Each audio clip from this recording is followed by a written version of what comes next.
sound. There will also be a 15-minute Millennium Spectacular fireworks. Let's listen as we head into the countdown.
think it's midnight in London.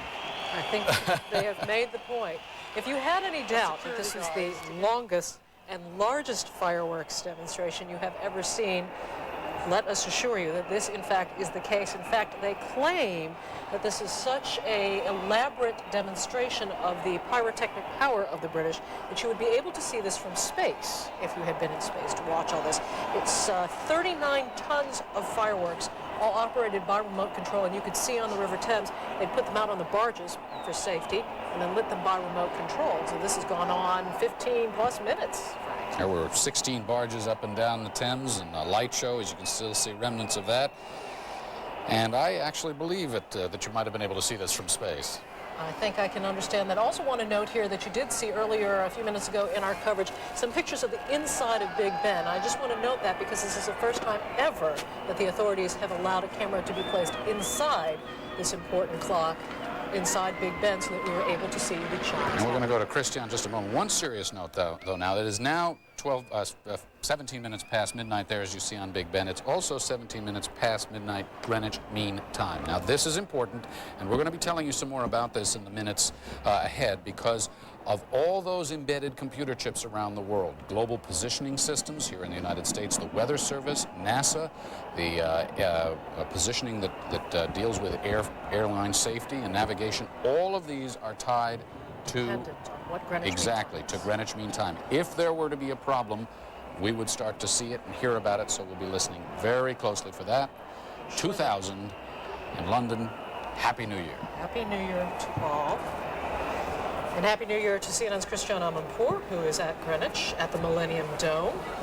If she can still hear us after all those pyrotechnics. Christiane, are you there?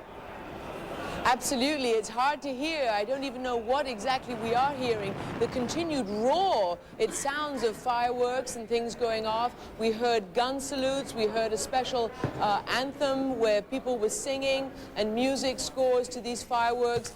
And we saw the incredulous, fascinated looks of the people as the cameras cut away to them as they were watching this unbelievable display of fireworks. Okay. The British promised that it was going to be the biggest and the longest and the best, and it appears that certainly it was the longest. It's a little misty, so I'm not sure how clearly it came across on television, but from here it was unbelievable. And it's not just down near the Big Ben and the Tower Bridge and Vauxhall Bridge, but also all down the river. We saw it. We saw the fireworks over the dome here, and inside the dome at the same time we saw the acrobatics and the dancing and the music and the aerial ballets, and we also saw the fairly hilarious spectacle of the Prime Minister and Prince Philip grabbing the Queen's hands and joining hands and pumping hands as they all sang the traditional Auld Lang Syne. Now we're inside the dome again. We're continuing to watch the musical performances. We're meant to, and maybe this is the new version of the national anthem. Everybody's standing. Let's listen.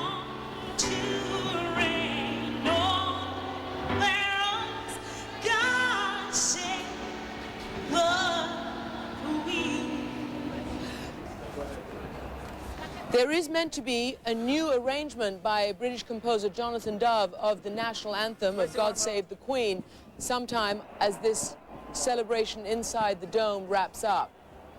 But it is extraordinary as we watch now the millennium, according to the British, officially take place, since Greenwich Mean Time has now made the midnight hour. It is extraordinary to think that over the past 24 hours we've watched, for the first time in the history of our planet, all peoples of the world, different nationalities, different cultures, different religions celebrate the same event. Joey, Frank? Christiane, I do think that we did see the singer Ruby Jones singing the new version, the modified version of God Save the Queen. There, you might have had trouble hearing it with all the noise where you are, Christiane. CNN's Chris Burns is also on hand on the River Thames in the crowd. And Chris, I'm sure the bubbly and the excitement has flowed through that crowd around you. Well, certainly this performance, this heavenly performance, really just blew everybody away here. With each volley, there were people who were cheering and screaming. It's quite amazing. 40,000 different projectiles who were shot up over 15 minutes. I was constantly looking for this this river of fire that they were talking about. I guess you could take that with a bit of poetic license, but it truly was a mind blower. I've never seen a firework display like that. And of course, this tops off an incredible day where London inaugurated, Prime Minister Tony Blair inaugurated the new wheel, the new Ferris wheel here, the London Eye, a 450-foot wheel, about 40 stories tall, that will be, after a couple of glitches are fixed, will be operational sometime later this month. And earlier in the day, there were beacons that were lit, especially the largest one by Queen Elizabeth II on her way to the Dome. And as we see now, the people are still reveling. The party goes on. There are 50 different bands that are playing over 12 hours right into the new millennium in 4 different sites up and down this 4-mile stretch of the Thames, where officials here are telling me that this is the biggest celebration on the Thames since VE Day, that being more than 50 years ago, the end of World War II. It's quite an amazing spirit here, all along the Thames as well as on the Thames itself, in a number of party boats that are plying the river up and down, that were watching the fireworks just as we were. It was quite an amazing sight, and as I say, it does continue. There's no idea how long these people are going to be staying here, but it truly is packed. Police had been blocking off some side roads, side streets, to prevent people from being crushed along the river. It was so incredibly crowded. I tried to walk around, and it was quite a struggle. So these people are quite a lot of brave people here, and they really, it was certainly worth the wait, worth the toil to get here, because this was the most amazing fireworks display that certainly I have ever seen in my life. Chris Burns for us on the River Thames, in amongst the crowd. So much for the reserve of the English. And the party continues. Our coverage will continue. When we come back, we're going to take you around the world with some more reports. We're going to tell you some else, what's been happening very briefly today, tell you so far so good on the Y2K watch. Right, of course, as Frank noted earlier, the Greenwich Mean Time, the all-important standard of time, the important standard of time for computers through the world, through all sorts of devices, officialdom through the world, and in this country, watching very closely to see what's happened now that it's 24 minutes after midnight Greenwich Mean Time. And we'll be back.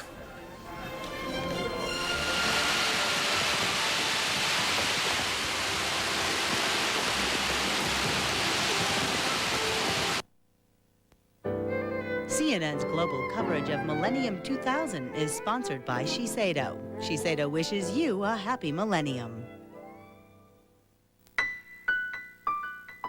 100 years pass, and Shiseido's ruby red liquid, the one that caressed the faces of Japanese women for so many generations, is even more sublime now as it touches the faces of women all over the world. In this new century, this era that empowers a woman to live life to the fullest and help create a more beautiful world, Oidermean is at home here, gently, thoroughly working to create more beautiful skin. 100 years pass, and time leaves so much less of its mark now on a woman's skin. The beauty of time gone by and the splendor of things to come are all mixed together in one bottle. From Shiseido. Tonight on the Emmy Award-winning Larry King Live, Larry welcomes the Dalai Lama and the Reverend Billy Graham. That's tonight, 9 Eastern on CNN.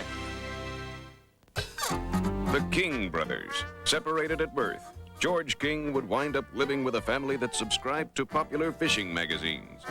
James went to a family that subscribed to the Wall Street Journal.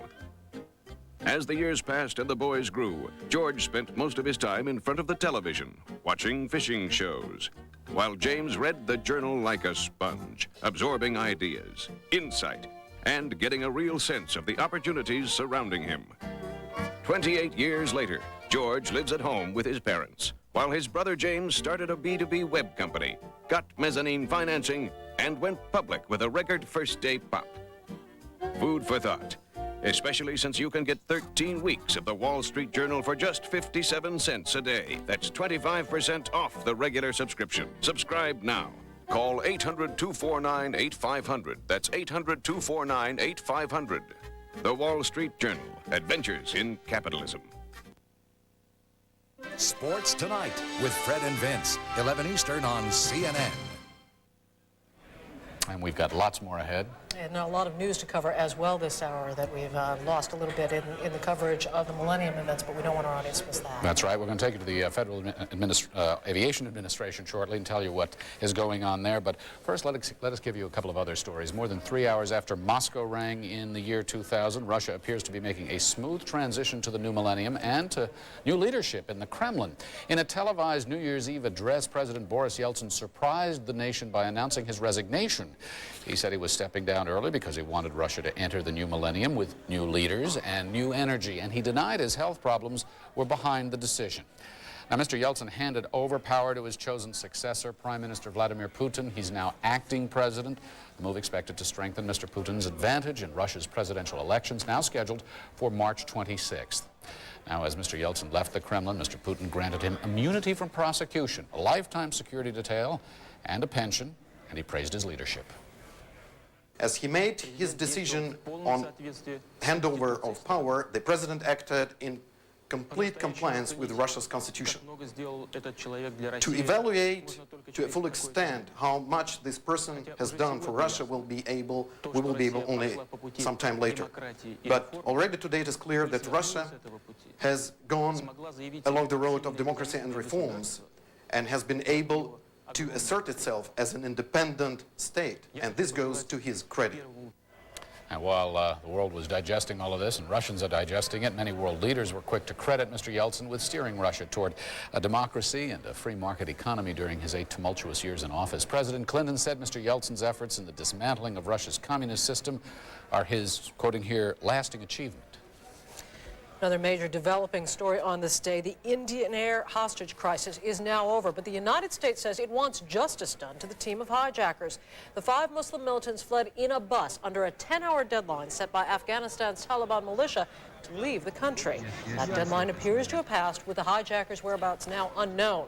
Also on that bus, 3 Muslim militants were freed by the Indian government in exchange for the 155 hostages from the plane and a Taliban member who was included as a shield against the group's possible capture. As for the freed hostages, they arrived today in New Delhi. Some were weary, of course, others exultant after 8 harrowing days that included threats of death. The State Department says the hostages' release should not be the end of the matter. A spokesman called for the eventual prosecution of the hijackers. And lots of trepidation along with the celebration today over issues relating to Y2K. So far, so good, so it seems. Oil is flowing, the financial markets have been up and running, and the planes have been in the air, more or less uneventful on that front. We're going to take you now over to the FAA Center. Carl Rochelle is there. We're going to start with this map. This is a map that shows that red line right through what we just went through, Greenwich Mean Time, which is now rolled over to and past midnight. Carl Rochelle?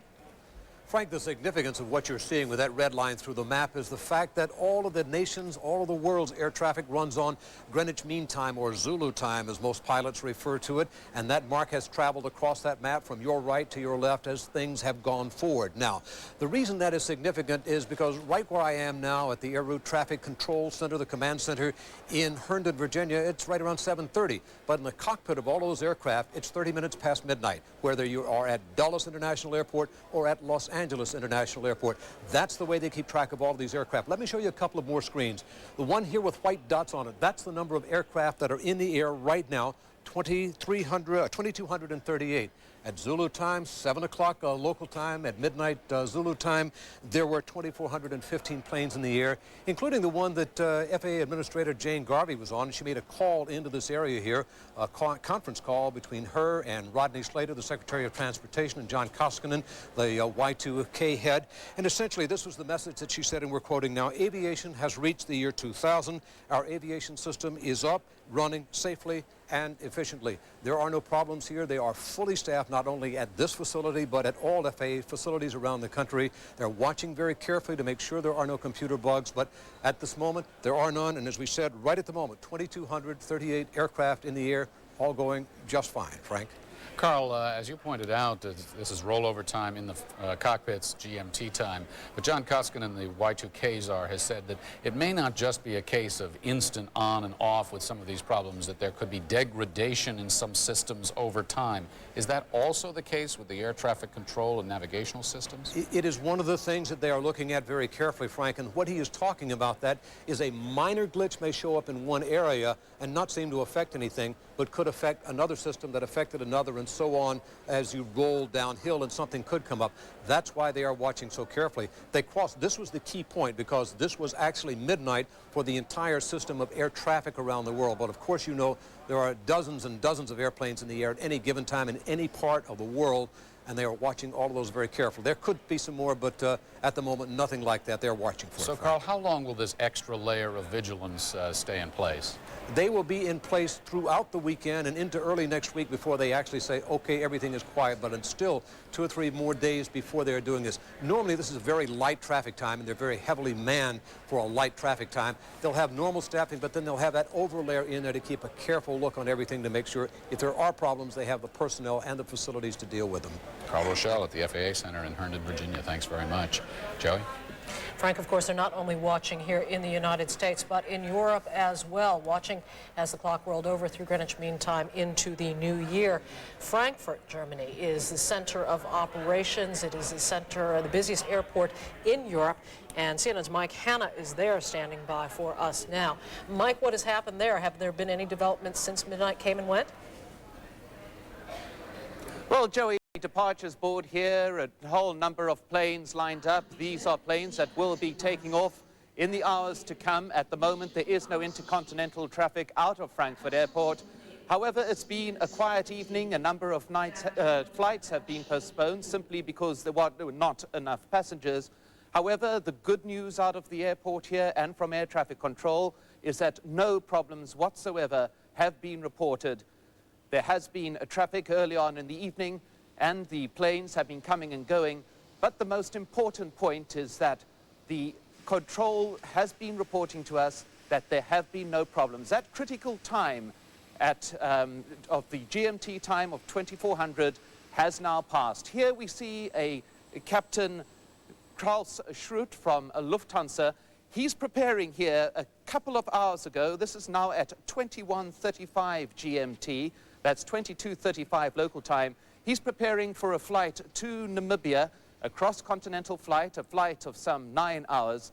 So he would be flying and up in the air at that moment that the times changed, that you had the clock tick over from the 99 into the 00, the Zulu time, the Greenwich Mean Time 0.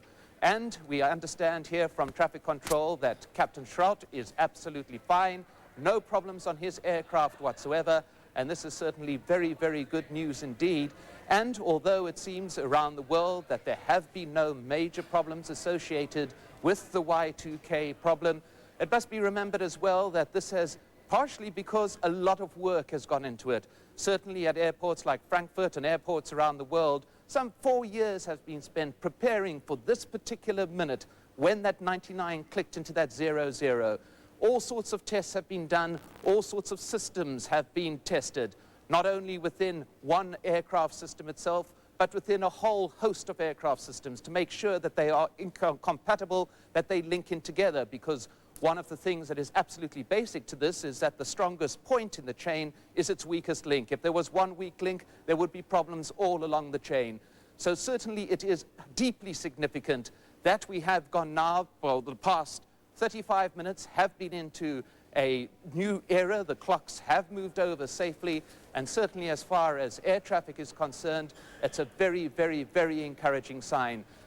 Air traffic people and Y2K experts here do warn, however, that there could be problems, as we heard earlier, referred to the degradations of the systems. These may emerge in the hours and days and weeks to come, but the critical point has now been passed, and hopefully we will hear from our Lufthansa captain in the next few minutes or the next half hour and certainly he will be Mike? telling us all about it. Mike, Back to you, as a Joe. matter of fact, we have now heard from Captain Klaus Schart, the Lufthansa pilot that you were following as he got ready for his flight. And Captain Schart is on the aircraft right now. He's made a communication with us by telephone. Captain Schart, we thank you for joining us. Can you tell us roughly where you are, how long you've been in the air, and whether you've had any trouble? Yeah, we are flying now for about 3 hours, and we are over at southern Algeria, entering Niger shortly, and everything is fine. We had our New Year's festivities on board already. Passengers got their champagne. They are asleep now, several of them in the back. And everything is fine. We didn't notice nothing, business as usual. And also we got a telex from the Lufthansa in Windhoek, our destination. And they say everything is fine there. And also we couldn't hear of anything which went wrong this night. I don't mean to be presumptuous here. I guess you are flying the aircraft as well. Is there any problem with your talking with us on the telephone line while you're flying the plane? Oh, yeah. I'm in the back at the moment, and we are 3 pilots on the long-haul flights, and 2 other pilots are in the front. And I'll move forward soon, and then I get my rest a little bit. Captain Schroed, it's Frank Cesno, if I may. Tell us, from sitting behind the controls, exactly what in particular you were paying most attention to, if there was something, as midnight came and went. Well, we were sure there was nothing on the airplane. It could have been air traffic control so far, and later on our landing, we had some failures of some instrument landing systems, but everything works fine there, and also on the airports around us. And it's business as usual, really. Now, do you think there's going to be anything more to be paying attention to with extra care and attention over the next several days, or have you passed the test?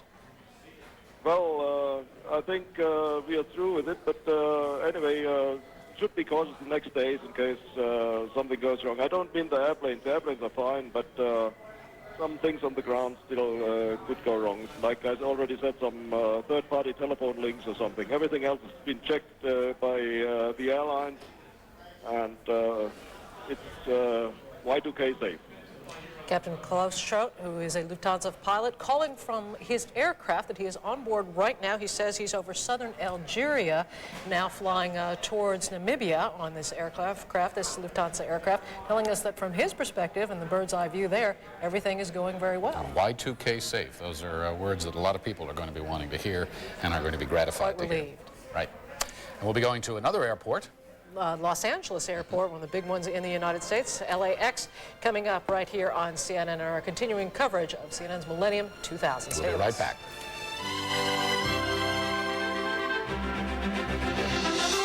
CNN's global coverage of Millennium 2000 is brought to you by Aflac. Without it, no insurance is complete.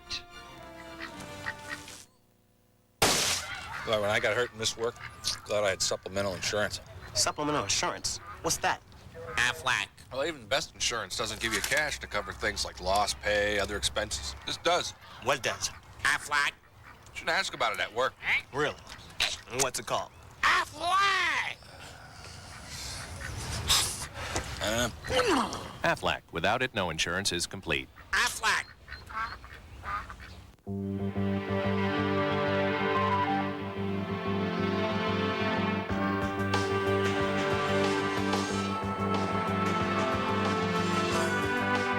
In any business, there can be only one priority. At Morgan Stanley Dean Witter, we have never forgotten ours. Not surprisingly, we measure success a little differently. When I was a kid, I dreamed of catching long touchdown passes and hitting home runs. But as it turned out, my game was soccer. I'm Michelle Akers, and though afflicted by chronic illness and injury, somehow I ended up at the very top, the World Cup. And as I stood there on the podium that day, I knew in my heart it was my personal relationship with God that brought me here. And that personal relationship is something that can make everyone's life better and more fulfilling. If you'd like God to bring meaning and purpose into your life, you should read this remarkable book. It's called Power for Living. Its message is so uplifting and full of hope. It can give you the kind of help that all of us need. Power for Living is yours free with no risk and no obligation. Just by calling 1-800-595-5085. Call now for your free copy of Power for Living. Let Power for Living make a difference in your life. Just in the last few minutes here at CNN, we've heard from the FAA Center in Washington, also from a pilot flying over southern Algeria, and heard so far that everything is going well. We want to move now to Los Angeles, one of the busiest airports in the United States. Los Angeles International Airport is usually one of the busiest airports in the United States, but not at this hour and not on this evening. CNN's Greg LaMotte is there to tell us what is or isn't happening, as the case may be. Greg. Well, it's anything but business as usual here at Los Angeles International Airport. This is a facility that handles 5 million passengers a month, 166,000 passengers a day. There are 165 takeoffs and landings here per hour. But it is New Year's Eve, and on any given New Year's Eve, you wouldn't find too many passengers here, but this is a little ridiculous. There is absolutely no one here, at least in terms of passengers. A little while ago, we spoke with the folks over at British Air to see how they were faring. They told us that they normally have a 5:30 flight that leaves LAX for London. That flight is leaving in about an hour or so from now. Normally, they have about 400 passengers on that plane. On the 747 today, there will be 40 passengers having free reign of a 747 as they fly from LAX to London. We also checked with them in terms of their computer systems. They said they were functioning just fine. In fact, the FAA has been working on this for the last 2 years, and the FAA says all 565 airports it regulates are Y2K ready. Planes are flying. Hank, this way. Dogs are sniffing. And security is very tight. The nation's airports are taking no chances. U.S. Customs officials working with drug and bomb-sniffing dogs say they have increased manpower 25% as 1999 draws to a close. We put extraordinary security precautions in place at airports to maintain the security of commercial aviation. And over a period of years, we have succeeded in reducing the number of hijackings or attempted sabotage of aircraft.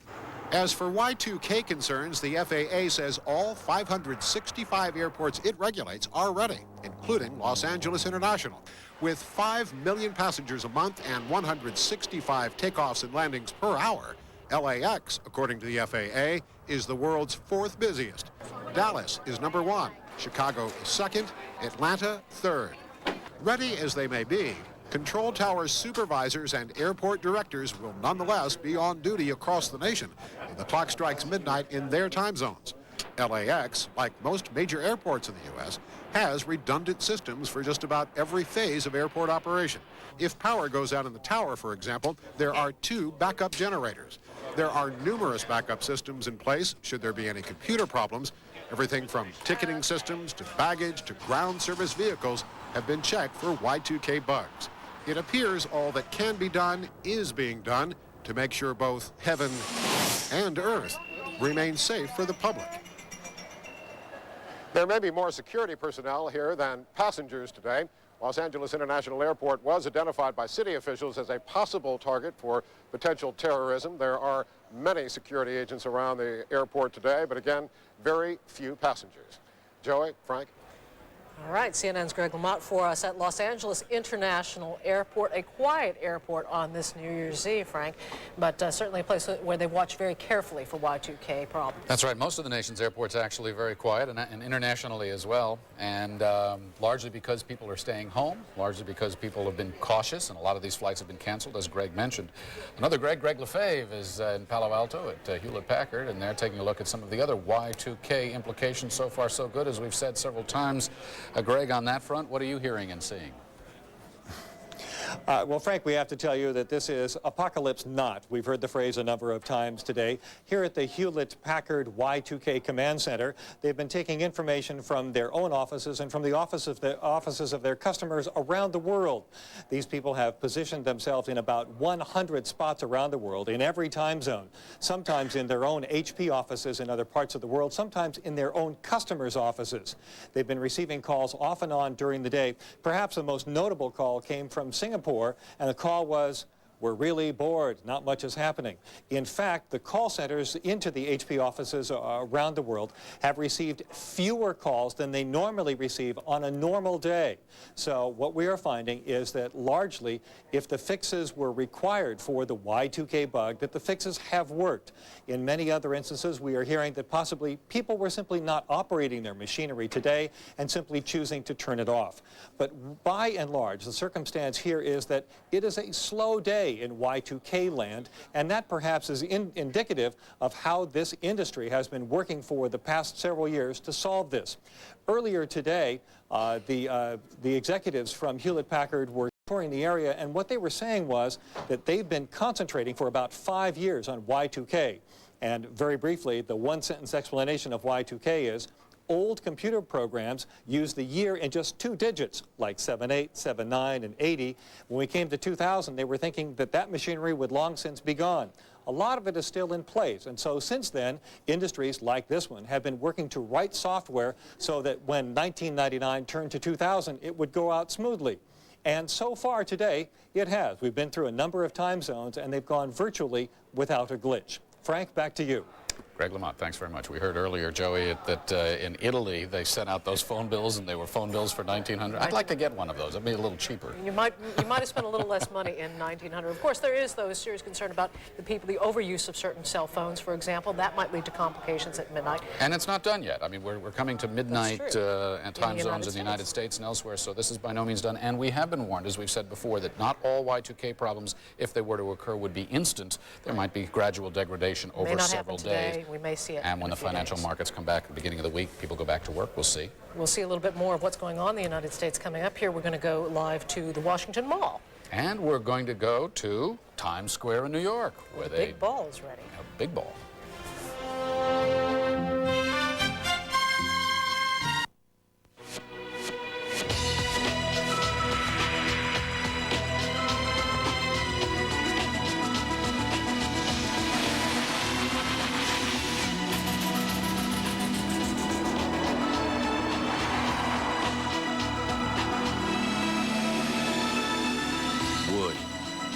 Leather, adrenaline. The new Lincoln LS, Motor Trend Car of the Year.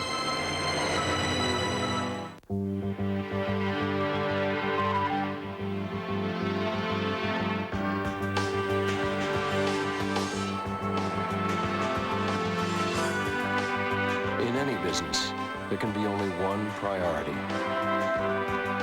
At Morgan Stanley Dean Witter, we have never forgotten ours. Not surprisingly, we measure success a little differently.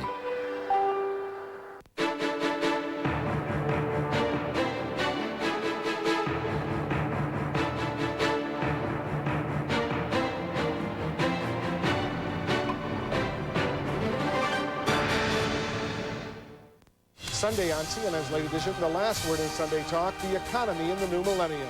I'm Wolf Blitzer.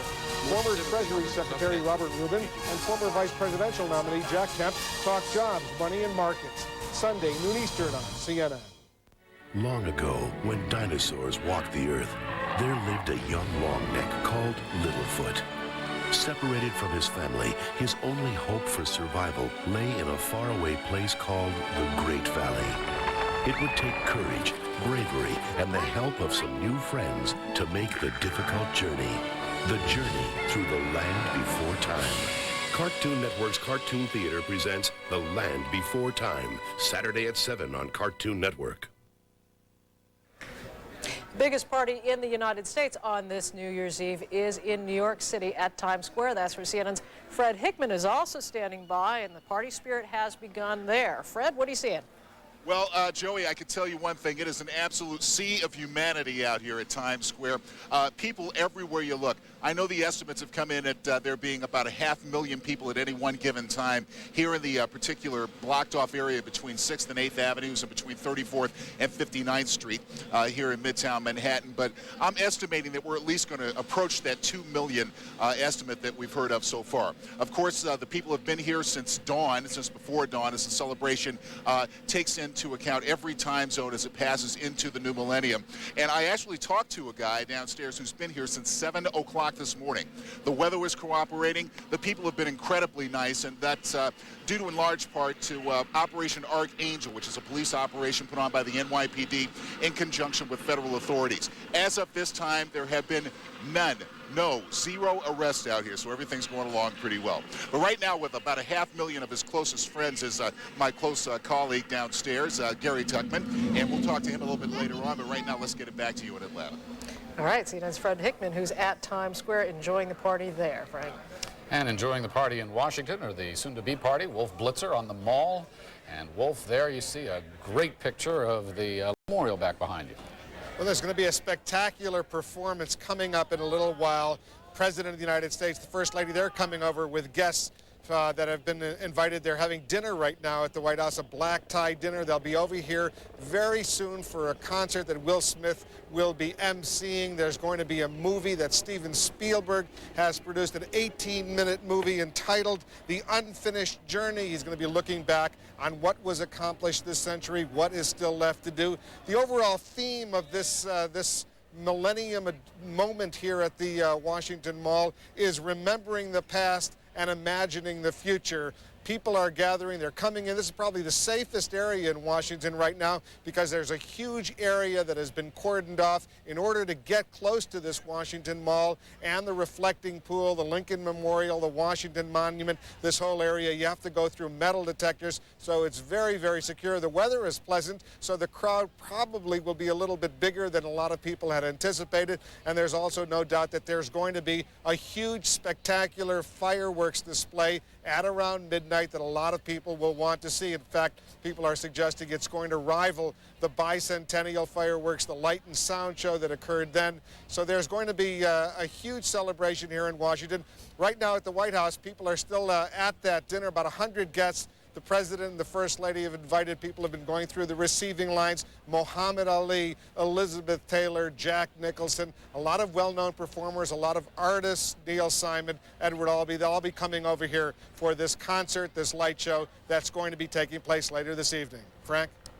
On the Mall, we'll be back to you. There's much more to come. Bernie and Judy are going to be sitting in, our good colleagues out of this. Yes. I'm Frank Sesno. It has been a great pleasure being with you this evening. It's been a great deal of fun. I'm Joey Chen. We're going to leave you this hour with some of the views that we've seen over the past 4 hours, starting off in Moscow, moving through the Mideast, and all the way through Central Europe as the new millennium has dawned across that region and across CNN's Millennium 2000 coverage. Please stay with us for more. Happy New Year.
a Millennium 2000 special.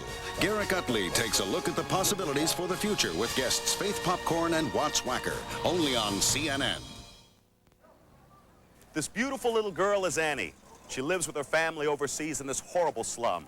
Annie's parents are so poor they can't even afford a decent pair of shoes to protect her feet from these rocky, filthy streets. Hello, I'm Walter Coppage for Children International. Please, call the number on your screen now. We'll send you this free, no-obligation information kit with a photo and family history of a little boy or girl who needs you. You'll learn how you can change the life of one special child overseas, like Annie. Then, if you decide to become our sponsor, your monthly gift is only $12. Your $12 will help provide medical care, clothing, food, essentials she may need for school, and more. But remember, there is no obligation and the information kit is absolutely free. So please, call now. Call 1-800-225-3300. That's 1-800-225-3300. Thousands of homeowners are already saving hundreds of dollars a month thanks to Advanta National Bank. Could Advanta help you? Just answer the following 3 questions. 1, do you own your home? 2, could you use up to $50,000 or more?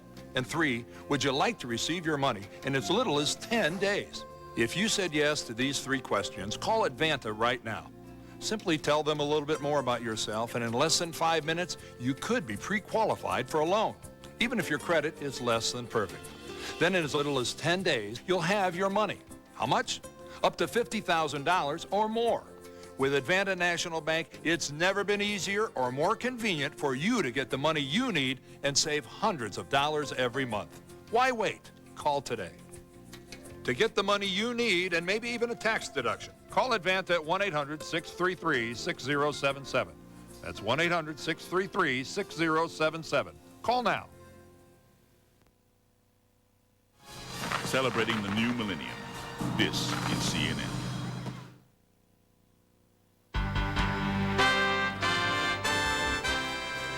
The new millennium is sweeping from Europe and Africa across the Atlantic Ocean toward the Americas. CNN's Millennium coverage looks back and looks ahead as the 2000 timeline sweeps another 1,000 miles westward.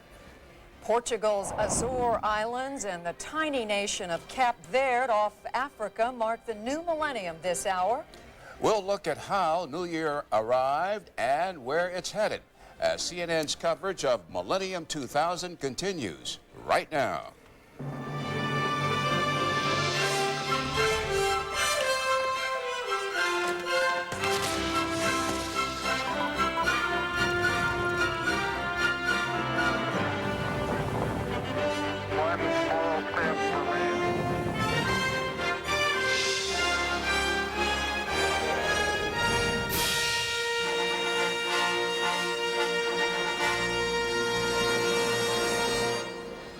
In London, they're still partying, reveling, and talking.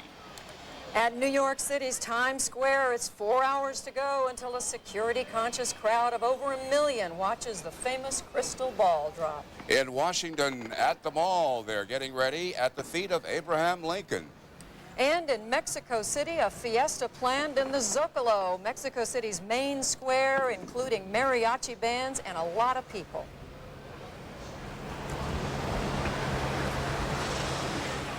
Good evening. We're excited to be here. I'm Judy Woodruff with... I'm Bernard Shaw. Happy New Year to you in past New Year's time zones and those still to come. It is midnight right smack in the middle of the Atlantic Ocean, but in 1 hour, midnight will touch the Western Hemisphere. It has been an extraordinary 15 hours since the first place on planet Earth, the Kiribati Islands in the Pacific, celebrated the turn of the calendar.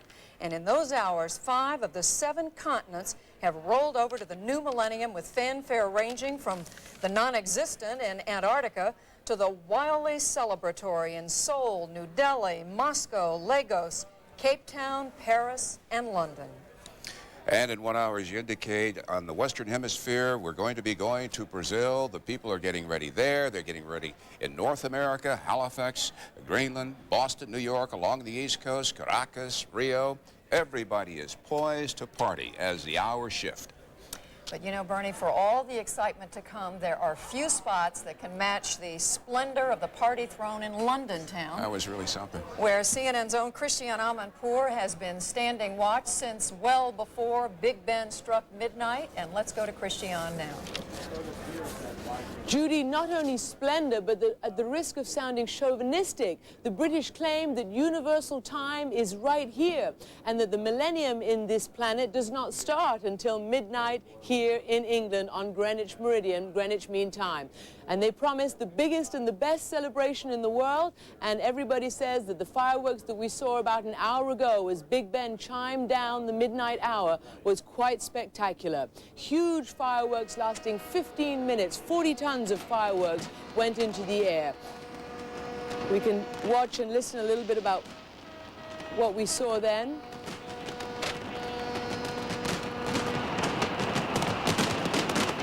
The British promised a river of fire, an illusion of a wall of fire rushing at the speed of sound all the way from Tower Bridge to Vauxhall Bridge. Now, we're not so sure whether we actually saw that, but we certainly saw 15 minutes of the most spectacular fireworks that we've seen ever. Big Ben chimed down the midnight hour.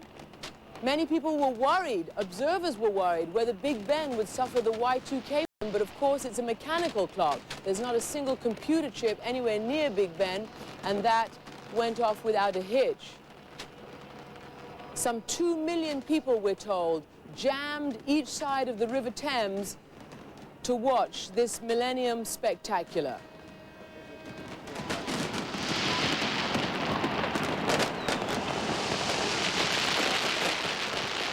If the River Thames was the site of Britain's street parties today, then where I am right now at the Millennium Dome, that was meant to be and has been the centerpiece of Britain's Millennium celebrations. It has been built to great fanfare and great expectations. It kind of looks like a UFO, I suppose. If you were sitting in space, you might think the Earthlings had built a UFO. Inside, there was a spectacular celebration of dance and music and song. The rock anthem, All We Need Is Love by the Beatles, was sung, and a new version of the British national anthem was sung. The Queen was inside. She opened it officially. And there was the faintly hilarious sight of her. Well, here you see her lighting the Millennium Beacon.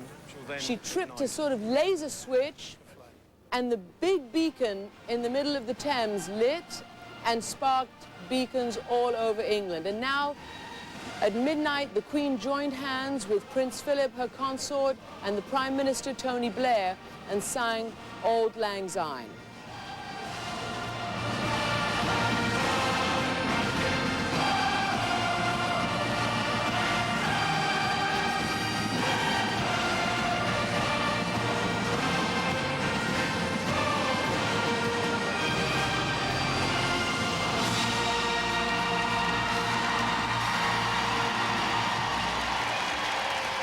Now, the fact that this went off without a hitch was a great triumph for the British government, and particularly Tony Blair and his ministers.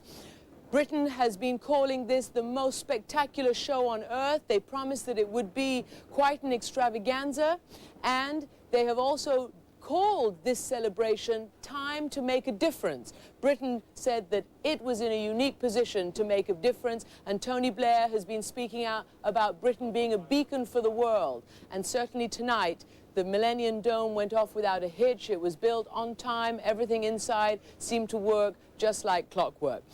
We're joined now by CNN's Chris Burns, who was at the River Thames, alongside all those revelers at the big London street parties. Chris, what was it like? Oh, they'll turn it back on there.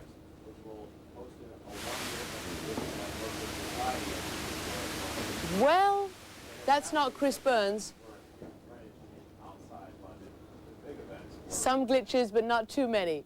It was great, great spectacular down by the River Thames, where, as I said, some 2 million people, according to British police, jammed the riverbanks to take part in the big street party. We saw scenes from all over London. We saw Trafalgar Square, which traditionally is the center of London's New Year's celebrations. They were going to freeze it, they said, to make a giant ice rink, but that proved impractical. And so the celebrations and the People Party did, in fact, take part at the River Thames, and Chris Burns is there right now. Well, yes, Chris John, in fact, police are telling me here that this street celebration, at least along the Thames, is the largest they've seen since VE Day. That was the celebration of the end of the Second World War, so more than 50 years, probably the biggest party along the Thames in 50 years. And it still goes on, as you can see. The revelers are still at it, and the concerts go on. The concerts, 50 different bands have been playing for the last 10 hours now. They'll be playing for a couple more hours, right into the new millennium. This is the last of the show that has been going on for the last few hours, starting, Christian, as you said, with the beacons, and later on with the wheel, the Millennium Wheel that has been opened up, just inaugurated this evening, a 40-story tall Ferris wheel that's going to be, after the glitches are out, they'll be running it sometime later in January. Back to you. Well, Chris, I see you having an umbrella over your head, the first British rainstorm downpour of the third millennium. Not so auspicious. Nonetheless, it was not enough to dampen the spirits of the people, because all through the fireworks, not a single drop of rain fell, even though the weather people were predicting that it would. Chris was saying earlier that there had not been crowds like that in London since VE Day. And let's just perhaps take a moment just to reflect on what this country has endured this century. More than any other country, or as much as any other European country, it suffered the devastating effects of 2 world wars, and yet it was also the scene and the center of great resistance and the center of a triumph of freedom over tyranny. Winston Churchill, the great British wartime prime minister, was chosen by British people as the most significant person of this century, Bernie. Christian, I love Ferris wheels. What's going to happen with Britain's Ferris wheel? Well, it was a great disappointment for all those people who thought they were going to go up in that Ferris wheel. It takes about 400 people, and because of a last-minute safety hitch, it couldn't take the invited guests tonight. It was meant to turn around when Tony Blair nonetheless tripped the switch, but it didn't. We don't think that it even turned around. We're assured by the sponsors that it will be fixed, and as soon as possible it will start going around and taking passengers. Let's wait and see, but there are many disappointed people over that. Although British Airways, the sponsor, has promised them that they will all get a ticket to wherever they want to go, anywhere in the world, and they were all apparently hosted on board a barge by the Ferris wheel tonight for their Millennium celebration. Bernie. Christian Amanpour in Greenwich, England, thanks very, very much.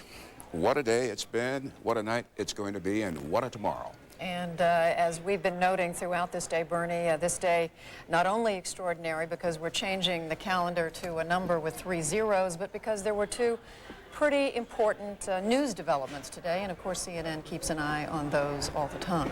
Indeed. As the new year arrives, there are no significant Y2K disruptions to report to you so far. But there are other major news events this day, including a surprise announcement in Moscow. Russian President Boris Yeltsin resigned from office. He handed over the reins of power to his Prime Minister, Vladimir Putin. In a speech to the Russian people, Mr. Yeltsin said the country needed new leadership for this new millennium. Before leaving the Kremlin, Yeltsin turned over the secret codes needed to launch Russia's nuclear arsenal. Presidential elections are now scheduled for March 26. Meanwhile, it was an emotional homecoming earlier today in New Delhi, India, just hours before the new year began there. Thousands turned out to welcome back 155 freed hostages of that hijacked Indian Airlines jet. They arrived from Kandahar, Afghanistan, looking a bit shaky but relieved after the 8-day ordeal that spanned 5 countries. The hostages were freed today after India conceded to the hijackers' demands for the release of 3 jailed Muslim separatists. The hijackers fled the aircraft with an Afghan hostage. An Afghan official says the entourage is being shadowed. Passengers say they spent most of their captivity blindfolded, repeatedly threatened with death. CNN, as Bernie, as we all know, began tracking the New Year's arrival 15 hours ago. We've been watching that line move across around the world at a speed, I guess, of a little over 1,000 miles an hour if you count from the equator. And if you're just getting home or if you're getting dressed to go out, pause for a moment while we take some time to show you some of the worldwide celebrations on this extraordinary day.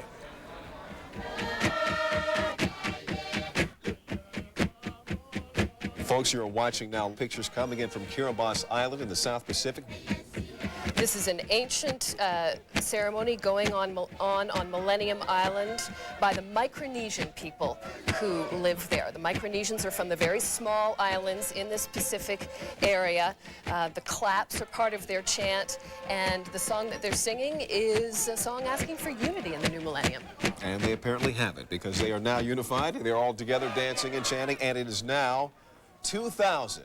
It's January 1st, the year 2000, on the island of Kiribati. And you're now seeing the pictures there, the first pictures of the millennium. And now we want to take you to the Chatham Islands.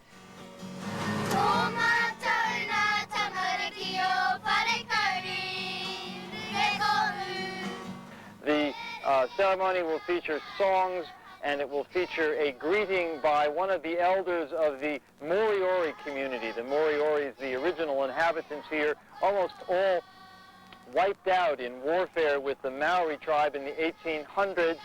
And then a beacon will be lit at the stroke of midnight to welcome in the new year.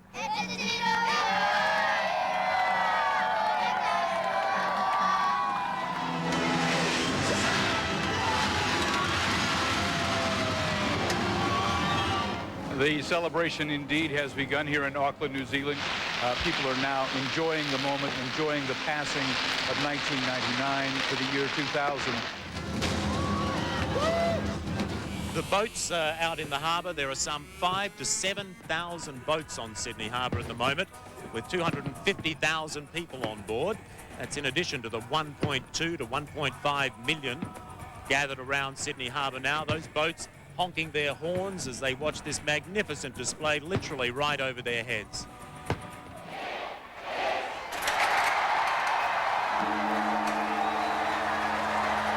And there you have it, the New Year in Tokyo. What you just heard was the ringing of a massive bell that's behind me, a bronze bell cast in the 1670s. It will be struck 108 times over the next hour and a half, every 50 seconds, to ward away the evil desires of man.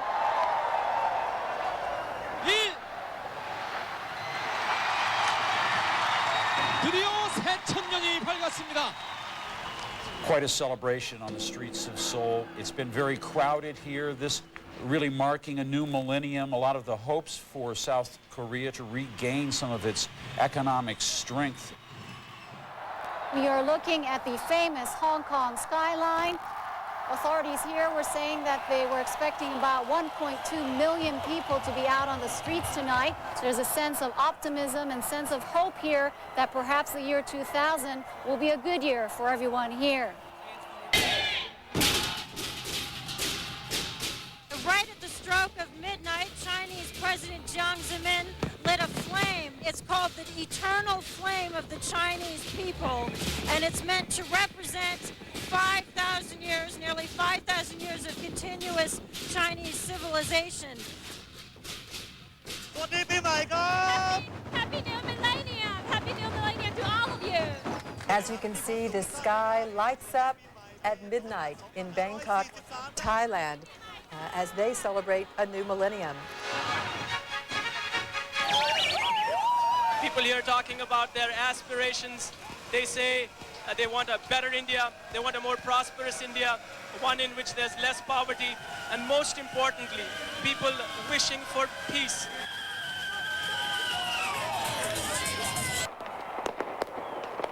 Most of the people in Red Square right now, as I've seen, are mostly young people. And many of them have brought the Russian flag to Red Square. The fact that they also came, young people, with the flag shows that for them too, on the edge of this new millennium, this is a patriotic moment. the significance of these structures, the ancient civilization that emanated from Egypt itself, the fact that Egypt is celebrating its 7th millennium as the world marking on the Gregorian calendar celebrates the year 2000, it makes this a key location.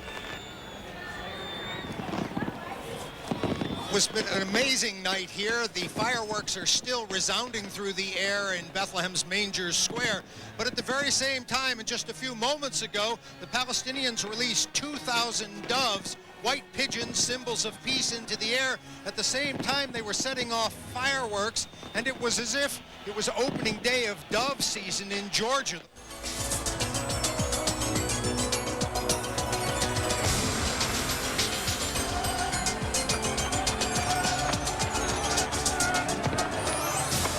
Midnight has come to Paris.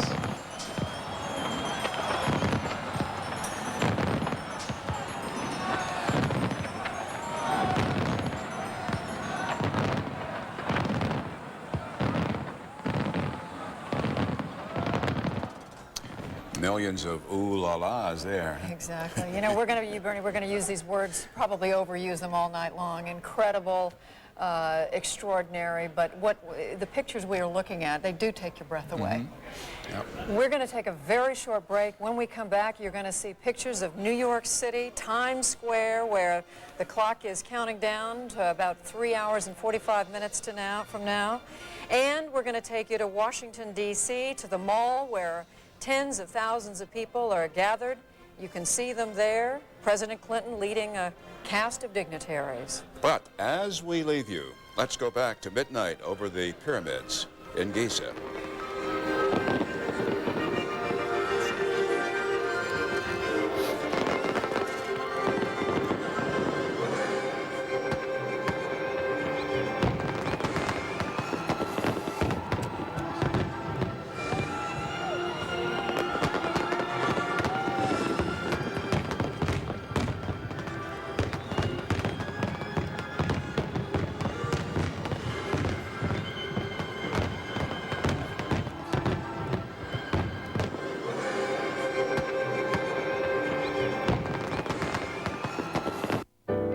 CNN's global coverage of Millennium 2000 is sponsored by Shiseido. Shiseido wishes you a happy millennium.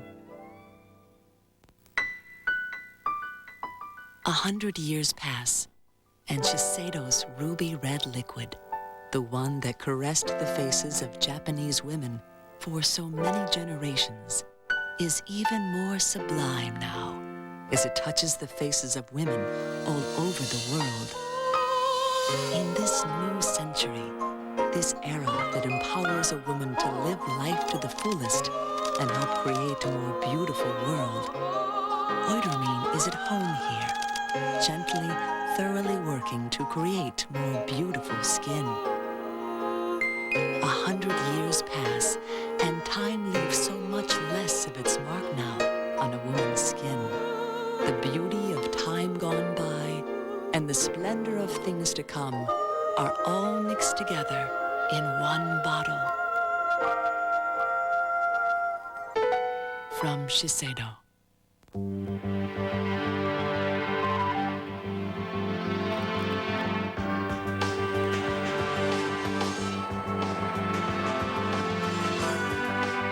In any business, there can be only one priority.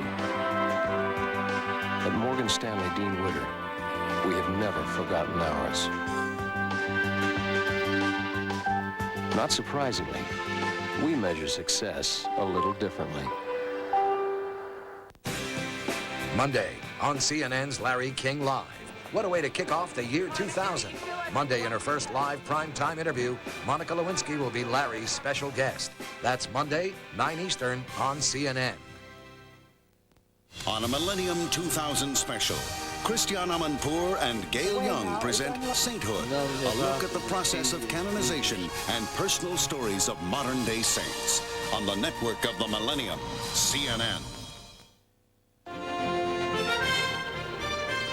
The Washington Monument, the Capitol Dome of the United States of America, the stars and stripes in the shadows of Abraham Lincoln's monument. Also there, Wolf Blitzer. Bernie, they're getting ready for a great celebration over here at the Washington Mall. The President of the United States, the First Lady, they'll be coming over here. There's going to be a concert, a lot of artists, and at midnight, of course, a dramatic fireworks celebration. One of the artists, one of the performers who will be at the Lincoln Memorial performing this evening is Tom Jones, the legendary singer. He joins us now from the Lincoln Memorial. Tom Jones, thank you so much for joining us on our CNN Millennium coverage. My pleasure. Tell us, first of all, what song are you going to be performing this evening? What I'll be doing is Not Unusual, which is my signature song. And then after that, I'm going to do a blues. And then we're going to do the finale. That'll be, yeah, sorry. I don't know. I was going to say, did you ever think in your life you'd be celebrating the millennium here this evening?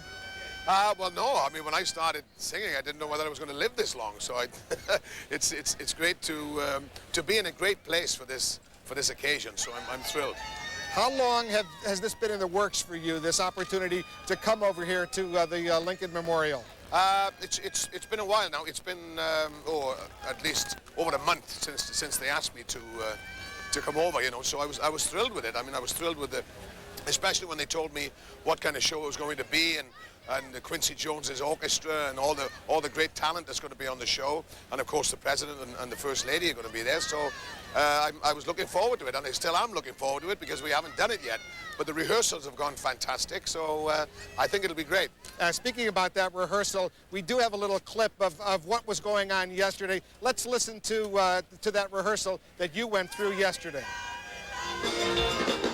It's not unusual to be loved by anyone. Stop talking to me, Howie.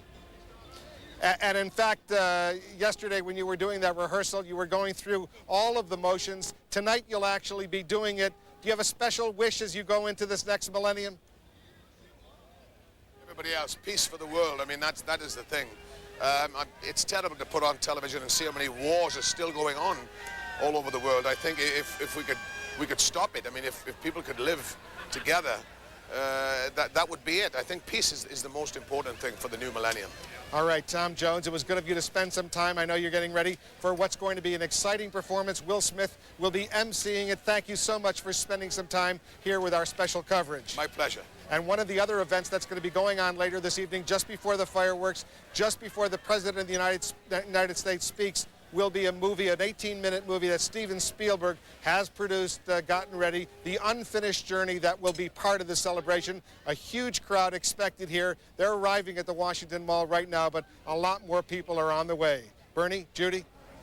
Okay, thank you, Wolf. Also, isn't John McCain a speaker there tonight on the steps of the Lincoln Memorial? I believe he is. He's probably the only Republican presidential candidate. In fact, I'm sure he is the only Republican presidential candidate in the United States invited to speak. You know, for all the preparations that have gone on in Washington, and they have been extraordinary, probably no city in the United States has done more than New York City to get ready for this big night, the turn of the calendar. 37,000 police, we're told, on duty this weekend. And there's a little bit going on in Times Square, and CNN's Fred Hickman is there. Fred, what's going on? Oh, just a little small gathering here, Judy. Say about 2 million people showing up here at Times Square in Midtown Manhattan, New York, and they promise that this is going to be the biggest, the best, and the loudest show that we have seen all day long. Just to give you a little bit of review as to what's been going on here, we've been celebrating since before dawn. Every time zone that has passed through, every time zone that moves to the new millennium, we have a big celebration here. There are hundreds, literally about 500 artists and dancers and singers and musicians involved. Over 160 oversized puppets designed by the same person, by the way, who designed the Lion King puppets that's showing here on Broadway. So we've got a lot to talk about tonight and a lot to show you, and of course the ball coming down at midnight, a Waterford crystal ball that I'll tell you more about in just a moment. But our good friend Gary Tuchman happens to be down among the crowd, which they say is numbering around 500,000. The officers, the police officers, have them cordoned off into pens so as to maintain order and also maintain a good margin of safety. But we just couldn't talk Gary into leaving the crowd. He's still standing by downstairs. Gary? Well, Fred, I'm only one among hundreds of thousands of people, but it's easy to find me because I'm next to a great landmark, this lady from Ohio with a 5-foot-tall red hat. How come you're wearing that hat? Why are you wearing it? To get on TV. To get on TV. You see, people speak very bluntly here in Times Square. They're all having a great time. Many of these people near me have been here since dawn because they're celebrating New Year's in every single time zone. But all of them have been here since 2 p.m. Eastern time because this area is a good spot right near the New Year's ball, and it was closed off by the police officers because it was filled so early. As you can tell, these people are having an enjoyable time. Never before has world-famous Times Square been so crowded for so long. We got up around 5 o'clock this morning to get down here because we're like probably half an hour away. So, but we weren't worried about the big people crowd because that's what big party's for. It's the place to be. It's where everything's happening. It's not only the Eastern Time Zone's New Year's being celebrated in Times Square this year, it's everyone's time zone. Every hour, a celebration of the region entering midnight is taking place here in the heart of New York. A 16-foot-tall elephant helped welcome in the New Year's in India and Pakistan. Met some people that were from our hometown, so it's amazing what a small world it is. Arabian horses ushered in New Year's in Afghanistan, Azerbaijan, and Armenia. Many of these celebrants have been in Times Square since before dawn. It's expected up to 2 million people will be in the so-called crossroads of the world when midnight is celebrated in this time zone with the dropping of a Waterford Crystal New Year's ball, a 1,070-pound object described as priceless. And that's why most of these people have come. They've been enjoying the celebrations all day since before dawn this morning, but they want to see that ball drop. And trust me, you have not seen pandemonium until you see a Times Square crowd count the last 10 seconds to a new year, especially this year when it turns to 2000. Fred, back to you. Thank you, Gary, and I've got to get myself one of those pointy hats. That's pretty cool.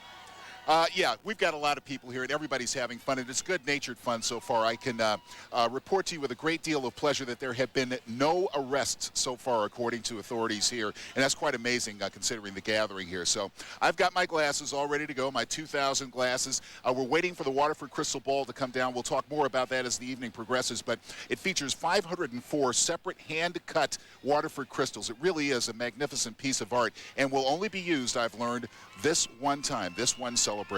So we've got lots more to come. At 11:30, by the way, Mayor Rudy Giuliani of New York will join us to talk a bit about the celebration and all the safety measures that they've gone through, and the fact that things seem to be going along so very, very well right now. And then, of course, as we approach midnight, the big celebration. We'll see the ball come down and let you enjoy it with us. Right now, back to you in Atlanta. Bernie, Judy? But Fred, they're not going to let the ball drop. I mean, let the ball break. Is that right? Can you please clarify that? They're going to ease it down. Yeah, very carefully. They'll ease it down. That's right. All right, Fred. We can't wait to come back to you wearing those glasses. Thank you. But I'm with them, you know. I don't care about that ball. I want one of those big hats. When we come back, we are going to go to the largest city in Brazil, the country in the Western Hemisphere that is going to next see midnight. And look at that, Copacabana Beach.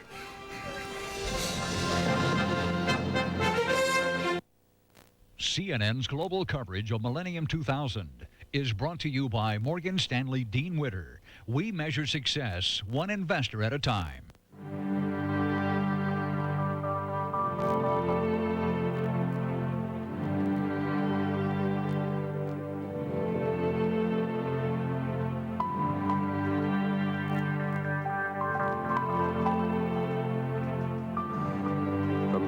That has always valued the individual above all else, comes the most individual way yet of achieving success. Presenting iChoice from Morgan Stanley Dean Witter. A whole new level of personal service that lets you achieve your success your way. How do you measure success?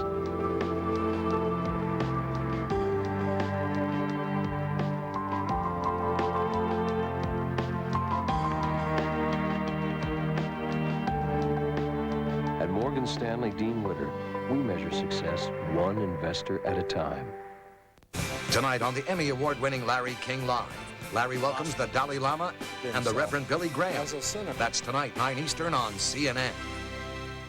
The King brothers, separated at birth, George King would wind up living with a family that subscribed to popular fishing magazines.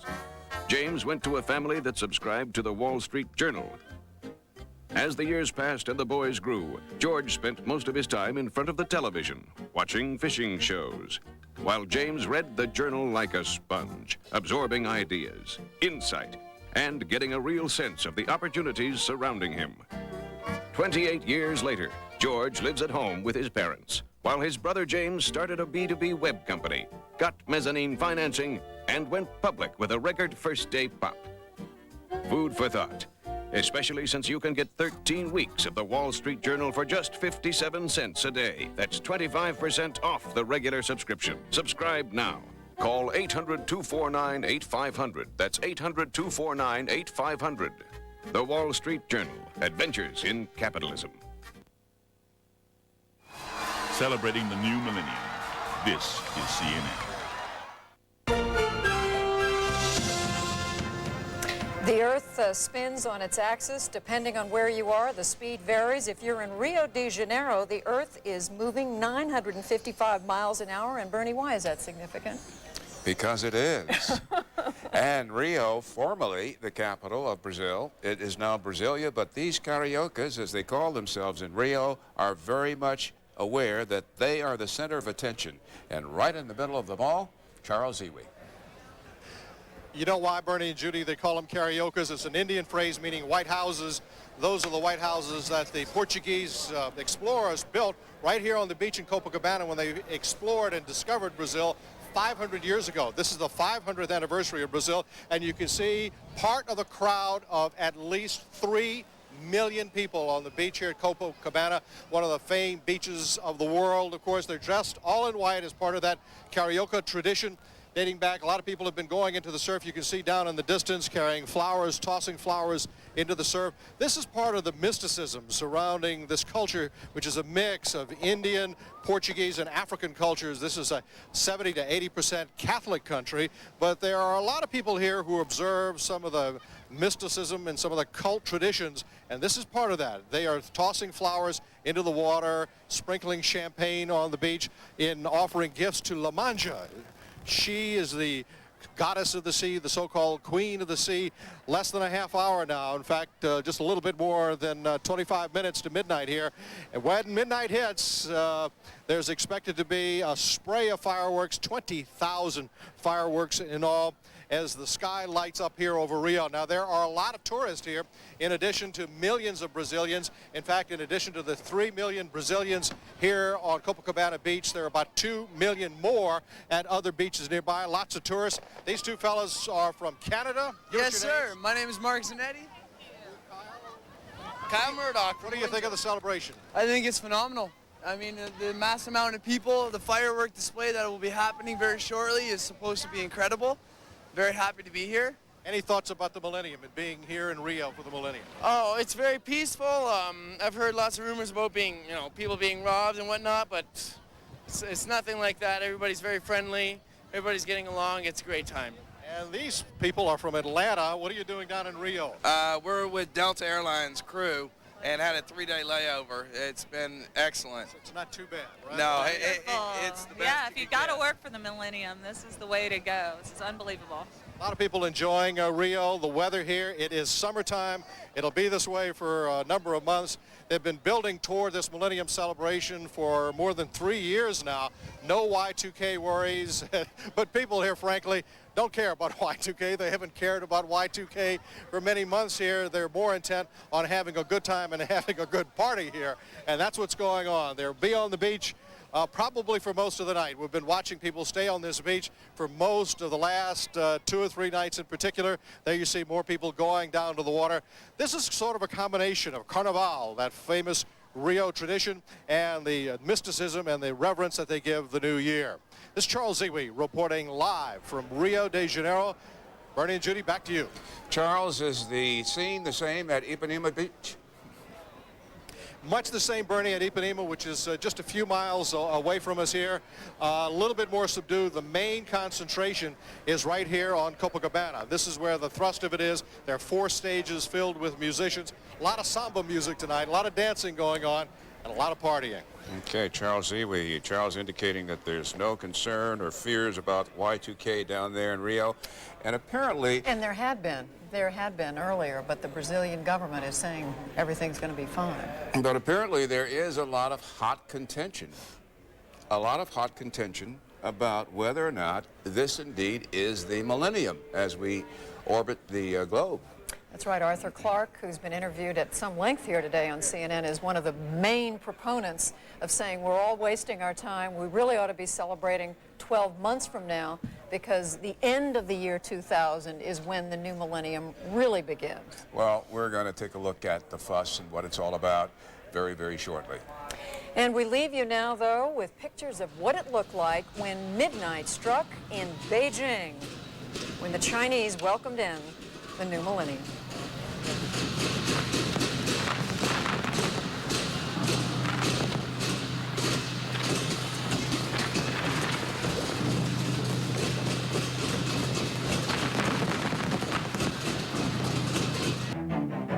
There's a very special ring at Zales this year, with the millennium set in diamonds inside the band.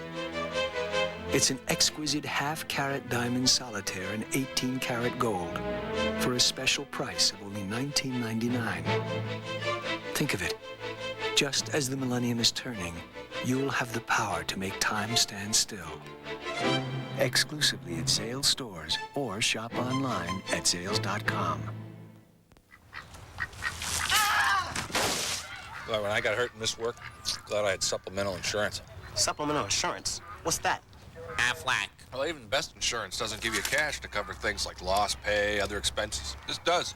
What does? Aflac. Shouldn't ask about it at work. Really? And what's it called? Aflac! Aflac. Without it, no insurance is complete. Aflac!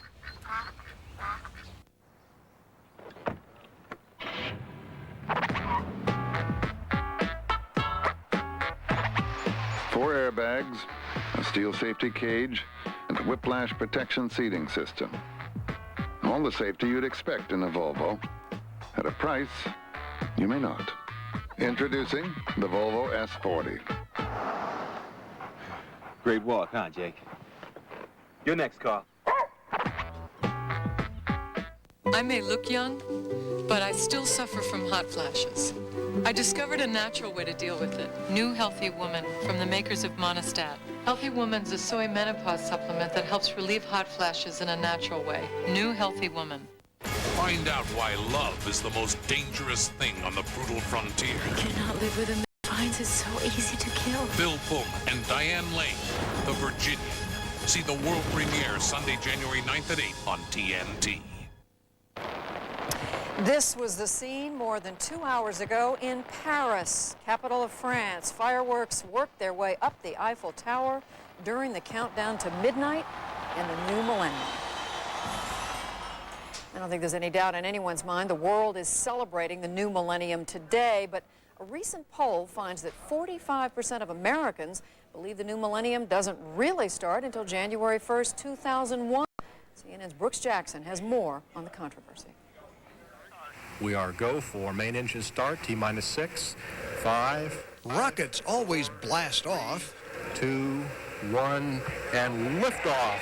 On the count of 0. The new year comes in. Also on the count of 0. And a journey of 1,000 miles begins at 0 distance traveled. That's the way we think today. We think of 0 as the starting point for nearly everything.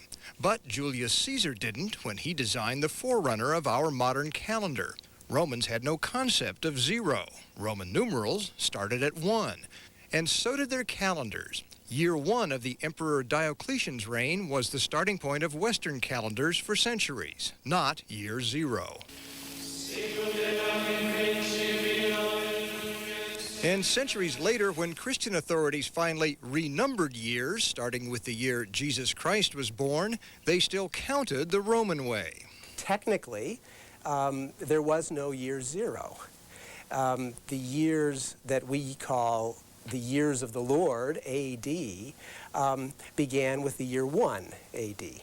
And that makes a difference. When this odometer reads 1000, we will have gone 1,000 miles. But when the calendar reads 2000, only 1,999 years will have elapsed since the year 1 AD. If you use that reckoning, you would have to say that the year 2001 is the anniversary of that first year. It's logical and official, according to the Greenwich Observatory in England and the U.S. Naval Observatory in Washington. The millennium is still a year away.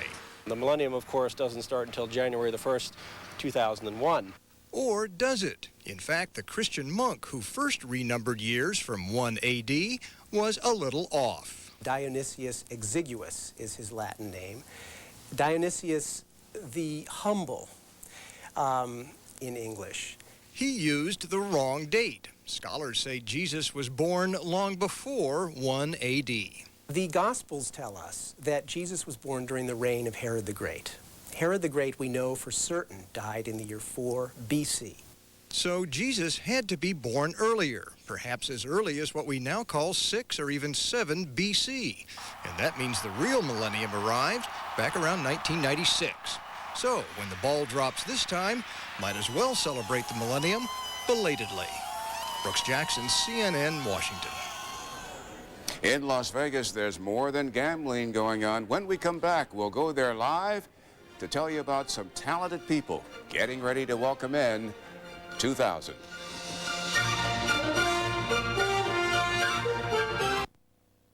CNN's global coverage of Millennium 2000 is brought to you by Aflac.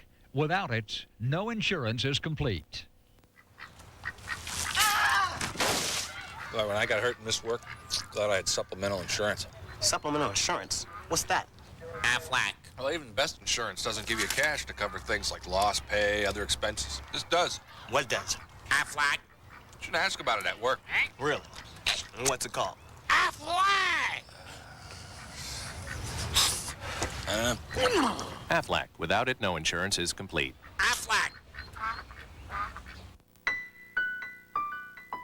100 years pass, and Shiseido's ruby red liquid, the one that caressed the faces of Japanese women for so many generations, is even more sublime now as it touches the faces of women all over the world.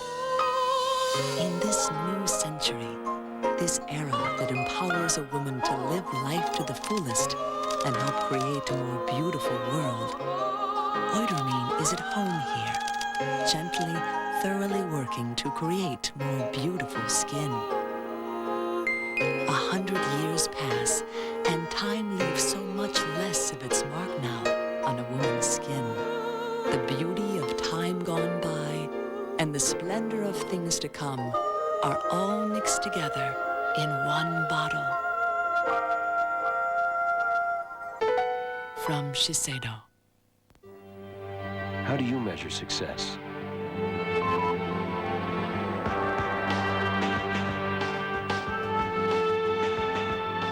Presenting iChoice from Morgan Stanley Dean Witter, a dynamic new financial program that lets you achieve your success your way. How do you measure success? At Morgan Stanley Dean Witter, we measure success one investor at a time. There's a very special ring at Zales this year, with the millennium set in diamonds inside the band. It's an exquisite half-carat diamond solitaire in 18-karat gold for a special price of only $19.99. Think of it. Just as the millennium is turning, you'll have the power to make time stand still. Exclusively at Zales stores or shop online at Zales.com.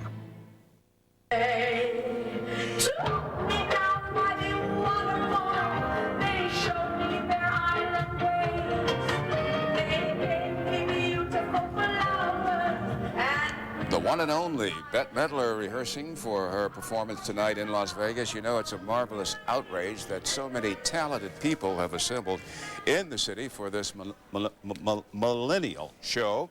And Lauren Sidney, she has a millennial seat. Lauren? And Bernie, it's not an outrage to me because I am here. Well, anyway, you are looking at the grandiose marquee at the MGM Grand Hotel behind me, where the lights have just been turned on. And although you cannot see Barbra Streisand's name on that marquee, trust me, she will be there. It is now nightfall in the entertainment capital of the world as the rest of the neon lights illuminate this millennium evening. It is still early here, but thousands of people are already out on the famous Las Vegas Strip. Drawn here by the electricity of this city, besides Barbra Streisand, other names on the marquee for this New Year's Eve include entertainment elite Elton John, Bette Midler, Rod Stewart, and Tony Bennett, just to name drop a few. But this caliber of entertainment certainly does not come cheap. Over at the MGM, a seat at the Barbra Streisand show could set you back $2,500. The Divine Miss Bette Midler's extravaganza, which you just saw a little bit of, tops out at $500, and Mr. Las Vegas himself, Wayne Newton, will cost you $275. Now, this has always been a town that has been entertainment-driven, dating back to the days of the king himself. Las Vegas is home away from home for Hollywood. Viva Las Vegas! Nearly 300 movies have been made in this desert oasis. Elvis Presley and Anne Margaret did the town in Viva Las Vegas. The Rat Pack held court in Ocean's 11. These are the 5 casinos we hit. And Sharon Stone bet it all in Casino. Thank you very much. And with the lure of round-the-clock entertainment and world-class performers, Vegas is the place to be on New Year's Eve.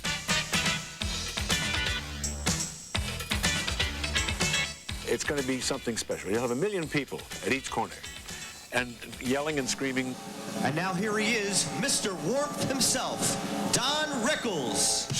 Don Rickles will ring in the new year at the Desert Inn, his performing home for the last 40 years. You could see Streisand. She's a wonderful star. $6.8 million, I believe it is, for a seat. And Bette Midler, $7.6 billion just to have a cup of coffee. With me, you know, you come in as a Salvation Army guy in the front with a cup. You put a dime in and you catch me.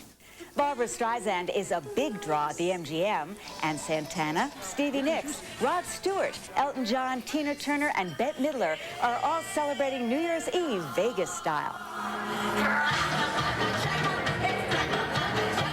It's going to be pretty silly. I'm not so sure it's going to be so raunchy, but it's going to be a lot of fun. And I think the crowd's going to be great. I think they're going to be sloshed, and I think they're going to be out for a really good time.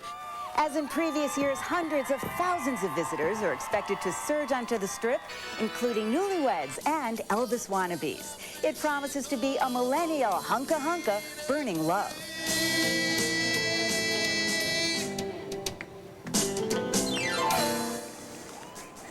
Whoever said Elvis left the building apparently hasn't been to Vegas. It's time for me to throw it back to Judy now. Judy, I know you want a hat, but Fred Hickman is not the only one who has the glasses. They are giving them out here as well, so I'm going to bring this back for you. Is that a promise? Oh, yeah, definitely. I'm in Vegas. Promises everywhere. You know, Lauren, we saw Elvis. You'd think the king would at least come back for the millennium, right? Right, Judy, but the night is still young, and so is the century. Exactly. Lauren, Sydney, and Las Vegas, and we'll be back to you. There are more cities we want to check in with as midnight approaches the Western Hemisphere. We are going to do that when we come back.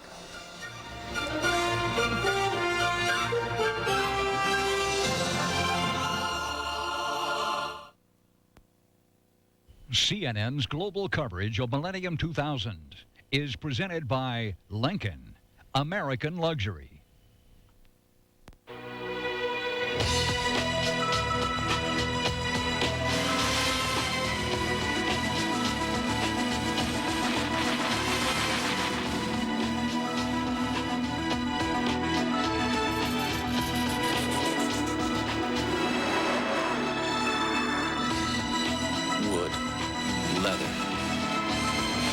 Adrenaline. The new Lincoln LS.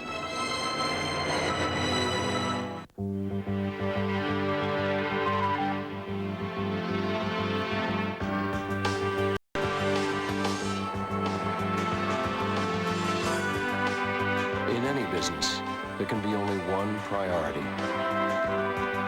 At Morgan Stanley Dean Witter, we have never forgotten ours. Not surprisingly, we measure success a little differently.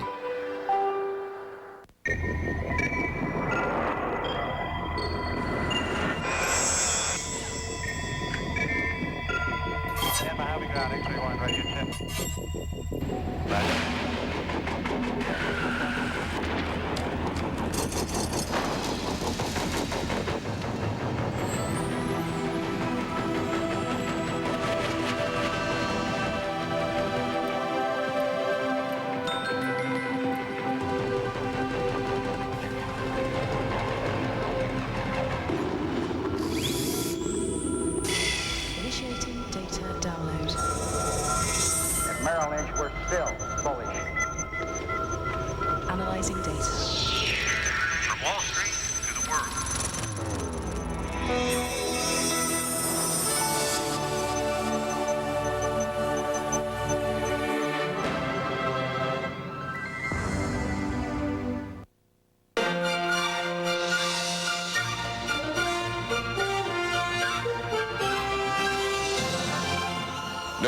as it looks from the Empire State Building. Now to Chad Myers for the latest on the nation's weather. Bernie, now Millennium starting to come across the Atlantic Ocean. Rio de Janeiro, the next big city to get it. Mostly cloudy skies, 26 degrees Celsius there in about, 7.5 minutes, I guess, or so for the folks there. Now, that's about 79 degrees Fahrenheit. Another hour later, Buenos Aires, 29 Celsius. That's about 81, partly cloudy skies. And then to Caracas at 23 degrees C, an east wind there at only 3 miles per hour. Times Square, how many millions in this area? Partly cloudy skies, 34 with the southwest breeze. D.C., nice for the president and the first lady, 46 there with a calm wind. And to Detroit, clear skies by midnight, 32 degrees, winds out of the north at 5. The warmest spot on the east coast, of course, Miami. Mostly cloudy skies, a couple of showers to your north, but not going to affect your Millennium celebration. 70 degrees there with an east wind at 6 miles per hour. Sun is already coming up all the way here in the east. Seoul going to have a nice day here, 45 degrees Fahrenheit, 7C. Get down to Shanghai, 18, Bangkok to 33.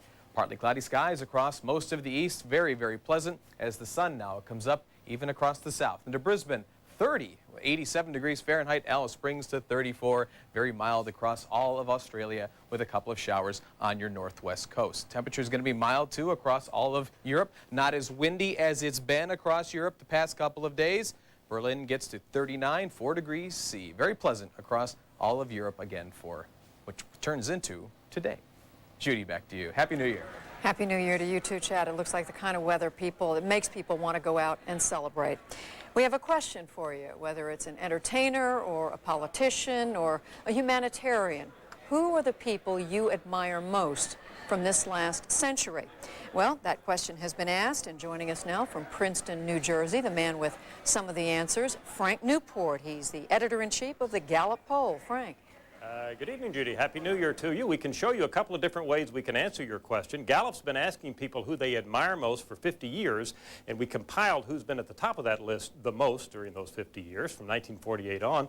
These are the men. We've asked it separately for men and women. You can see it was Reverend Billy Graham, been on there more than 42 times, and then we've got some presidents, the Pope and President Harry Truman down number 5. On the women's side, it's the Queen. Queen Elizabeth's been on that list much more than anybody else. She started way back in the late 40s.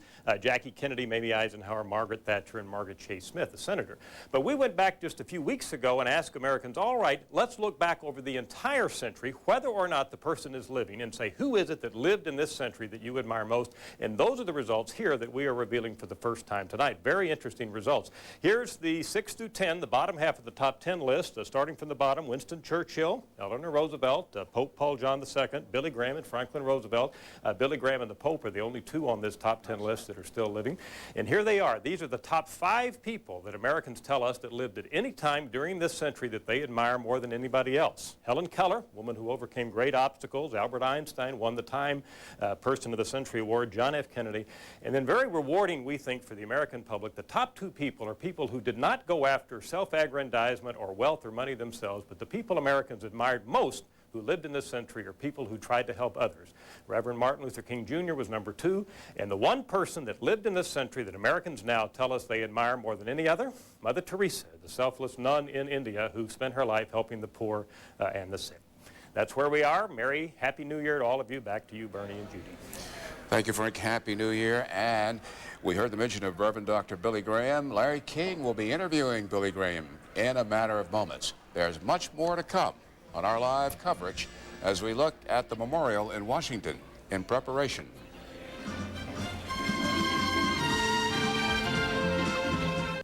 Closed captioning is brought to you by Bell Atlantic, your guide through the wiles of communications.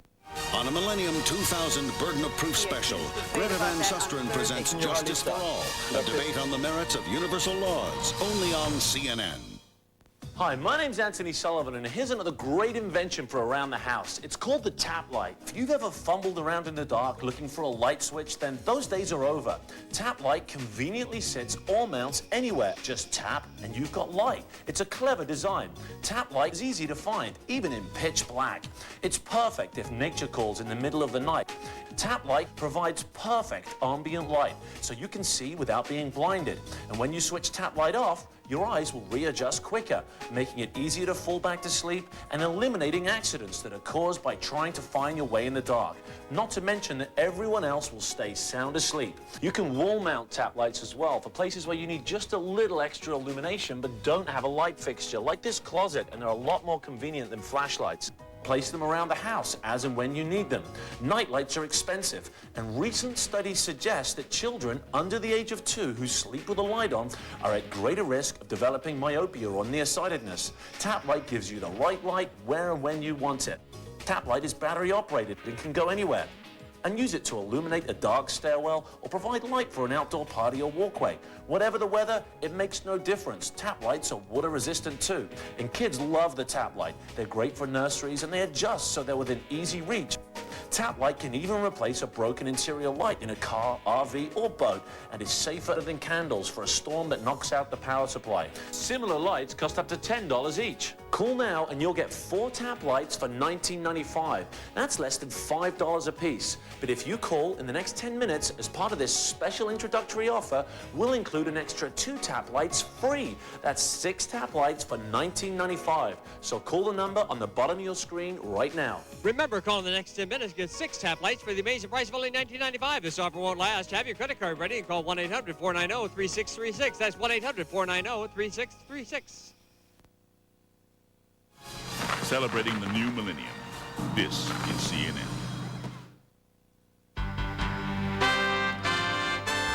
It is 1 minute and less than 30 seconds to midnight in Brazil, where the new millennium crosses another time zone to the new world with landfall on the eastern edge of Latin America. As 2000 reaches South America's shores, CNN will take you to one of the world's best New Year's Eve parties. More than 2 million people are jamming Rio's famed Copacabana beach for fireworks and festivities. As Brazil sambas into the new year, CNN's coverage of Millennium 2000 continues right now.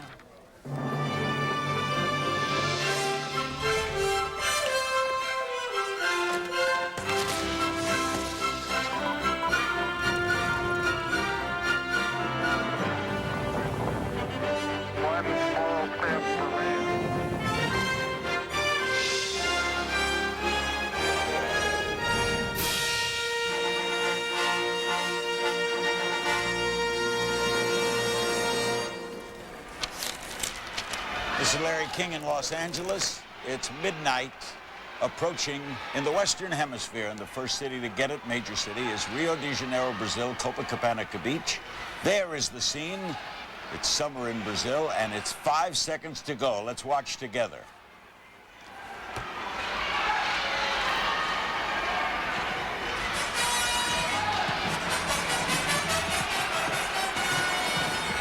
$2000 has arrived in Rio de Janeiro, Brazil, and in the Western Hemisphere. And there you see the celebration in one of the world's more beautiful cities. What a day this has been. CNN brilliantly, I think, has covered this. We're going to be talking in a few moments with the Dalai Lama from India. And then in Asheville, North Carolina, Reverend Billy Graham.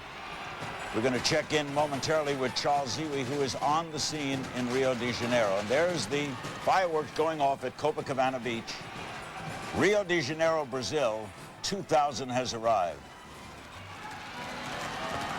Charles Ziwi, where are you and what's happening? Larry, I'm standing in the surf here on the Copacabana Beach, and the third millennium, Larry, has arrived in the Americas. This is the scene. Fireworks overhead, beautiful fireworks in the colors of the Brazilian flag of yellow and green. This is supposed to go on for about 18 minutes before it finally finishes in a 20,000 shell explosion of gold and silver and white shells. 2 million, perhaps as many as 2 million people are on the beach here. They're saying it could be 3 million, 5 million overall in Brazil on beaches here.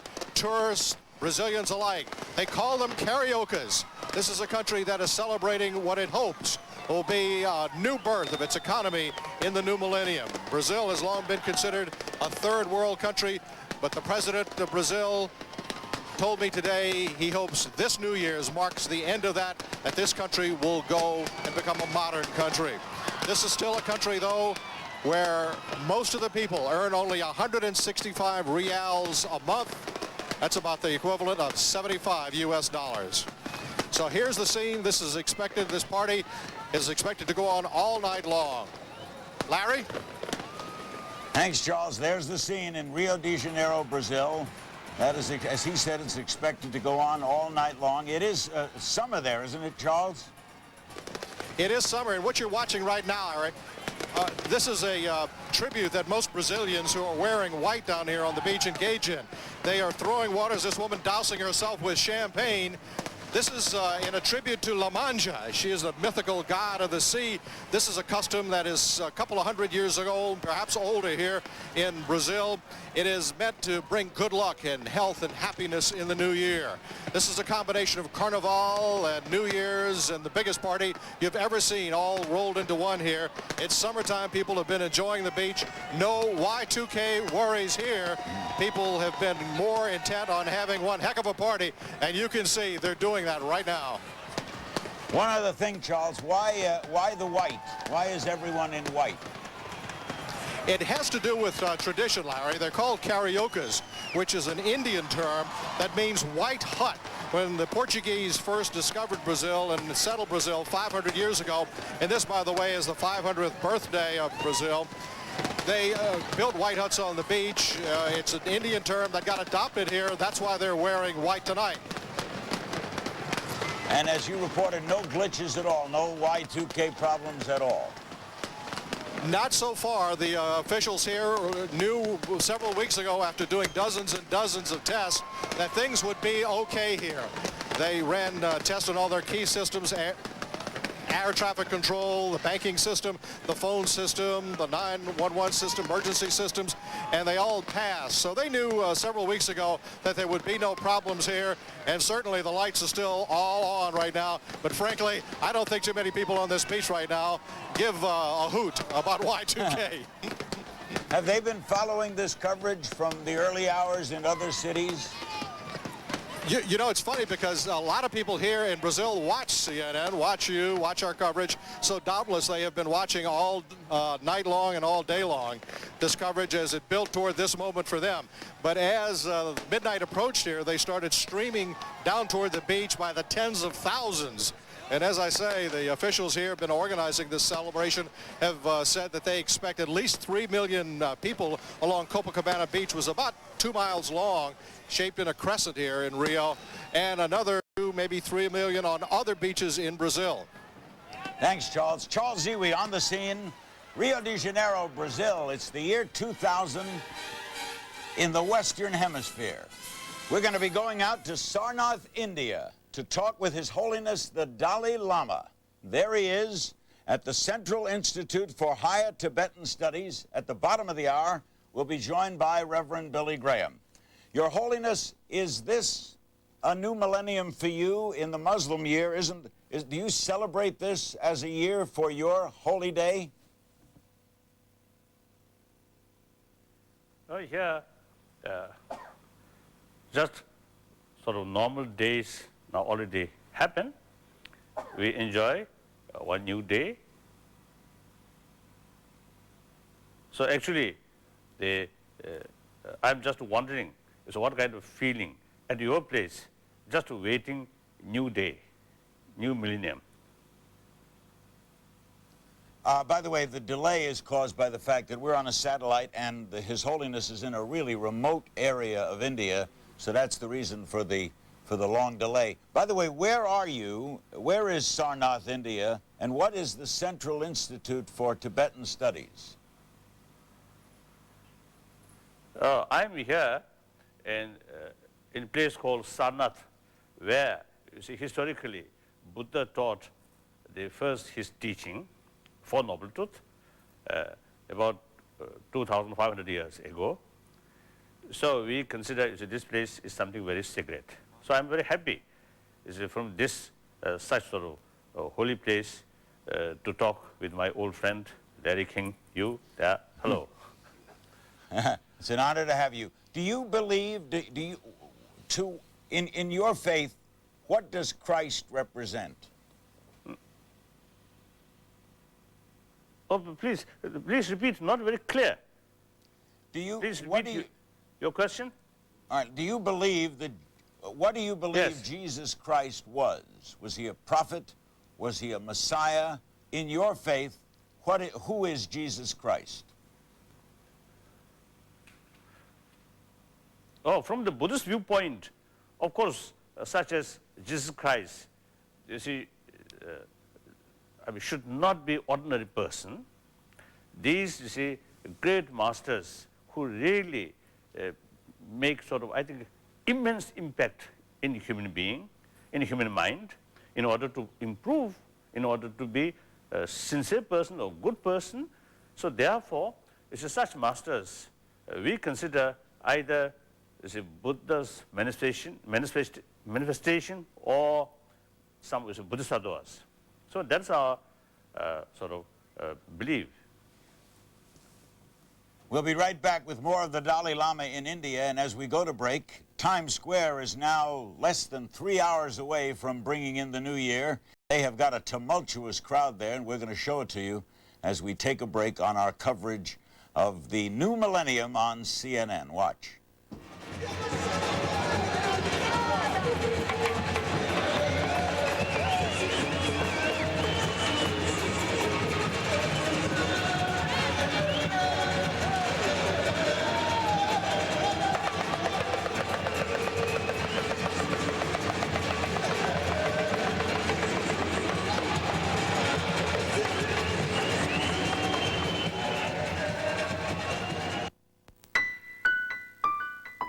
A 100 years pass, and Shiseido's ruby red liquid, the one that caressed the faces of Japanese women for so many generations, is even more sublime now as it touches the faces of women all over the world. In this new century, this era that empowers a woman to live life to the fullest and help create a more beautiful world, Oidermean is at home here, gently, thoroughly working to create more beautiful skin. 100 years pass, and time leaves so much less of its mark now on a woman's skin. The beauty of time gone by and the splendor of things to come are all mixed together in one bottle. From Shiseido.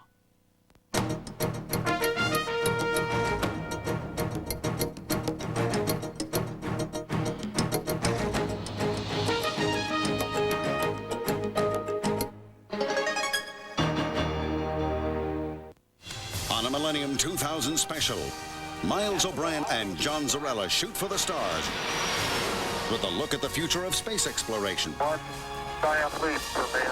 the network of the Millennium, CNN.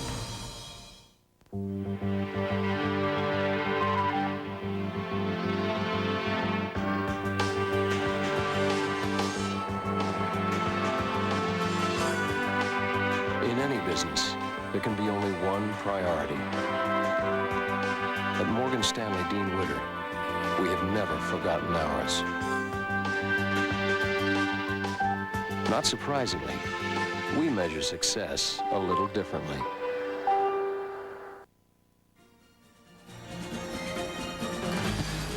We're back with an aerial view of Times Square in New York. Some were forecasting as many as 2 million. The police were saying earlier a little over 1 million on hand.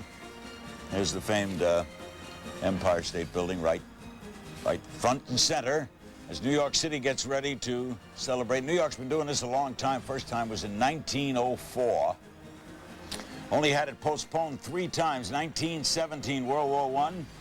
1943 and 1944, World War II. And there were rumors of a postponement this year, but Mayor Giuliani said that just wouldn't work, and therefore no postponement. And midnight will arrive there in about 2 hours and 45 minutes, and of course you'll see everything on CNN. Let's go back to India and His Holiness the Dalai Lama, and still to come, Reverend Billy Graham. Your Holiness, do you expect to return to Tibet? Again, not very clear. All right, do you expect repeat. to? All right, do you expect to return to Tibet?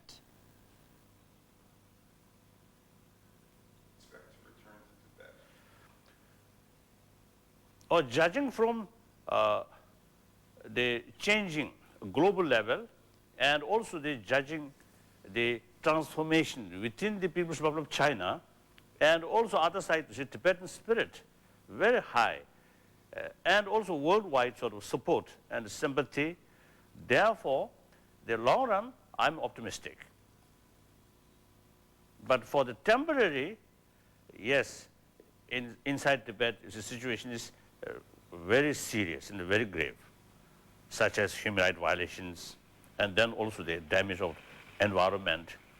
And essentially, usually I describe as whether intentionally or unintentionally, some kind of cultural genocide is taking place. So things are very serious. But long run, certainly, you see, things will improve, things will change. You see, my sort of the basic aim regarding Tibetan issue is something mutual benefit to the People's Republic of China as a whole and Tibetan as well. As a great Buddhist leader yourself, have you talked to other leaders around the world, President Clinton, Tony Blair, and have they supported you? Yes, most of the leaders of the world, and especially like the leader of the United States and also leaders in many European countries, this is really showing not only just a genuine sympathy, but also they are very much willing to active sort of support in order to materialize meaningful dialogue with the Chinese government. So I'm very grateful. We have some thoughts with questions about faith. I'm sorry, go ahead. Finish. Go ahead, finish what you were saying. I was going to ask you about faith. Oh. Yes. Do you ever... I just want to say, you see, yes, I just want to say, the one very important thing is, very encouraging thing is, among the Chinese, now, especially among the intellectuals and the writers, the thinkers, and also students, you see more and more number now showing their genuine concern and support as a result of better awareness about the true situation. So this is a very encouraging sign. Our guest is His Holiness the Dalai Lama. He's coming to us from Sarnath, India. This is all live, and the delay in transmission is due to satellites and the remote spot that Sarnath is located. This is CNN's continuous coverage of the millennium as we enter the year 2000 in the Western Hemisphere. We began this portion in Rio. Here's the Washington Mall facing the Lincoln Memorial, where in a little while President Clinton will come and make a speech. There'll be an 18-minute film shown to the crowd, and we'll be showing it to you too.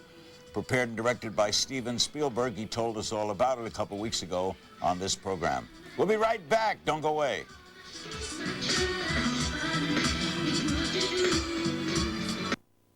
CNN's global coverage of Millennium 2000 is brought to you by Aflac. Without it, no insurance is complete. Well, when I got hurt and missed work, glad I had supplemental insurance. Supplemental insurance? What's that? Aflac. Well, even best insurance doesn't give you cash to cover things like lost pay, other expenses. This does. What does? Aflac? Shouldn't ask about it at work. Really? And what's it called? Aflac! Aflac. Without it, no insurance is complete. Aflac!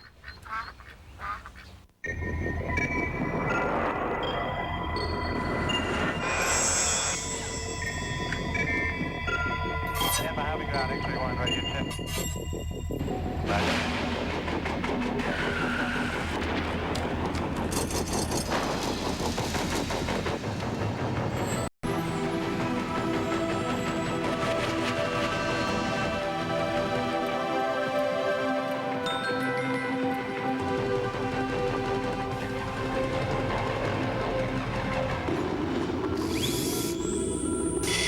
Initiating data download. At Merrill Lynch, we're still bullish. Analyzing data. From Wall Street to the world.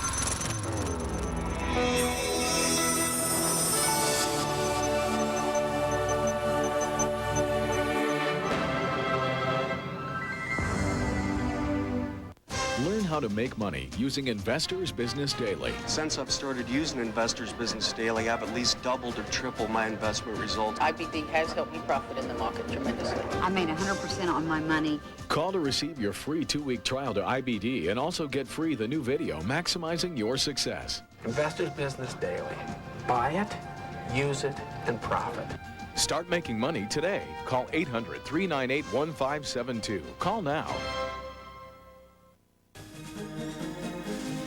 We're back on this edition of Larry King Live, part of CNN's Millennium coverage. I had mentioned earlier about His Holiness the Dalai Lama being, I had failed to mention that he was Buddhist. I said Muslim. Of course, he is a great Buddhist leader, and we apologize for that. And we thank those in the audience who called to correct us. You're looking at the outside of the Central Institute for Higher Tibetan Studies, and located inside that institute in Sarnath, India, is His Holiness the Dalai Lama.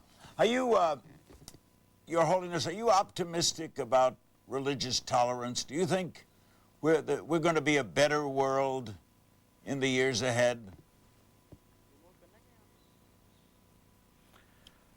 I'm quite sure I think future, I think the 21st century, I think could be more happier, more peaceful, because I feel in the 20th century, we humanity learned many new experiences.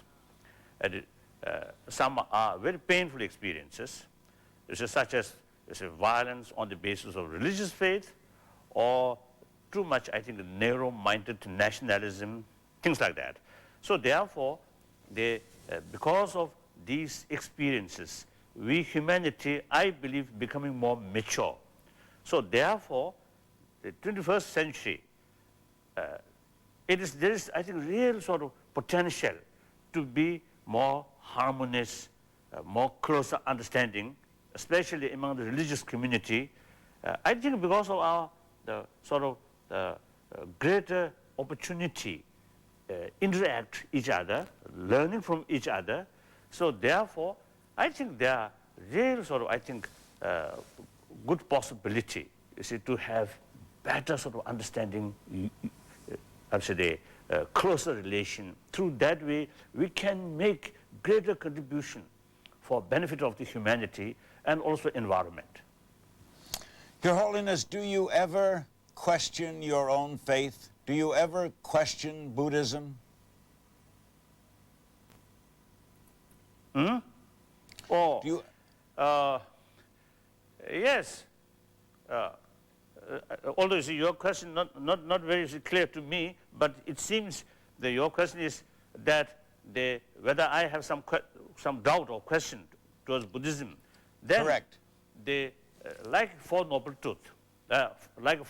Truth, or concept of true truth and infinite altruism, and you see the concept of emptiness. You see, these are fundamental Buddhist sort of teaching, Buddhist teaching. These are more investigate, more analyze. You see, things become clear, more convincing. Then you see such description about Mount Meru and you see the size of the world. Then you see sometimes I get little doubt. I feel the scientific sort of finding is, you see, we can actually prove. So as a Buddhist, you see, we must accept the reality. Just, you see, even, you see, this something which contradict with reality, then even Buddha's word, you see, we have to take, you see, different sort of interpretation. So basically,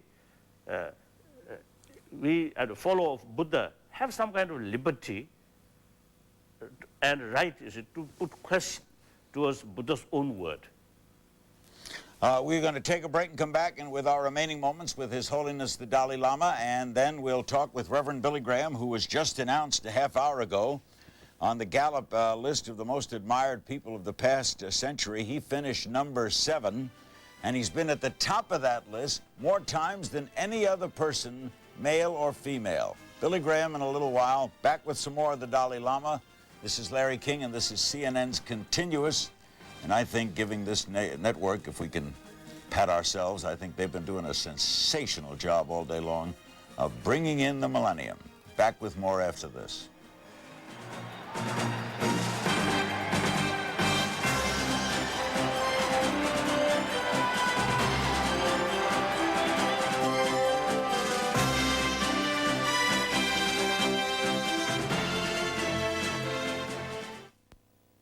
CNN's global coverage of Millennium 2000 is brought to you by Morgan Stanley Dean Witter. We measure success one investor at a time.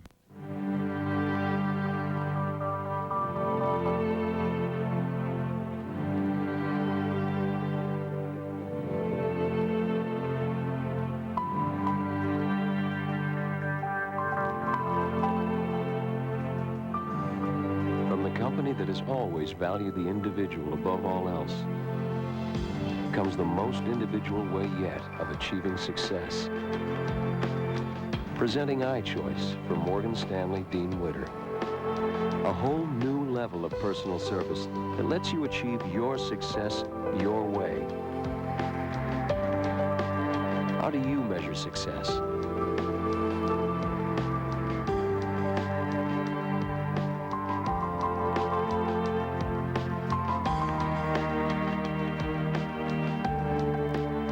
Morgan Stanley Dean Witter, we measure success one investor at a time. We're back, and there you see the Central Institute for Higher Tibetan Studies. Sadly for His Holiness and for those in Tibet who don't agree with the Chinese takeover, of course, they would rather this be in their own country, but it is in neighboring India. In fact, Sarnath, India, the Dalai Lama is in that institute as we talk with him now as this new millennium. Although in your religion, I guess it's 1437, I guess, is the year. Anyway, you talked about being optimistic and the like, and the return to some morale. Do you think we've seen the end of major war?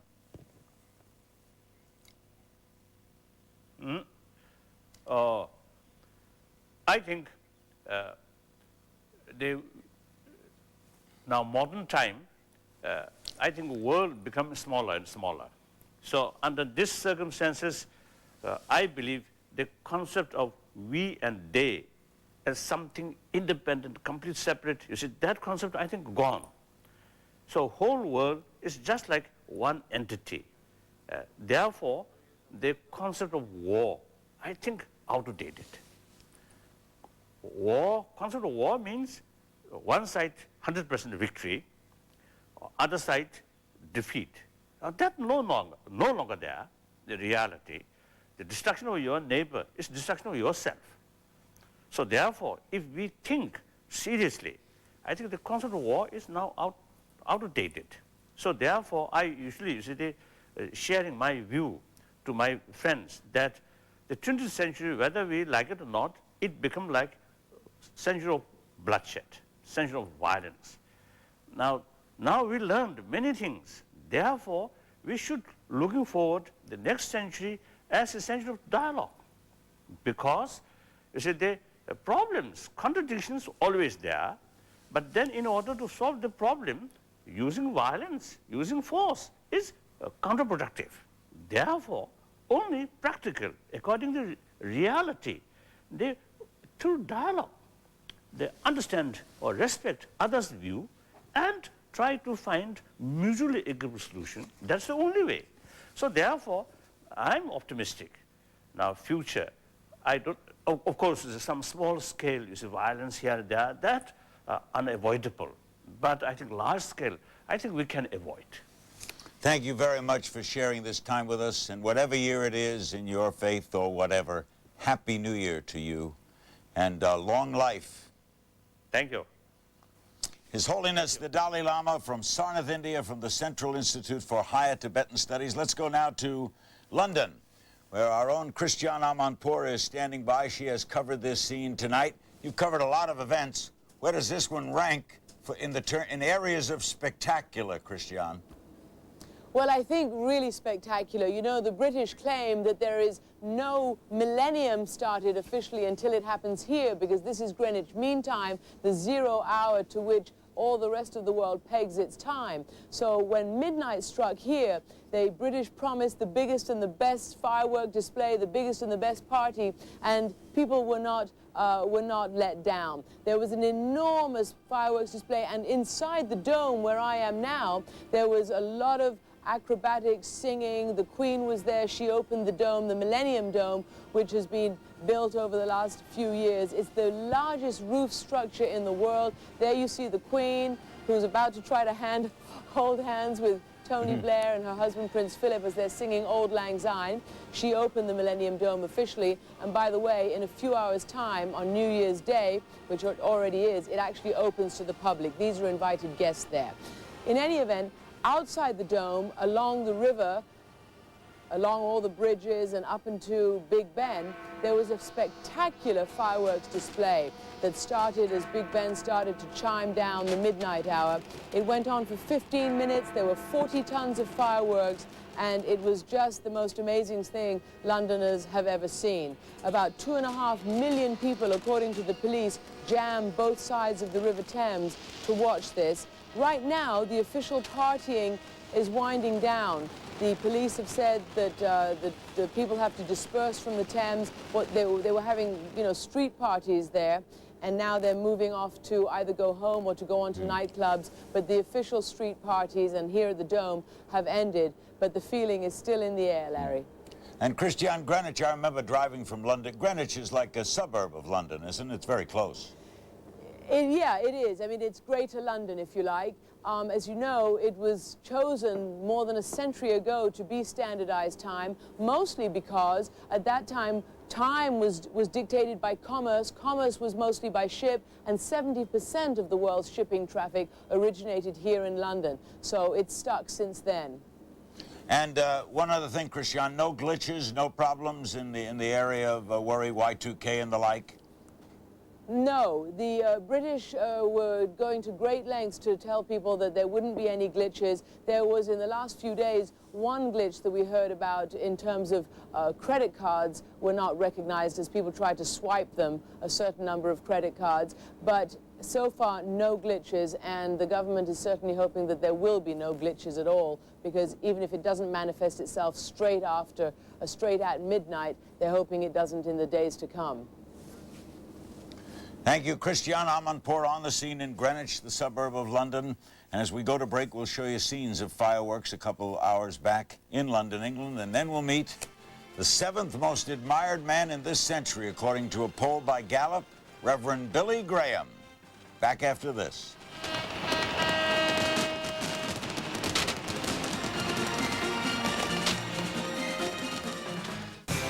What a way to kick off the year 2000.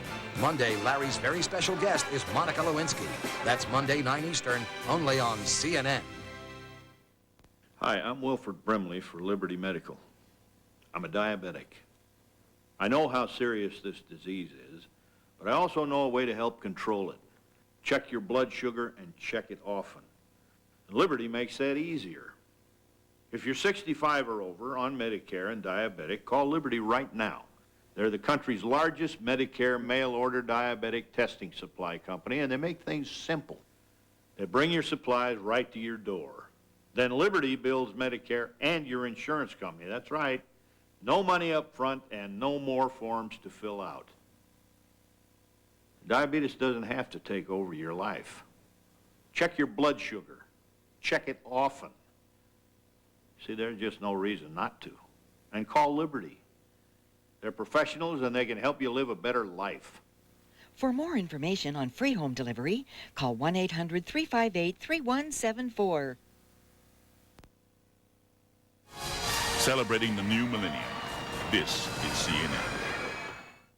It was water. 2.5 hours to go for midnight in New York City, and there you see that's a little ball. It's going to come dropping down in heralded Times Square. I guess the most famous place in the world for New Year's Eve. At least more people gather there every year. They were forecasting anywhere from 1 million to 2 million. And every policeman in the city of New York is at work tonight. By the way, tomorrow night, to kick off the new year, we will be in Seattle at Microsoft with Bill Gates. We welcome now to this special edition of Larry King Live, part of CNN's coverage of the millennium, The Reverend Billy Graham, who has appeared on the Gallup annual list of the most admired people. They've done 51 of them since 1948. He's been on it 43 times, more than any other individual, male or female. And in a poll finished tonight, which they announced just about an hour ago, Billy Graham finished number 7 among all-time admired people of the 20th century. Mother Teresa finished first. Congratulations, Billy. You're kind of used to this by now, right?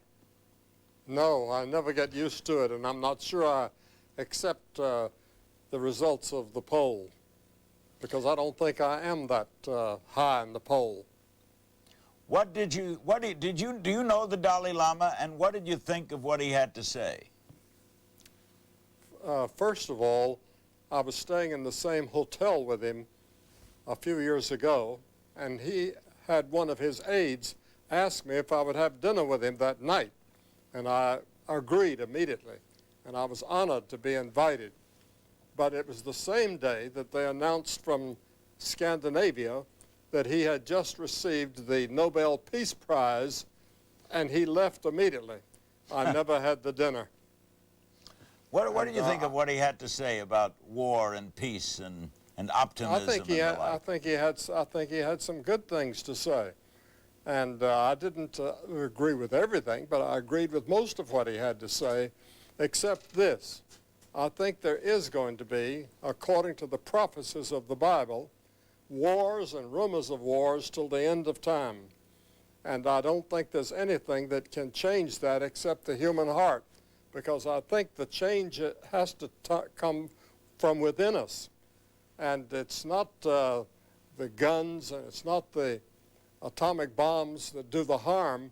It's the people that build them, and it's people that pull the triggers and push the buttons. And you do not see that change? Yes, I see that change taking place. I see it taking place everywhere I go. But it's on a small scale compared to the world's population. And another problem that we face, of course, is the expanding world population. Whether we're going to be able to support this kind of population explosion, I'm not sure. What, Billy, does this, we call you Billy, Reverend Graham, but we know each other such a long time, it's hard not to call you. But Billy's at his home in Asheville, North Carolina. What does this millennium, this year 2000, specifically mean for you? It means that we have a chance to start some things over again, or that we have to start new again. And some, we have New Year's resolutions that we normally make and then break a few days later. And I would like to see us make a millennium resolution that we're going to do all in our power to help bring peace to the world. And that it's not going to be these catastrophic events that we have had in the past where people are killing each other and raping each other. We can't have a storm like a hurricane or a tornado. That's in another area entirely. But we can help what's happening in the human heart. And the Bible says that there's a battle going on in all of our hearts, and that expands from state to state and person to person and group to group. What do you make of what you see of these celebrations tonight all over the world, the joy on the faces of all these people as we have swept across continents tonight on CNN? I've been watching ever since about 4 o'clock this morning, and it's been absolutely fantastic what you all have done in putting this thing together. And you're right, there was joy, happiness, anticipation, and it indicates that people want that. They're yearning for it. But from my perspective, they can only find it in a personal relationship with God. By the way, in your belief, is there an apocalypse coming? Is there going to be an end? Yes, I think that there's going to be a battle of Armageddon. It'll be the greatest war of history, but I don't know when. It could be 1,000 years from now. It could be 1,000,000 years from now. Jesus warned us not to speculate about a date because he said he didn't even know. Only his Father knew. And so we can't speculate about that. But we do read some signs that he left us to say that when you see them all converging at the same time, you know that the time is getting nearer all the time. Our guest is the Reverend Billy Graham, earlier the Dalai Lama. This is Larry King Live, part of CNN's continuous coverage of the millennium, the year 2000. It's arrived in the Western Hemisphere. You saw it at the top of the hour in Rio de Janeiro. Here's Washington, D.C. They're on the same time, Eastern time naturally, as New York, so they're 2 hours and 22 or so minutes away from their celebration, which will include an address by the president and a special film prepared by Steven Spielberg, all of it to take place on the mall right in front of the Lincoln Memorial. We'll be right back with Billy Graham. Don't go away.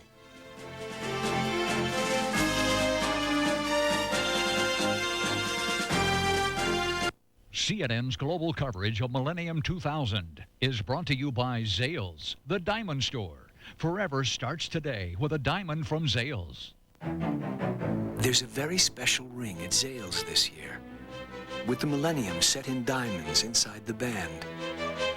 It's an exquisite half-carat diamond solitaire in 18-karat gold for a special price of only $19.99. Think of it. Just as the millennium is turning, you'll have the power to make time stand still. Exclusively at Zales stores or shop online at Zales.com. Well, when I got hurt and missed work, glad I had supplemental insurance. Supplemental insurance? What's that? Aflac. Well, even best insurance doesn't give you cash to cover things like lost pay, other expenses. This does. What does? Aflac. Shouldn't ask about it at work. Really? What's it called? Aflac! Aflac. Without it, no insurance is complete. Aflac. How do you measure success?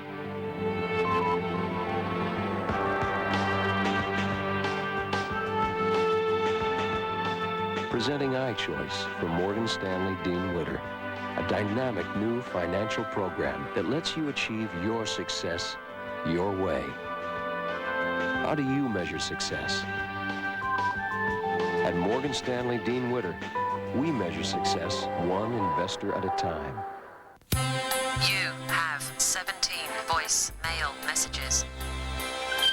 Congratulations. You've been born into the information age.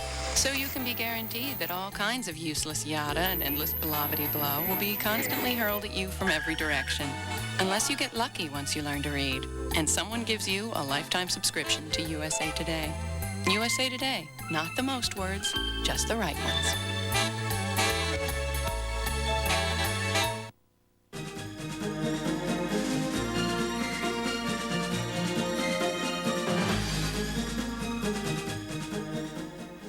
We're back with Reverend Billy Graham from his home in Asheville, North Carolina. Everyone, Billy, is talking about technology.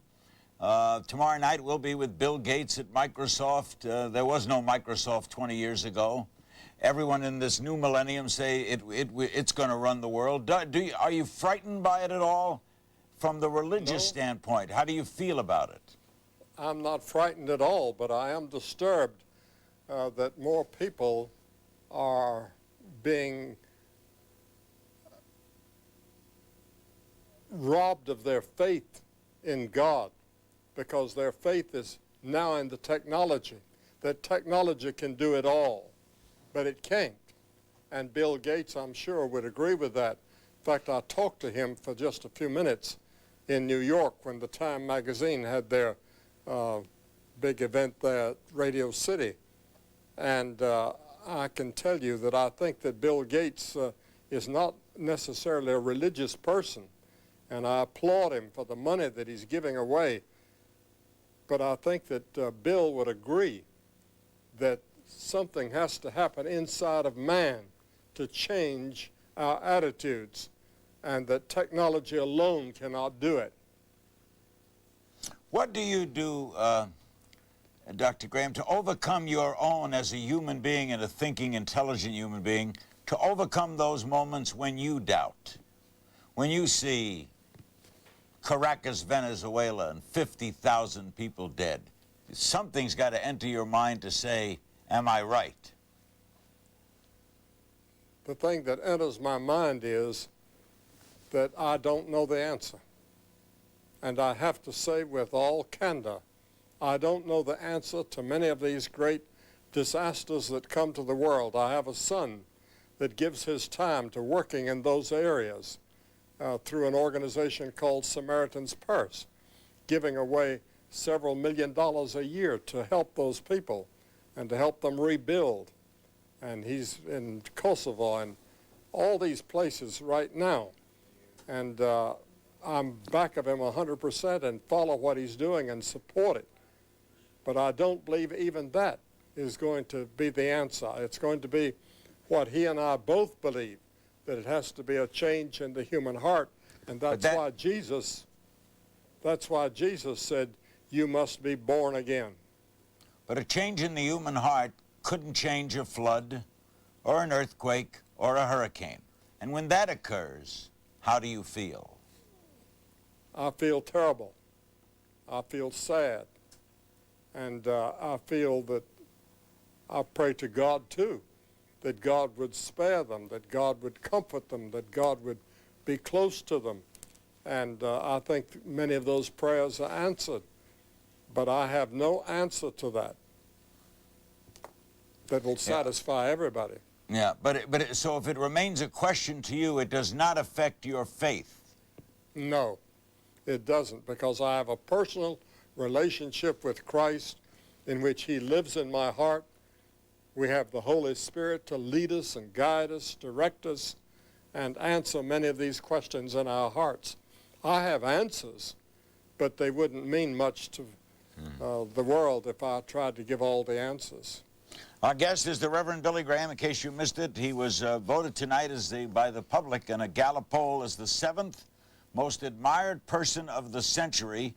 Mother Teresa was #1. He has made the annual list of the most admired people. They've had that 51 times, and he's been on it 43 times.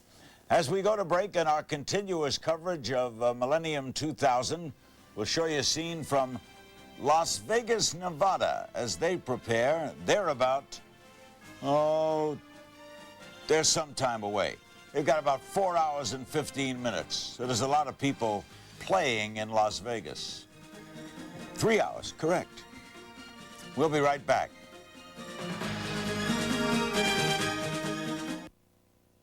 CNN's global coverage of Millennium 2000 is presented by Lincoln, American Luxury.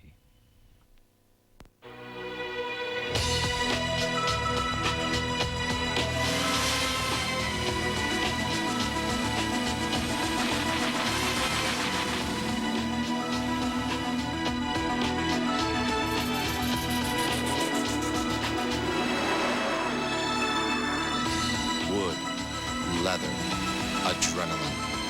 The new Lincoln LS, Motor Trend Car of the Year.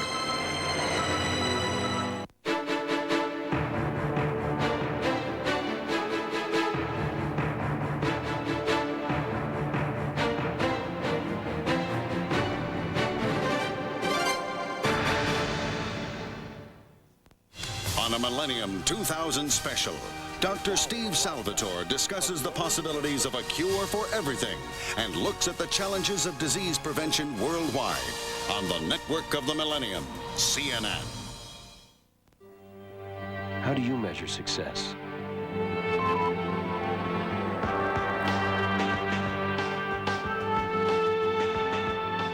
Presenting iChoice from Morgan Stanley Dean Witter. A dynamic new financial program that lets you achieve your success your way. How do you measure success?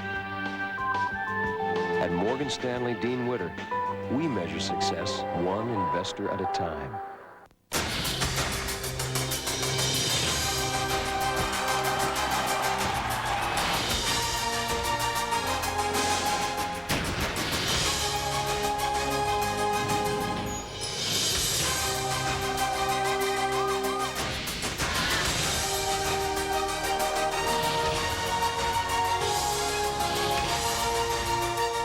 unparalleled coverage of Millennium 2000, only on CNN.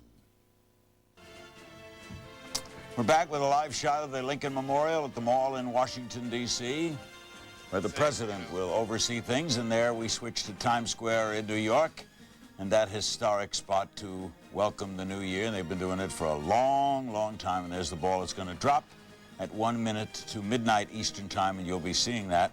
I was correct when I said Vegas was 5 hours and 15 minutes away. Of course, New York and Atlanta and points east are 2 hours and 15 minutes away. And we're talking with Reverend Billy Graham from his home in Asheville, North Carolina. How is your health? You look very well tonight. Thank you. I feel fine. I had a fall today because I have Parkinson's disease, and sometimes I miss a step and fall, and that makes me ache and have a few bruises, but it doesn't stop me at all. I feel great. How is Mrs. Graham? She hasn't been well at all. She's in a great deal of pain because she has problems in both hips and her back, and but she has a tremendous spirit. And if you ask her how she is, she says great. And she has a tremendous faith. And her faith, I think, spreads over to me. Are you going to continue in this new millennium doing crusades? Yes. People have asked me when I'm going to retire, and some of them ask me with great hope that I'll do it someday soon. But I think that I will not retire until the Lord retires me, whether that means death or illness or whatever it is. I'm ready to do what I think God wants me to do. And I want to ask you a question. I've been with you many times, and I appreciate everything you have done to help me, and I would like to close my part on this Millennium program with a reading a couple verses of Scripture. Is that all right? All right, but we're not done yet. Oh, I know we're not done. But go ahead. You can... It's your baby, Billy. Go. This is from Isaiah, the great Jewish prophet. He said, "Behold, God is my salvation. I will trust and not be afraid. For the Lord Jehovah is my strength and my song, and he also can become my salvation. Therefore with joy shall we draw water out of the wells of salvation. And in that day shall ye say, Praise the Lord, call upon his name, declare his doings among the people, make mention that his name is exalted. Sing unto the Lord, for he hath done great things for us. This is known in all the earth. Cry out and shout, the inhabitants of Zion, for great is the Holy One of Israel in the midst of thee." And I think as we approach this millennium, it would be great to have that joy and that peace that God can give in the midst of suffering, in the midst of things we don't understand, in the midst of the questions that you ask that I don't have the answers to. And to me, it's wonderful to have this inner peace that comes through prayer and study of the Bible and the love of my fellow man. We envy you. Let's get a call in for Billy Graham on this new year, new century, new millennium. Madison Heights, Virginia. Hello. Dr. Graham, I just want to ask you, are you going to still be allowed to be at the White House, the Council of Presidents, when the next president is elected? I have no idea. I have to be invited. And well, I think if it's well, I know you know all the major contenders. I know, in fact, you were personally responsible for, as Governor George W. Bush told us last week, 2 weeks ago on this program, you were responsible for his transformation. Well, I heard that. I didn't see that particular program, but I think he would say that God was responsible. I maybe was an instrument in God's hands. Maybe God helped me to be the one to convey to him what he needed at that particular time. But George W. Bush, is a tremendous person. And I'm not taking sides politically, but he is a marvelous young man and has a wife, Laura, that I love very much. We'll take a break and come back with our remaining moments with Billy Graham. And as we go to break, we're going to show you a live scene from the troubled spot in the world tonight, Chechnya, where the Russians have had their problems with rebels and the like. And there's the new president, Vladimir Putin. Mr. Putin took over today when Boris Yeltsin resigned the office. The elections will be held in March. That's by the new constitution in Russia. Normally, the elections would have been in June had Mr. Yeltsin remained. And there is the new president, Vladimir Putin, in Chechnya. We'll be back with our remaining moments of this edition of Larry King Live, part of our continuous coverage of Millennium 2000 on CNN. Don't go away. CNN's global coverage of Millennium 2000 is sponsored by Shiseido. Shiseido wishes you a happy millennium. 100 years pass, and Shiseido's ruby red liquid, the one that caressed the faces of Japanese women for so many generations, is even more sublime now as it touches the faces of women all over the world. In this new century, this era that empowers a woman to live life to the fullest and help create a more beautiful world, Oidermean is at home here, gently, thoroughly working to create more beautiful skin. 100 years pass, and time leaves so much less of its mark now on a woman's skin. The beauty of time gone by and the splendor of things to come are all mixed together in one bottle. From Shiseido. Another shot of Times Square in New York as they get about 2 hours and 7 minutes to go in the eastern seaboard of the United States. Also in the eastern United States, at his home in Nashville, North Carolina, is Dr. Billy Graham. Are you optimistic? Generally? Very optimistic, because I know the end is going to come, and when the end comes, God will be there. God had no beginning, he has no end, and he's everywhere. What worries you the most? Oh, I suppose the thing that disturbs me the most is that I may have to leave all of this and go to heaven.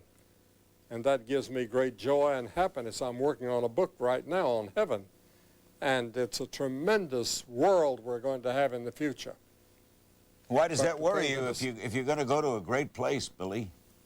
The thing that disturbs me is that that I have to live here that much longer until that time comes, because it is a very pressure-cooked age in which we live. I can't possibly imagine what this world is like 100 years from now. And you'd like to be here to see it or not be here? I would like to be in heaven watching it. Billy, I thank you very much for spending this time with us. It's always great seeing you, especially looking as well as you do, and having a night with you and the Dalai Lama was a special treat. Thank you, Larry, and Happy New Year to you and your wife and child and all the rest. Same to you, Billy. Happy New Year. It's a joy knowing you. Billy Graham, from his home in Asheville, earlier the Dalai Lama. Tomorrow night we'll be up at Microsoft in Seattle, Washington. What a way to kick off the new year with Bill Gates. We turn it over now to Bernie Shaw and Judy Woodruff there in Washington, and they'll take you to the next celebration and throughout the night. I'm Larry King. Thanks for being with us. Bernie, Judy, go.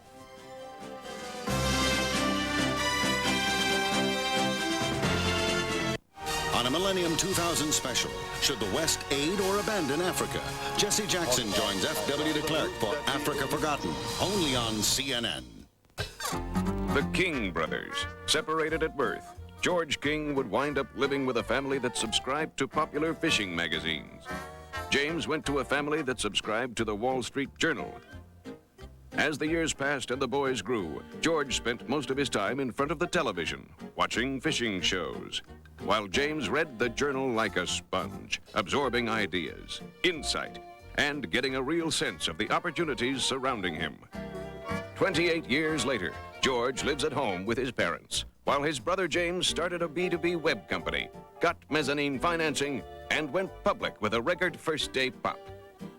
Food for thought, especially since you can get 13 weeks of the Wall Street Journal for just 57 cents a day. That's 25% off the regular subscription. Subscribe now. Call 800-249-8500. That's 800-249-8500. The Wall Street Journal, Adventures in Capitalism. The worst thing was math class and getting called to the board. I never knew how to do the problem, and everyone was staring at me. I could feel my back turning red. But now it's no problem because math makes sense. At Sylvan Learning Center, we help students catch up or even get ahead.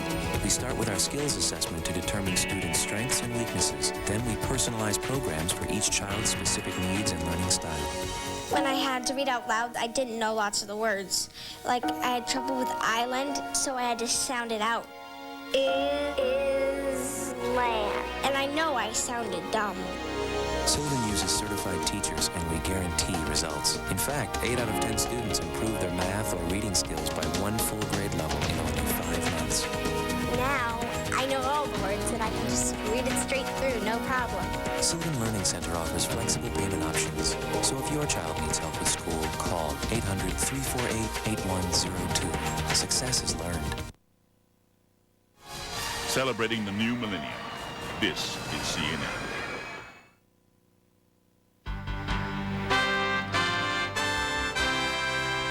It is a minute and a half to midnight in Argentina and other parts of South America as the new millennium moves deeper into the Western Hemisphere. It's the last tango in Buenos Aires for 1999.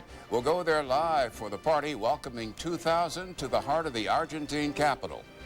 The island of Bermuda, the Barbados, and Chile are joining the Millennium Club as well this hour.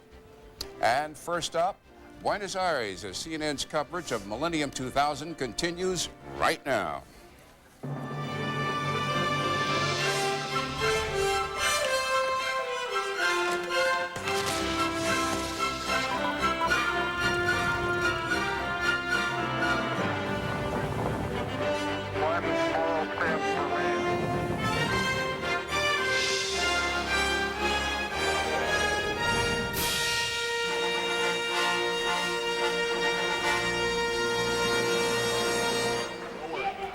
Politics mixes with celebration in Buenos Aires as the clock nears midnight. And to the right at the top of your screen, hundreds of thousands know the magic moment is getting closer. In the capital of the United States, Washington, D.C., fireworks are at the ready, and so are the political celebrities. Chicago is Carl Sandburg City, among others, and they too are watching the clock.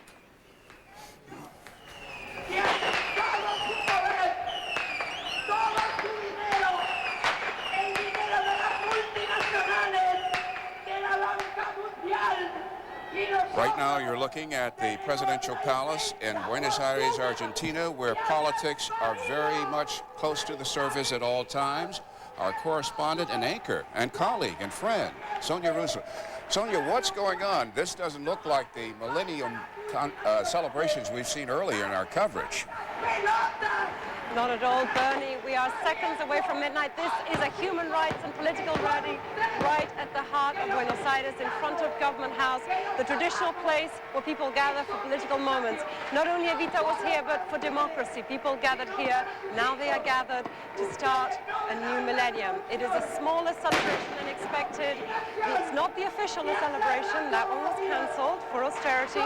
But as you can see, it has not taken the spirit out of the party.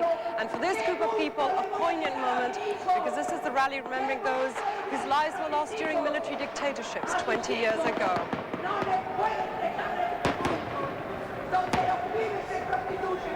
Sonia, what demands are they making here, these main speakers? The demands are for social justice, and the demands are for those responsible for the deaths of the at least 9,000 children of theirs, for them to be put in prison. Of course, the laws have been passed that will no longer be possible, but their demand for justice continues, and now it has become also a demand for social justice. Most Argentines are at home with their families and will be partying much later into the night, into the early hours of the morning. And Sonia, is it not true that what is remarkable about this rally that we're watching here on worldwide television is that just a short while ago in this country, this rally would not have been permitted? Certainly not. The courage of these women during the years of dictatorship, I cannot stress to you, I lived here at the time, the courage they had to come out and protest against the disappearance of their children. But this country has been a democracy now for 16 years. We've just had another change of democratic government, and it looks like at least one thing Argentina can celebrate in the new millennium is that the age of military dictatorship is definitely over. Well, so it is a very unusual and more subdued kind of celebration into the millennium. Bernie? Well, on a different level, you really look good, you look happy, you look satisfied. How does it feel to be home? Wonderful. Absolutely wonderful to be home. Okay, thank you. Happy New Year. Or Feliz Año Nuevo. Feliz Año Nuevo a ti. It is great to see our colleague Sonia. If politics is front and center in Buenos Aires, it's certainly not that in New York City, the biggest city in the United States. More than 1 million people believed to be crammed into Times Square, many more than in years past, and our own Fred Hickman is there too. Fred, where are you? Thank you very much, Judy. Actually, I am standing right in the middle of Duffy Square, which is right at the corner of 46th and Broadway. Or actually, it's not Broadway. It's been renamed NYC 2000 for the night. And the news of the evening is we have, for the first time since they've been doing this, since way back in 1904, we have a sellout, completely full. All of the viewing areas here between 34th and 59th Street, between 6th and 8th Avenues, are completely packed to capacity. And now police officers are starting to marshal people back down Times Square toward the south end of the square. So they'll have to depend on these 7 big screen television sets to watch the beautiful ball drop at midnight Eastern time. And speaking of that wonderful Waterford crystal piece of work, we have one of the designers here, Colin McGuckin from Waterford over in Ireland. Thank you so much for joining us. We know that this is the first time for this ball. We know it weighs over 1,000 pounds, but tell us a few more of the dynamics of this particular ball. Okay, well, this ball is absolutely unique. It's the first of its kind. It's the only one of its kind, okay? You can see a replica of one of the panels here. There's 500 pieces of crystal on this ball. It's 6 feet in diameter, weighs about 1,070 pounds, right? And in total, we have about 21,000 watts of light inside this, okay? You can see here the bulb made specially. You can see here the pattern on the crystal, okay? This represents the Earth here in the center. We've got a 7-pointed star. We called it the Star of Hope. And we felt that was a very appropriate theme for the end of this millennium and hope for the next millennium as well. And then behind this, we have a range of colored lights. We can have red, we can have green, we can have yellow, we can have blue. And also we have xenon, like disco strobes. And we can mix it all together. All the panels are programmable. And you can get this kind of cacophony of light that we're having during the day here that'll build up to a wonderful finale at midnight. And we understand also this is the only time we're going to see this particular ball. First time and the last for this particular configuration. This particular configuration of ball as it stands, yes. We're going to do something different for next year. Don't ask me what it is yet. We've got to get through this year yet, okay? But it'll be something different. Maybe something different in the crystal side, the lighting side, or maybe both, yeah. What will you do with this ball once the drop has occurred? Very good question, yeah. I guess it's going to be a national icon of some description. It'll go to it's going to be displayed somewhere in the States, right? It hasn't been decided exactly where yet. Somewhere suitable and somewhere where everybody can get a good chance to see it, I think. Okay, Colin McGuckin, thank you so much for staying with us and talking with us about it. Good luck with the ball. Thank you very much, and a happy year to you and all your viewers. Same to you, sir. Thank you. Interestingly enough, when the ball does actually drop, it'll come down about 77 feet down the pole at 1 Times Square. Very slowly. It'll take a minute for it to come down, of course. Mayor Rudolph Giuliani will be the gentleman charged with the honor of starting that process, and he will, of course, be joining us at 11:30 Eastern Time to tell us more about the security issues here. And as far as security issues are concerned, Bernie and Judy, I have good news to report. We have had no serious problem here in New York City today. That's it from New York City for now. We've got lots more to come, but I'm Fred Hickman, back to you in Atlanta. Thank you, Fred. That's good news indeed. He looks awfully secure. From the Big Apple to the Big Capitol. On the Mall, Wolf Blitzer. The good news here, Bernie and Judy, is there's no bad news. In fact, the crowd that has gathered along the reflecting pool between the Lincoln Memorial and the Washington Monument is getting bigger and bigger every minute. A lot of excitement. The performance has just started. The president is here with the First Lady, daughter Chelsea. They are going to be part of this millennial celebration that will culminate at midnight with a huge, spectacular fireworks and light show, something that the producer, George Stevens Jr., says Washington, D.C. has never seen before. We'll see in a couple hours whether that, in fact, is true. Now, only a little while ago, I had a chance to speak with one of the legendary rock and roll stars who was going to be performing here this evening, Edgar Winter. Let's listen to that interview.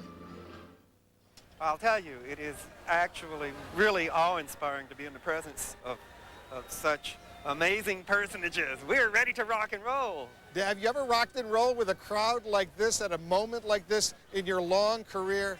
Well, this certainly is, since Woodstock, I was at the original Woodstock, and this certainly equals or surpasses that. I mean, it is the most wonderful place I could possibly imagine being at this particular time. And as you prepared for this moment, I know this has been in the works for a few weeks, what was going through your mind as this one millennium moves into the next one?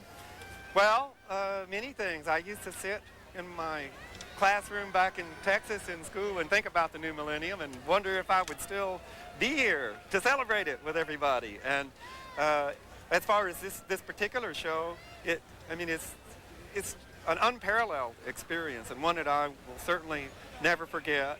And when the midnight hour actually occurs, what's going to be the special wish that you'll make? The special wish will be to thank my wife, Monique, and for sharing these past 20 years. We just had our 20th. We're getting ready for our 21st wedding anniversary. And I hope that those 20 years will be as happy as this last proceeding. All right, Edgar Winter, the legendary rock and roll performer who's been around for a long time. We've loved your work for all these years. Thank you very much. Thank you so much for spending a few minutes with us. You're quite welcome. All right, let's rock and roll. Rock and roll! And that's what they're doing here. They're getting ready to rock and roll. Tom Jones is going to be performing, John Fogerty, Kenny Rogers. The excitement is, of course, building. And the good news, of course, no Y2K computer bug problems so far. No other terrorism problems. A lot of speculation that could have been the case. People are very excited here. In fact, the Pentagon only a few minutes ago said that the code is now green, meaning all things going forward, no problems anticipated. Everyone being very excited here at the Washington Monument. Now, only a few blocks away, our senior White House correspondent John King is standing by with what has been going on over there. John? Wolf, mostly a celebration here at the White House because of the good news related to the Y2K questions. The president now down with you on the Mall to play his role in ushering in the new millennium here in Washington. The president will address the nation just before midnight, also help light the fireworks down there. Here at the White House a short time ago, the president and the First Lady and Chelsea Clinton greeted more than 300 guests on hand for a White House Millennium Dinner. The actress Sophia Loren among those on hand here, as well as heavyweight boxing champ Muhammad Ali, the entertainers Will Smith, Jack Nicholson, Quincy Jones, among those helping putting together the entertainment festivities tonight down on the Mall. The president, in 3 separate toasts here at the White House, asked his guests to look back on the role of the United States in the last millennium, a relatively brief role, of course, the United States in existence only for the final 200-plus years of the millennium. And the president also urged his guests to use their imagination and think ahead to the new century just ahead. Tonight, we rise to the mountaintop of a new millennium. Behind us, we see a great expanse of American experience. And before us, vast frontiers of possibility still to be explored. I think we would all agree that we are most fortunate to be alive at this moment in history. You see the toast here from the president, and he's now down on the Mall. As I mentioned, after the celebration on the Mall, more than 1,000 people invited back here to the White House for an all-night party. The president then will head into the Oval Office first thing tomorrow morning and address the American people. This is traditional Saturday radio address. Television cameras will be allowed in on this unique experience as the president and the First Lady usher in the new year here in Washington. Wolf? Okay, John King at the White House. The president, of course, being a night owl, he's going to be partying all evening, and a lot of his friends gathered there as well. The theme, though, is remembering the past and imagining imagining the future. That's what the president will be speaking about. We'll be hearing later this evening from the president and the First Lady. We'll be carrying those remarks live here on CNN when they speak just before midnight. Once that midnight celebration, the midnight moment comes, it's going to be, as the producers Quincy Jones and George Stevens Jr. say, something the nation's capital has never seen before. And Bernie and Judy will be anxious to see exactly what this nation's capital can come up with at midnight, especially when compared to Times Square. Bernie, Judy. Thank you, Wolf. And since Bernie and I both call Washington our hometown, we're both glad to know that things are going smoothly so far. Of course, those are things that we keep watching. Washington is just one of the big cities where parties are taking place as the new year comes and midnight comes.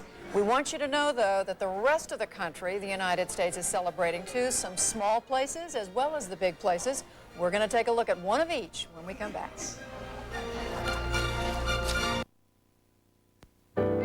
CNN's global coverage of Millennium 2000 is sponsored by Shiseido. Shiseido wishes you a happy millennium. 100 years pass, and Shiseido's ruby red liquid, the one that caressed the faces of Japanese women for so many generations, is even more sublime now as it touches the faces of women all over the world. In this new century, this era that empowers a woman to live life to the fullest and help create a more beautiful world, Oidermean is at home here, gently, thoroughly working to create more beautiful skin.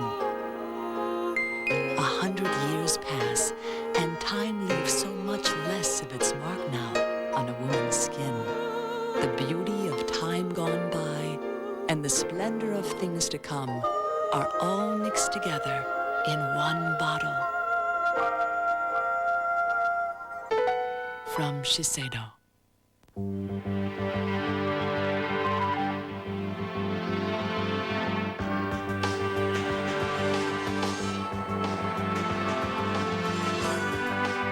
In any business, there can be only one priority. At Morgan Stanley Dean Witter, we have never forgotten ours. Not surprisingly, we measure success a little differently. Monday on CNN's Larry King Live. What a way to kick off the year 2000. Monday in her first live primetime interview, Monica Lewinsky will be Larry's special guest. That's Monday, 9 Eastern on CNN.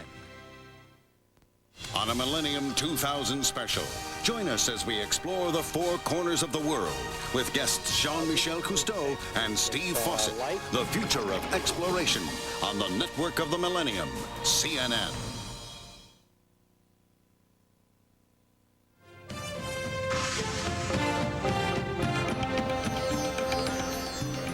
Looking north, the arrival of the New Year's less than 3 hours away in Chicago. That's Lake Michigan. This city has flown in citizens of almost every nation in the world to take part in its millennial celebrations. Joining us, our CNN Chicago Bureau Chief Jeff Flock. Flock, how's it going?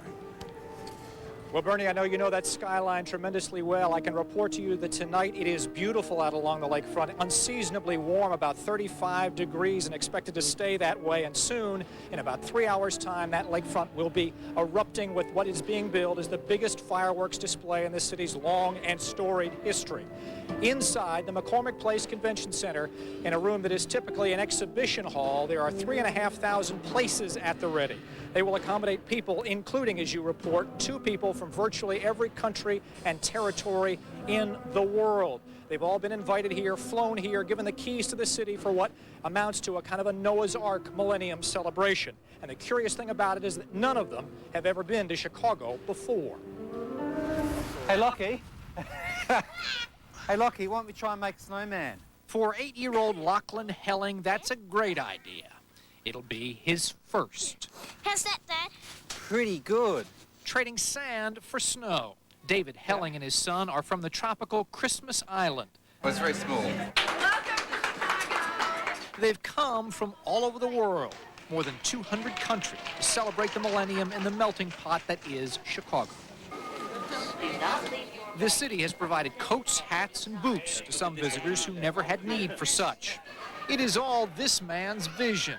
Dino De Vincenzi, who arrived with his family from Italy, came up with the idea and emailed it to Chicago's mayor.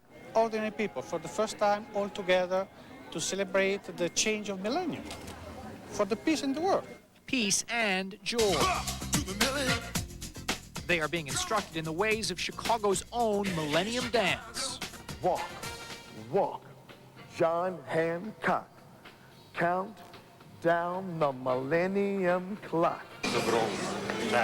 There are no kings, queens, or captains of industry among them. She is a secretary from Malta. He's an architect from Morocco. And her picture up there on the wall? So far, Lockie and his dad have been to the museum, on a bus tour, have gotten gloves and hats to fend off the Chicago winter, and of course, now have tales of snowmen to take back to Christmas Island. It feels so squishy. Bernie, as we said, it is unseasonably warm, and so that snow is all gone now, but they will certainly have their memories. Again, this room will fill up in about a half an hour's time with those 3,500 people. And, of course, our coverage tonight will be live and in all the right places. That's the latest from Chicago. I'm Jeff Flock, CNN, reporting live from the McCormick Place Convention Center and what amounts tonight to Noah's Ark. Jeff Flock, what a party it's going to be.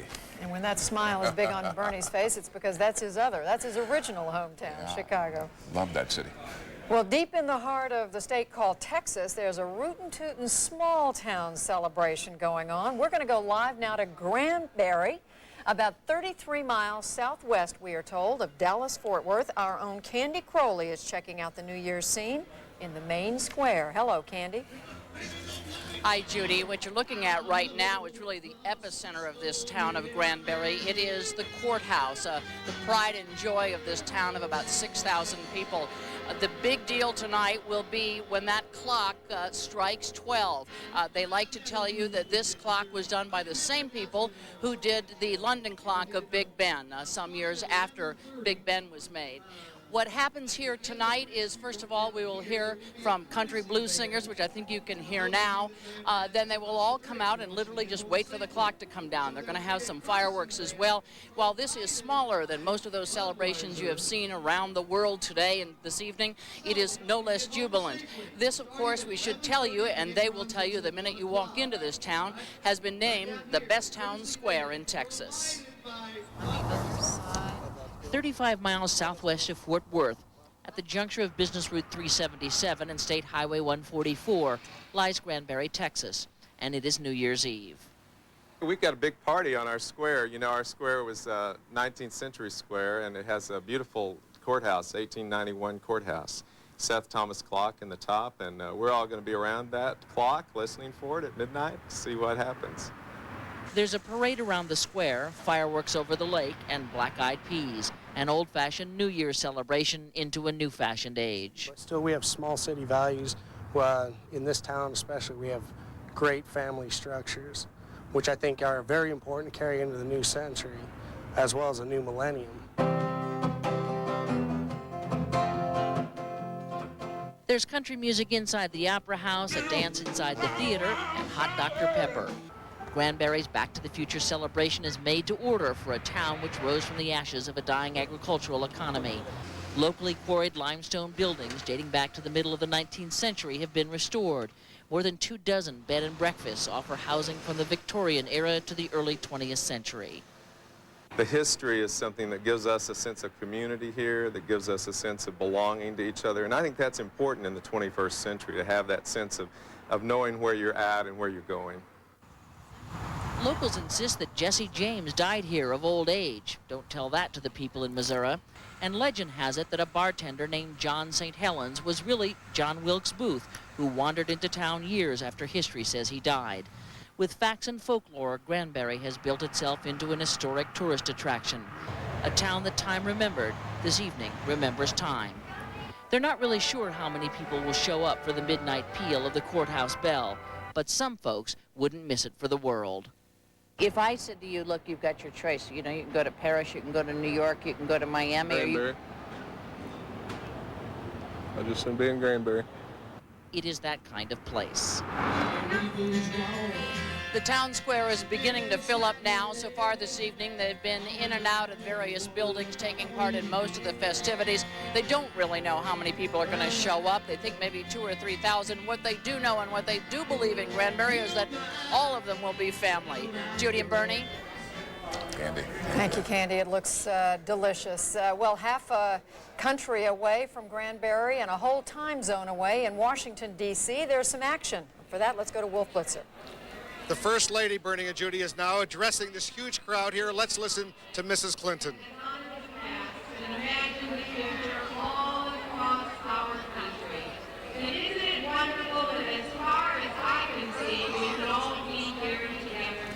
It is so moving to stand at this place, which in this century has become America's sacred ground. Here we have come again as individuals with our children in hand and by the hundreds of thousands to witness and strive for what is best in our country and ourselves. Under Mr. Lincoln's gaze, we each stand taller and we all reach higher. The Great March on Washington came here in 1963 as a mighty river of hope, fed by every race and every stream of American life, to hear the man who was Lincoln's spiritual descendant, this century's American prophet, proclaim, "I have a dream." It was and is the American dream.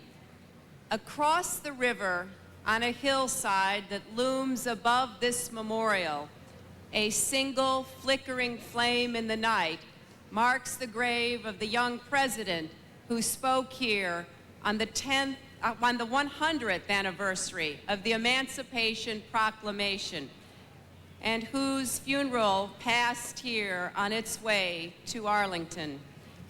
At the summit of the American century, he told us not to be satisfied, but to challenge ourselves. Ask not what your country can do for you, ask what you can do for your country. It was a time when visions were raised up and leaders were struck down. But their ideals will never die. They will go with us into the new century and the new millennium. And here is a song from a time in this century that touched America's soul. Abraham, Martin, and John. Ladies and gentlemen, Trisha Yearwood and Brian McKnight.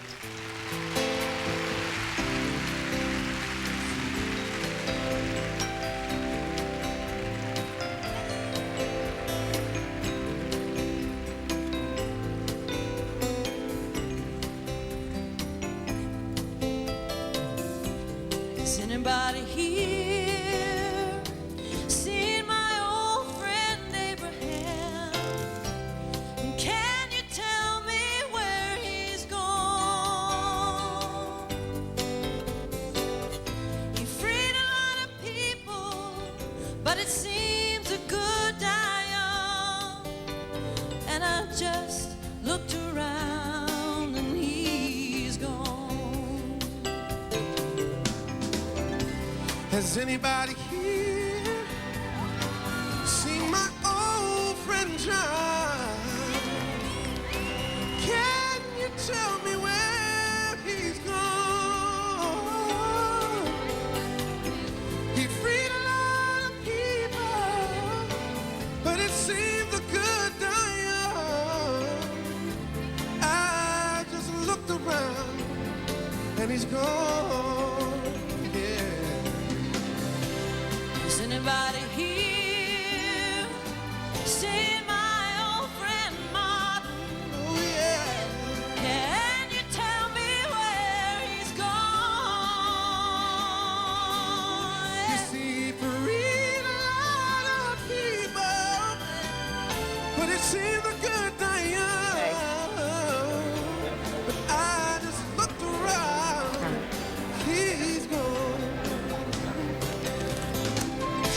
From a song that celebrates the life of some great civil rights leaders in the United States, we take you across the world to a country where the rights of all people are being celebrated. Sunrise over Cape Town, South Africa. When we come back to Caracas, Venezuela, the next big city to greet the new millennium.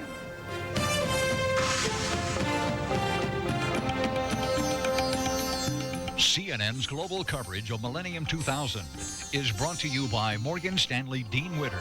We measure success one investor at a time.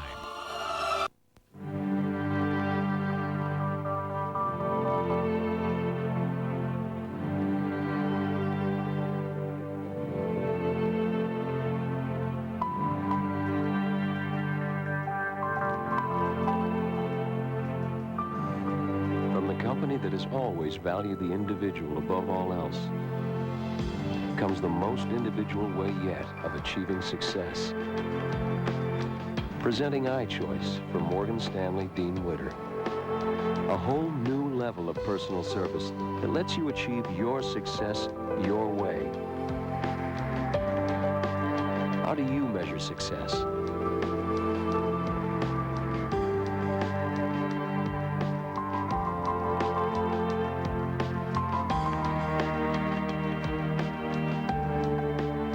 Morgan Stanley Dean Witter, we measure success one investor at a time. On a Millennium 2000 special, Mikhail Gorbachev and Shimon Peres discuss the future of the world's water supply on the network of the Millennium, CNN. Go long, I got it. Uh-oh. Having two sons is like having a hurricane in the house. That's why I need a vacuum cleaner that really picks up dirt. Sears Kenmore Cyclonic Vacuum's powerful 12-amp motor and cyclonic action generate incredible cleaning power. Its unique triple filtration system traps 99.97% of the dirt and allergens that pass through it, down to 0.3 microns for a cleaner home environment. And Kenmore Cyclonic is the only vacuum with a washable HEPA filter. Plus, the extra stretchable hose and turbo brush attachment make cleaning stairs fast and easy. With the Kenmore Cyclonic, there are no bags to replace or buy. When I'm done, I just empty the bin. I don't know how I survived without it. Sears, the good life at a great price, guaranteed. Have your Sears or other credit card ready and call 1-800-410-3838. That's 1-800-410-3838. The Moneyline News Hour, weeknight 6:30 Eastern on CNN.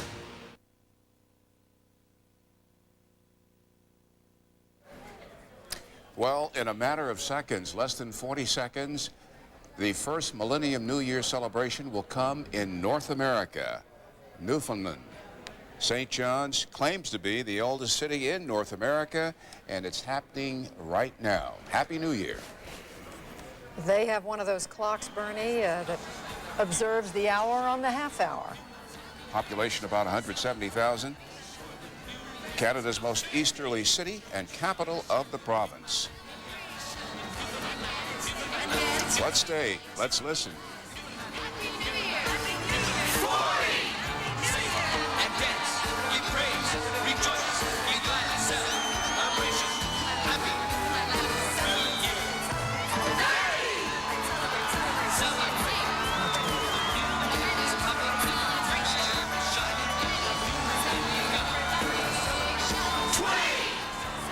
This millennium is very important to these fine people. It marks the 1,000th anniversary of when the Vikings first arrived in North America, and you can tell they are having fun.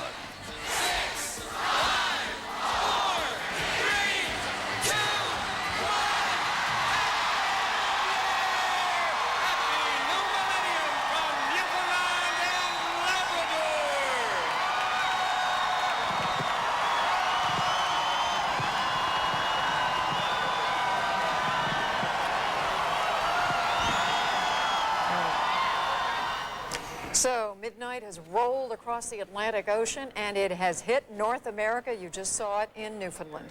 We are now, though, going to move all the way south to the country Venezuela, to Caracas, a country where this millennium is being greeted with a mixture of emotions surely some celebration, but also great sadness for the losses Venezuela has experienced in the recent flooding and mudslides that has taken the lives of many, many thousands of people. CNN's correspondent Mark Potter joins us from Caracas. Mark. Well, Judy, what we're seeing here in Caracas is a much different situation than in other world capitals tonight. In Venezuela's capital, home to 3.5 million people, we are hearing and seeing a lot of fireworks indeed, but they're being fired off by private citizens from their homes, from their yards, from their streets. But there is no organized New Year's and Millennium celebration. The government is not sponsoring a national party, and the mayor's office and local TV stations, which used to sponsor New Year's events, have canceled them this year. Now, there are a couple of reasons for the rather limited celebrations here in Caracas. One actually is cultural. The Venezuelans typically don't make a big deal of New Year's, relatively speaking. They tend to celebrate in their homes at midnight, having dinner with their family if they go out. They go out later to church, to private parties. They don't gather in big crowds as in New York and other places. Now, there's a second reason for the limited celebrations here. It's much more serious, it's very sad, and it happened very recently. Just 2.5 weeks ago, there was a natural disaster here. On December 15th, after days and days of torrential rains, floods, avalanches, and mudslides destroyed a number of communities just to the northeast of where we're standing, just northeast of Caracas. It killed thousands of Venezuelans, and it certainly has put a damper on the New Year's celebrations. The mood in much of Venezuela is seen through the eyes of Red Cross workers, who day after day slog through mud and wreckage, trying to ease the suffering. The estimates are staggering. Between 15 and 50,000 dead, 400,000 homeless, and a $20 billion price tag on recovery, which could take years. Red Cross supervisor Miguel Villarroel has worked non-stop since the mudslides. He has seen too much misery. The Venezuelan people are not celebrating anything at this time. Here we didn't have Christmas, we won't have New Year's Eve. That is a catastrophe and a national tragedy. A national tragedy that has taken a personal toll on Ana Roxo. I'm not going to have a New Year party. I didn't have Christmas party at home. I don't know. I'm sad about this and very worried about these people. I'm ready. During a national address, Venezuelan President Hugo Chavez said the tragedy has shaken, but perhaps strengthened, the national soul. I think we're going in with our heads held high, carrying our dead, but with our heads held high. To be clear, most of this country's 23 million people were not directly harmed by the disaster, and life goes on in Caracas and the major industrial centers, which were mostly spared. But even here, there are political and economic worries. The country is in deep recession, and the Chavez administration blames much of the country's ills on rampant corruption from past governments. Corruption in Venezuela has shown it is a state within a state, and many times it is more powerful than the government itself.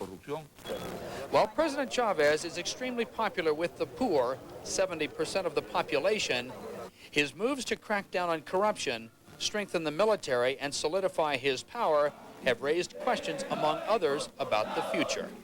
It doesn't mean that you have good expectations of the next year, because again, confusion is what we have now. Confusion, compounded by tragedy that has shaken the national soul. So against that backdrop, that sad backdrop, the country is just beginning to recover, and it has diminished its millennium celebrations. Judy? Just in a capsule, Mark, tell us, how are people coping? Are the people who avoided this disaster, are they reaching out to their countrymen in this terrible time? Yes, they are. We have seen a lot of relief efforts. They're continuing every day. Food is being gathered here. People are being moved from the disaster areas into the central part of the country. And there's also a huge international effort from the United States, from Europe, from Latin America, the Caribbean. A number of countries are helping. This is a huge disaster. The president here has called it the shaking of the national soul, but he says in some ways, maybe in the end, the country may be stronger because it is unified in the recovery.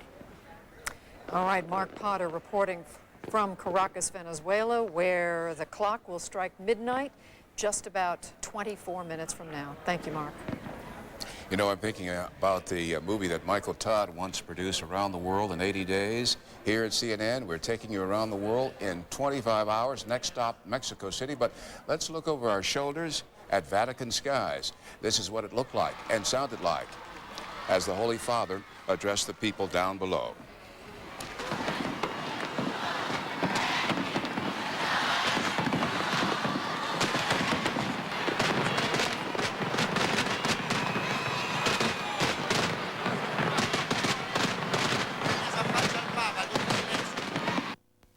You are a skilled and gifted surgeon. He left behind the only family he's ever known. Bye, Homer. To find his place in the world. I've never actually seen the ocean.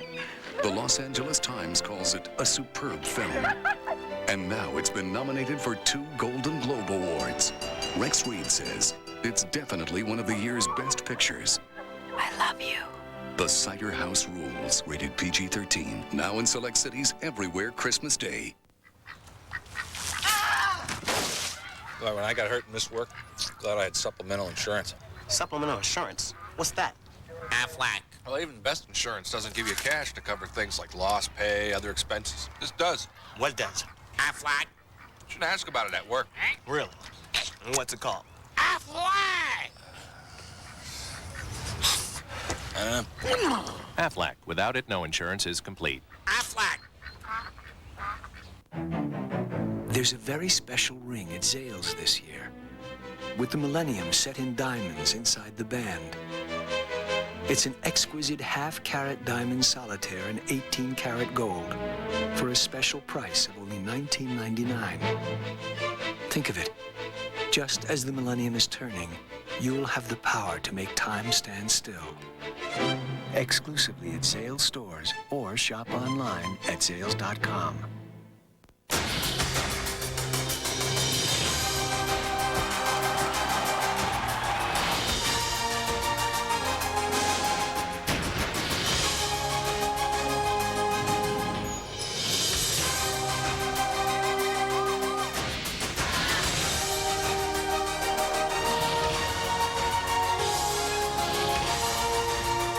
Unparalleled coverage of Millennium 2000, only on CNN.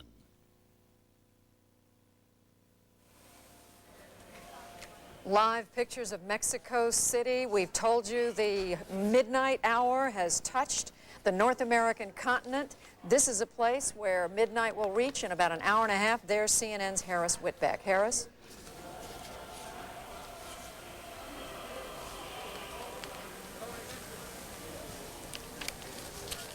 Harris Whitbeck, are you with us? They're making music, and our correspondent is on the scene. This is Mexico City's main square, the Zocalo.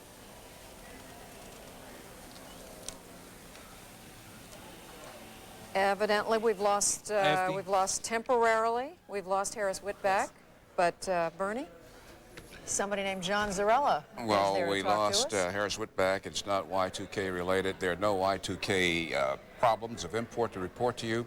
And one of the ways NASA assured that there would be no problems is that it kept the shuttles out of orbit. Our man John Zarella is at the Kennedy Space Center with more. John? Bernie, well, you know, you've seen some fabulous fireworks for the past 18 hours or so, but as you know, I can tell everybody that until you've seen one of these launch, you really haven't seen fireworks at all. That's a Delta III rocket, and it's boosted lots of payloads into orbit and communication satellite and sent probes onto Mars.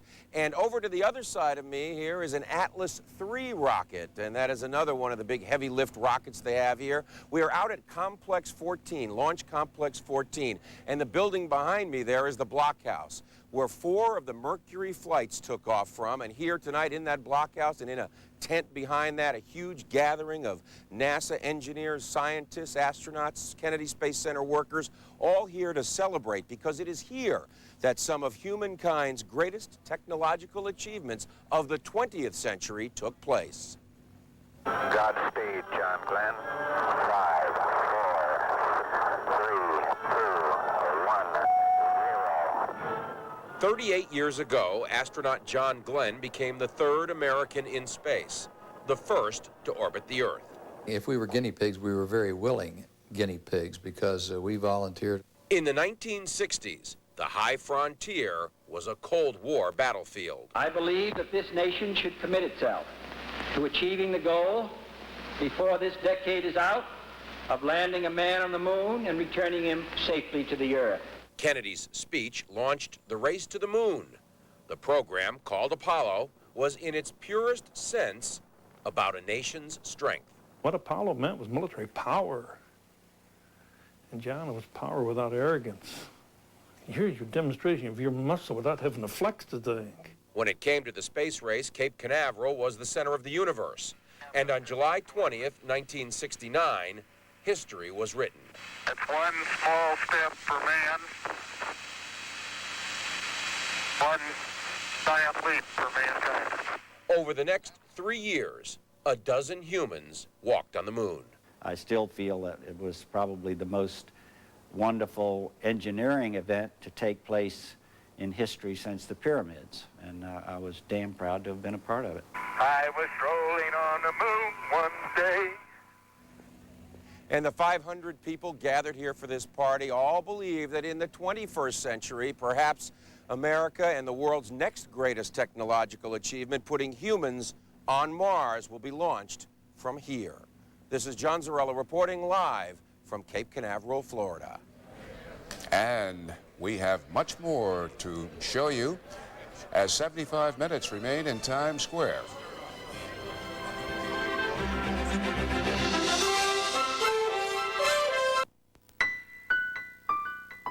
A 100 years pass, and Shiseido's ruby red liquid, the one that caressed the faces of Japanese women for so many generations, is even more sublime now as it touches the faces of women all over the world.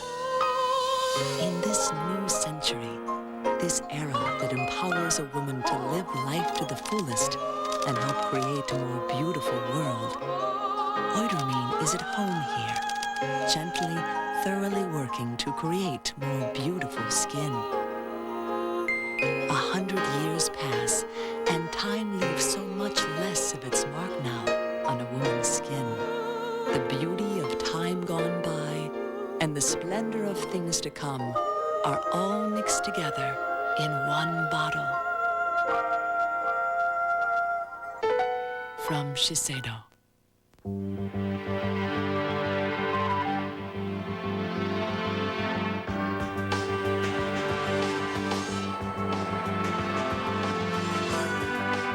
In any business, there can be only one priority. At Morgan Stanley Dean Witter, we have never forgotten ours. Not surprisingly, we measure success a little differently.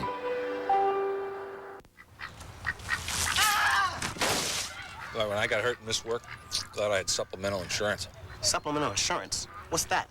Aflac. Well, even best insurance doesn't give you cash to cover things like lost pay, other expenses. This does. What does? Aflac? Shouldn't ask about it at work. Really? And what's it called? Aflac! Aflac. Without it, no insurance is complete. Aflac! The critics are calling Snow Falling on Cedars haunting and beautifully crafted. You have a gentle heart, a good heart. a visual masterpiece, and a heartbreaking love story. I want you to marry me. Please say yes. It transports us to a magical world. It takes a rare thing to free oneself from the chambers of the human heart. Snow Falling on Cedars, rated PG-13. Now playing in select cities nationwide January 7th. We're more than 4 hours away, Bernie, from midnight touching the great state of California. But there's one place in California, namely Los Angeles and the Los Angeles airport, where our own Greg Lamont has kept a close eye on what's taking place. Greg. Judy, no need to adjust your television set. What you see or don't see is exactly what's happening this minute at the world's 4th busiest airport. Normally, Los Angeles International Airport handles 166,000 passengers a day, but as you can see, there's hardly anyone here. All of the airport stores are open. There's just no one in them. In this terminal, there's normally 22 scheduled flights at this hour. Tonight, there are 2. Clearly, the overwhelming majority of people who are planning on traveling already have. Whether they were concerned about Y2K or possible terrorism, we don't know. We just know that they are not here. As far as Y2K is concerned, Los Angeles International Airport officials have told us that they are experiencing no problems either on the ground or in the air. The FAA has said all 565 of the airports it regulates are Y2K ready, and such would seem the case given the fact that U.S. airlines run off of Greenwich Mean Time, and it was midnight Greenwich Mean Time almost 4 hours ago. Not everyone has reached their destination, however. Joining me are David and Chris Grunhagen. They started off flying in Edmonton, Canada, went to Minneapolis, then ended up in Orange County, had to take a bus from Orange County to LAX. They are now getting on a red-eye in a couple of hours to Sydney, Australia. You folks must be absolutely exhausted. Yeah, looking forward to laying down. Yeah. What, first of all, have friends and relatives said to you about traveling on New Year's Eve? Why are you taking your children with you? In anticipation of something terrible happening, but I have to ignore them. Here I am. Friends and relatives more concerned than you? I don't think so. I feel if the crew is willing to get on board, I'm confident to get on board with them, and I think that, like you were saying, Y2K is pretty much figured out as far as I'm concerned, and I feel good about it. Do you have any concerns at all, or did it cross your mind about the fact that you would be flying at midnight, at least Los Angeles time, to Australia? Well, one thing is it's already New Year's Day there, so that if anything has happened there, it would have happened. Here, we're going to be gone 2 hours or an hour and a half before anything could possibly happen at that glitch. So I guess we'll be out in the ocean, and we hope nothing happens. You were also telling me earlier that your thoughts were, why would airlines put planes up in the air if they were concerned? Well, exactly. There's millions of dollars, hundreds of millions of dollars worth of an airplane costs, plus the crews, plus everything else that could happen. I don't think that they would allow that to happen if they didn't feel confident, or the air traffic controllers would feel confident that anything could happen. I mean, I'm sure they're confident. Now, it's my understanding you're getting on a Qantas flight. Yeah. As I understand it, that plane, a 747, holds about 400 passengers. Have you been told how many will be flying tonight? I think about 50. 50 passengers. Yeah. Okay. We're 4. We're 4 of them. Happy New Year to you, too, and thank you very much for waiting for us. There are people still flying, and many folks now are saying they simply don't have any concerns about Y2K or any active terrorism. Bernie, Judy? Greg, there are some people in Washington who are quite pleased to hear you report that because airspace is their primary concern. Carl Rochelle brings us up today. Bernie, here's a look at the system right now. These are the aircraft that you see. These dots on this map are airplanes that are approaching airports. Now, this is what the picture looks like at the FAA's command center in Herndon, Virginia, where they track all of the airplanes that are flying within the controlled airspace controlled by the FAA. We had a briefing by a senior FAA official just a little while ago, and he said that so far the system is going through, his words, flying colors. That's the way it's dealt with Y2K. Monty Belger, the deputy administrator, said there have been no reports of any failure affecting operational or safety of any nature like that anywhere within the United States, and he said they're tracking the international systems and haven't come up with any problems in the international system either. He said there were a few minor glitches, perhaps a dozen or so. That's about half of what they normally get reported, most significant of which was a printer that affects the ocean systems. Now, ocean systems are those that control the airports flying into and out of the United States in the Atlantic and Pacific Ocean, coming into and out of the country. Some printers down, but it didn't affect operations and it didn't affect safety. We were told that there was one incident reported to the FAA about an airport losing its landing lights, and they checked into that fairly closely and determined that what had happened was a taxi driver hit a power pole and knocked the power out. And that was about the time that Y2K went through. That's the closest they have had to a problem of any kind within the system. Bernie, Judy? Well, a lot of us are resting more easily hearing that. We can all breathe a much bigger sigh of relief. We're going to take a break. When we come back, much, much more on this night as we wait the millennium in the East Coast of the United States.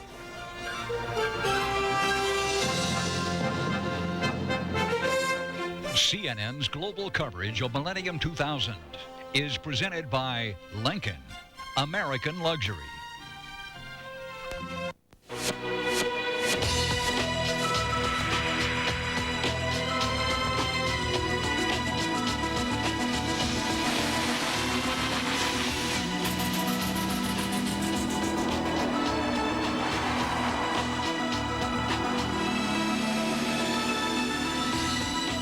Wood, leather,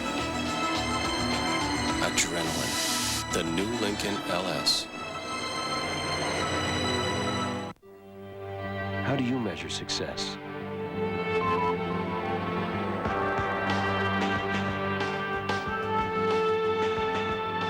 Presenting iChoice from Morgan Stanley Dean Witter, a dynamic new financial program that lets you achieve your success your way. How do you measure success? At Morgan Stanley Dean Witter, we measure success one investor at a time.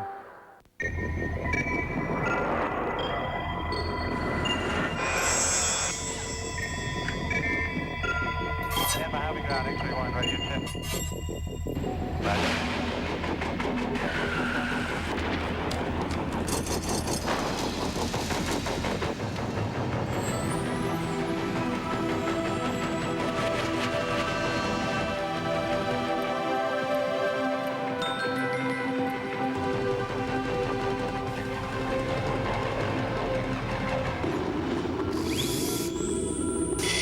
Initiating data download.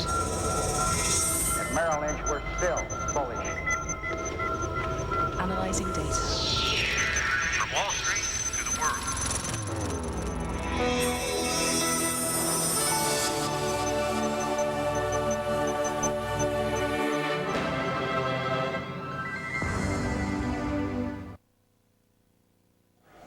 Adults, what do they know about the future? What do children know about the future? Watch this report by CNN's Ann McDermott in Los Angeles. Raise your hand if you can tell me what an LP is. LP?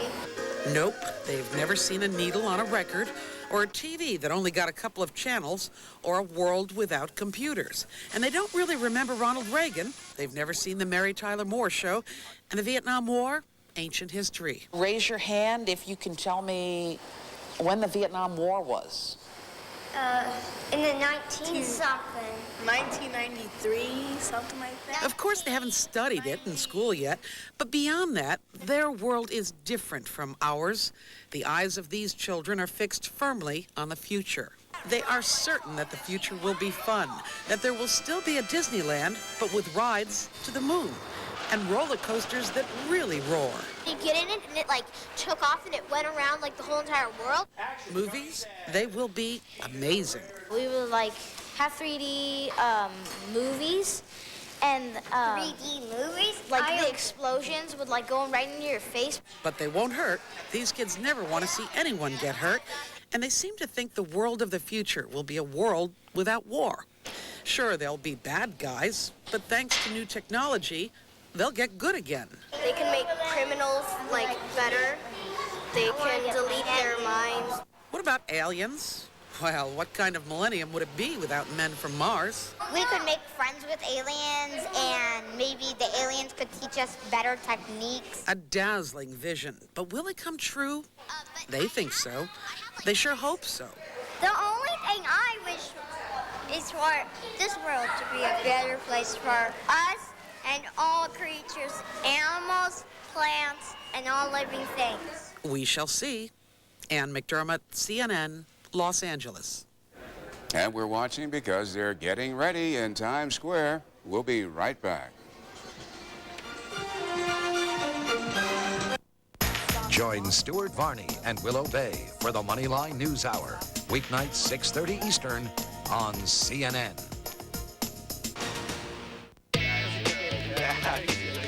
Every parent who has a teenager with acne has a story. Here's mine. Hey, guys. Hey, Mom. Mrs. Turner. I came pizza. Yeah. Pizza? What's up with that? Mom, have you checked out my face lately? There's some guy said my face looked like a pizza pie. Jack and the guys, they're just kidding. His acne was really bothering him, and that bothered me. I tried to help. I got him creams, gels, pads, but his acne just got worse. So then I called this 1-800 number and got a free brochure.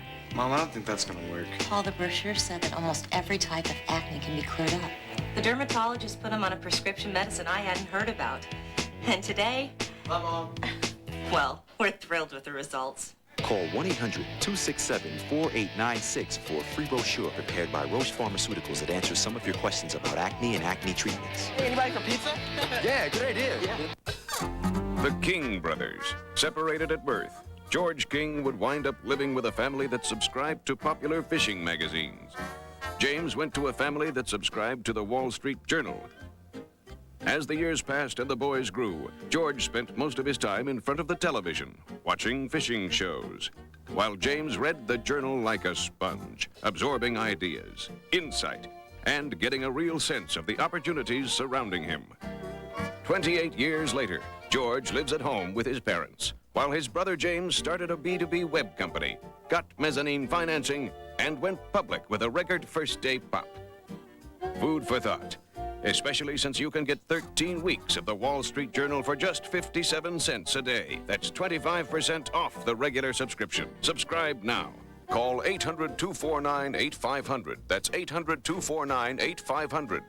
The Wall Street Journal, Adventures in Capitalism. Celebrating the new millennium.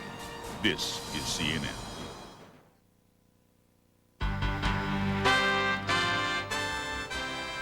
It's 90 seconds to midnight in the Canadian province of Nova Scotia and Venezuela as the U.S. East Coast is about to enter its final hour of the century. CNN's coverage of this new millennium this hour features a contrast of cultures and venues in North and South America.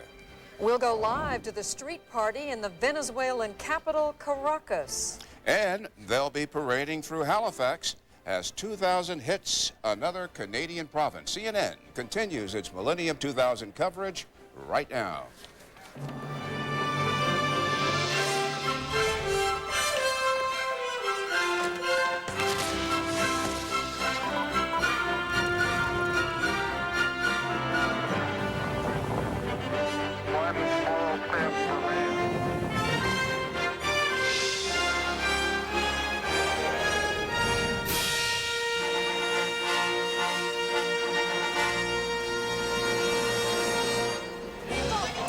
In the upper left-hand corner, Caracas, Venezuela's largest city. The year 2000 is here in 15 seconds. Time marching onward to midnight in New York's famed square.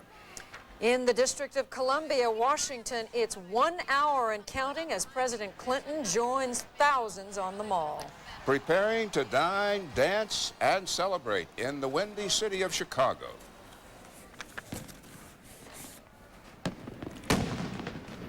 These are live pictures of Caracas, Venezuela, where the clock has just struck midnight. You can see rockets going up and moving quickly up North America to Halifax, Nova Scotia. Nova Scotia, one of the Canadian provinces. on the eastern shore of Canada. They're going to have 4 parties at the World Trade and Convention Center in Halifax Metro Center, each one geared to a different pocketbook. How's this? The tickets range from $15 to $500. And as we go from the clearly celebratory picture there, Bernie, in Halifax in Nova Scotia, we go to a picture of darkness, although as Mark Potter told us a little while ago, there are fireworks, but they are fireworks that have been pulled together by individuals, by private concerns. Mark Potter, tell us about the mood in that city and that country that has so recently confronted tragedy. Well, Judy, we have sort of a mixed mood here in Caracas. As you can see from these pictures, there is some degree of celebration. We are seeing a lot of fireworks now that it is the new year in Caracas. We're certainly hearing those fireworks. As you said, what's interesting about this is that this is being done by private citizens from their homes, from their yards. This is not part of an organized New Year's or Millennium celebration. Those were canceled. The government is not sponsoring any sort of national party. This is in response, of course, to the tragedy you were just talking about. 2.5 weeks ago, this country was hit by a natural disaster, mudslides, floods, avalanches just northeast of the capital, destroyed a number of communities, killed 15 to 50,000 people, left 400,000 people homeless. So that has certainly dampened the national mood. And so while we are seeing fireworks here in Venezuela, many people in this country are not celebrating. They are very concerned. They are worried. They are not celebrating the millennium. Judy? Mark Potter in Caracas, Venezuela. Quite a contrast to what is happening in Times Square. Certainly. Fred Hickman's there.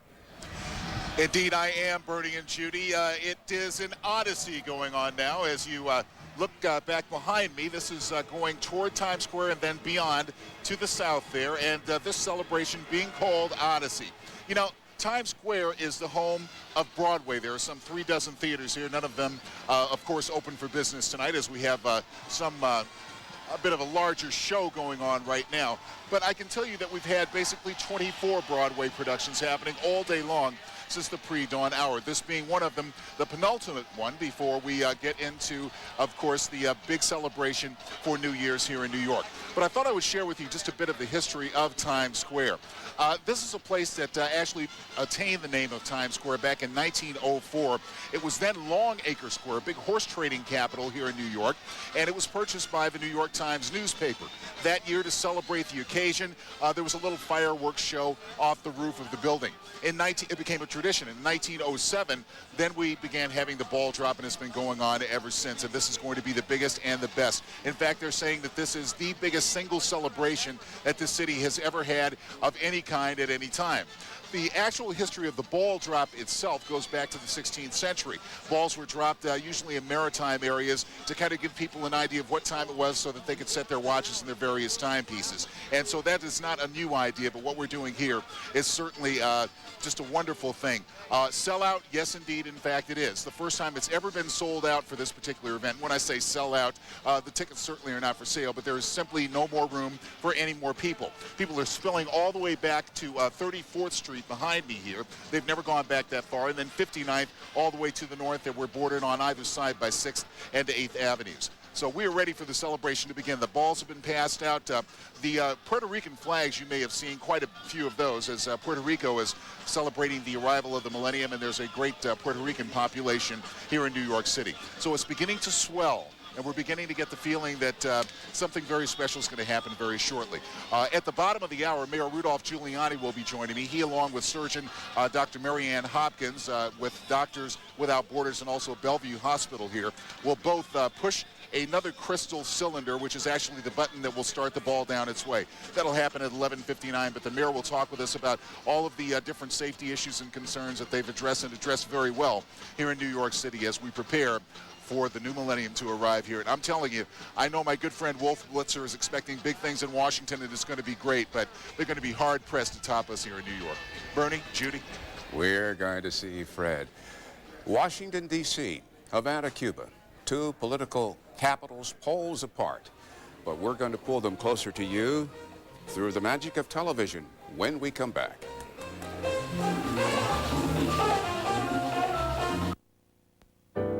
CNN's global coverage of Millennium 2000 is sponsored by Shiseido. Shiseido wishes you a happy millennium.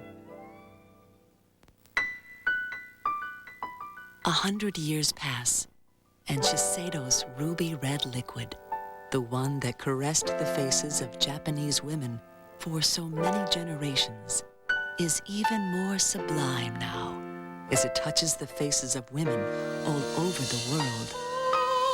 In this new century, this era that empowers a woman to live life to the fullest and help create a more beautiful world, Oidermean is at home here, gently, thoroughly working to create more beautiful skin. 100 years pass, and time leaves so much less of its mark now on a woman's skin. The beauty of time gone by and the splendor of things to come are all mixed together in one bottle. From Shiseido. On a Millennium 2000 special, CNN's Bruce Morton and Bruce Burkhardt present a look at the state of race relations with guests Archbishop Desmond Tutu and Pete Botha. The issue is Black and White on the network of the Millennium, CNN.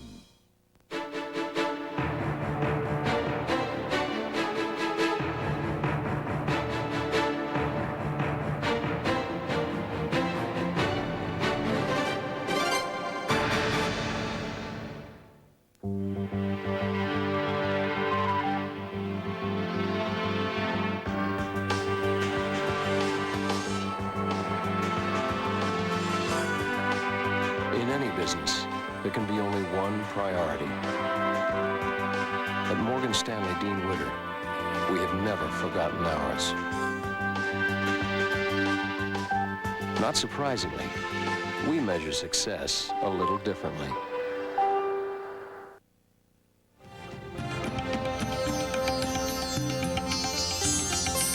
The nation's capital on the Mall, 1999, only here for a few more moments. Wolf Blitzer, what's it like? Bernie, I've been covering Washington for about 20 years, and you and Judy, of course, have covered this city, and we've seen a lot of events here on the Washington Mall, along the reflecting pool, between the Lincoln Memorial, the Washington Monument, all the way up to Capitol Hill. I got to tell you, this is a sea of humanity in here. This place is packed. People can't move alongside both sides of this reflecting pool, and I don't care what Fred Hickman said about Times Square. This city, the nation's capital, has nothing to be ashamed of. A lot more people showed up tonight than I think any of the planners had anticipated, given the relatively mild weather, the spectacular performance that's still ongoing right now, and it's about to culminate in about 20 minutes or so with a Steven Spielberg 18-minute film reflecting some of the accomplishments of the 20th century. But this crowd is really, really excited as they're getting ready for midnight. And we're told at midnight, the sound and light show, the fireworks that we're going to see here on the nation's capital, something that's never been seen before, despite the bicentennial, the inaugurations, the July 4th. This is going to be something very, very special tonight. Now, the performers have been singing all night. One of them was Don McLean, the songwriter of American Pie, 1971, that's become a classic. I had a chance to speak to Don McLean only a few minutes ago. Here's that interview. I never thought I'd be around this long, so I'm, thrilled to still be around and still functioning reasonably well. You know, so many of the performers have said the same thing. I've asked them, how do you feel about performing tonight? They've all been saying, well, we never thought we'd be here at the end of this millennium, at the beginning of the next. If I can jump this millennium fence, I'm good for another 30 years. Another 30 years would be good. What's happening in your life right now? Tell us about your performances. Well, I have a wonderful PBS television special coming up in March, an hour and a half. That's a wonderful break with Garth Brooks and Nancy Griffith as my special guest. And I am recording and doing all kinds of one-nighters and just very busy with all kinds of business things, so I'm very happy. You've never done anything is sort of like what you're doing tonight, participating in front of these thousands and thousands of people. Well, the only thing that ever came close to this was when Garth Brooks had me as a guest at Central Park, which was one of the nicest things that ever happened to me in this business. And since then, wonderful things have been happening. So, did you have a chance to meet the president and the first lady? Yes, I did. That was quite a wonderful experience as well. They treated us wonderfully, and we had a Millennium dinner, which I just came from. So I won't have any trouble remembering where I was when the century ended. I don't think I'll have any trouble either. I don't think the hundreds of thousands of people... I hope you get out alive. Yeah, we'll get out, but thanks so much for joining us. All right. And Happy New Year. Thank you. And we're back here live here at the Washington Mall. This place is packed, excited, and probably among the most excited. We had a chance to spot him only a few minutes ago. The President of the United States, Bill Clinton. He was listening to John Fogerty, formerly of Creedence Clearwater Revival, and the President was rocking and rolling as they were singing a medley of very, very popular rock and roll songs. This place is simply packed. You see that 1999. It's going to turn eventually, of course, within the hour to the year 2000. Behind the Lincoln Memorial, we're going to see something that we've never seen in Washington before. We had a chance to speak to George Stevens Jr., who's one of the producers together with Quincy Jones. They've produced a spectacular sound and light show. When you see at midnight what is going to be coming up behind the Lincoln Memorial, Times Square, and that crystal ball and all of that, that will prove to be modest compared to what the nation's capital has going. I don't know if Fred Hickman can hear me, but he'll be excited to see what's happening here in Washington. Bernie and Judy. Wolf, are you excited or what? I'm very excited over here. If I didn't know better, Wolf Blitzer, I think you were trying to set up some kind of competition with Fred. Fred Hickman, if you can hear me, get on a plane, take that shuttle to Washington. Two guys, I think it's fair to say they're both covering a pretty special celebration. Well, as Bernie said a minute ago, in the political world, it's been very difficult to get Washington and Havana together, but we are going to do it right now. We're going to take you from Washington all the way to Havana, the capital of Cuba, to our own Lucia Newman. And Lucia, is it right that the Cuban government does not recognize the New Year's Eve, the New Year's holiday? Good evening, Judy. Indeed, in Cuba, while the people do celebrate New Year's Eve, the coming of a new year, in this country, the bringing in of the new millennium will not occur officially until December 31st of next year, because they are going strictly by the Gregorian calendar. Now, as you can see, we're coming to you live from the Tropicana, Cuba's best-known nightclub, which was founded in 1939. The Tropicana is one of the few institutions to have survived in this country in a century that was marked by a revolution and economic upheaval. Most of the people here tonight, Judy and Bernie, are from other countries, people who came here to bring in the new millennium from a nation that many see as still being in many ways in the past. Cuba is the only country in the hemisphere which is still holding on firmly and proudly to communism, despite its demise in many, many other parts of the world. And speaking of differences, Cuba is one of the few countries where Y2K is not an obsession. Ask many Cubans what they think about Y2K, and they're likely to answer, Y2 what? ¿Cómo? What? I don't know anything about it. La verdad que no te sé decir nada. To be honest, I don't understand it. It's not so much due to an absence of information, but rather because most see the potential problems as irrelevant to them. The reason? The majority of Cubans have no access to the internet or even computers. And where they are used, their role is usually not critical. El nivel de informatización de nuestra sociedad. The level of computerization in our society is not at the level of more developed nations. That means that our main systems interact, giving accessory information to vital services. After collecting data, it is a human being that makes the final decisions. In other words, in Cuba, the supply of water, electricity, and other utilities is controlled by people, not by computers. Cuban banks were using the same systems in vogue before the 1959 revolution until just 4 years ago, when they decided to automate. las computadoras y el software que está disponible en The computers and programs available after 1994 in general deal adequately with the problem of the Y2K. The same is true for Cuba's new international airports, which authorities say are free of the Y2K bug.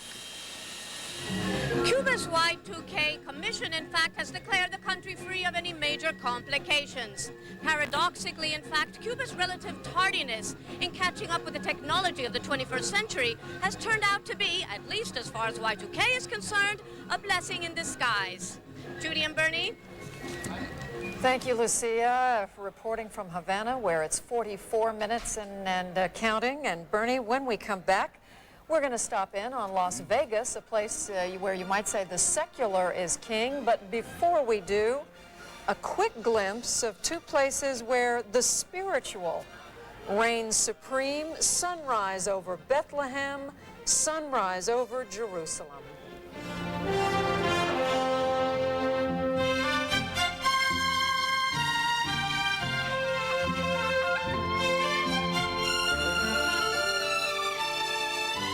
CNN's global coverage of Millennium 2000 is brought to you by Aflac.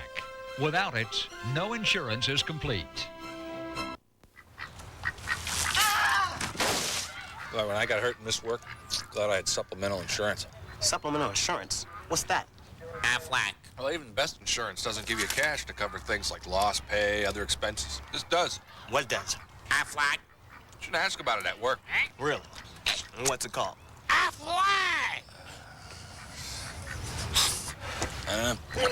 Aflac. Without it, no insurance is complete. Aflac.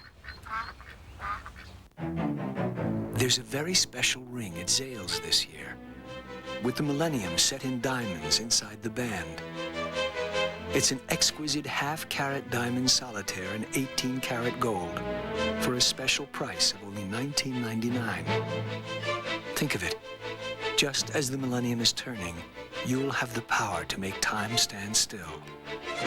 Exclusively at Zales stores or shop online at Zales.com.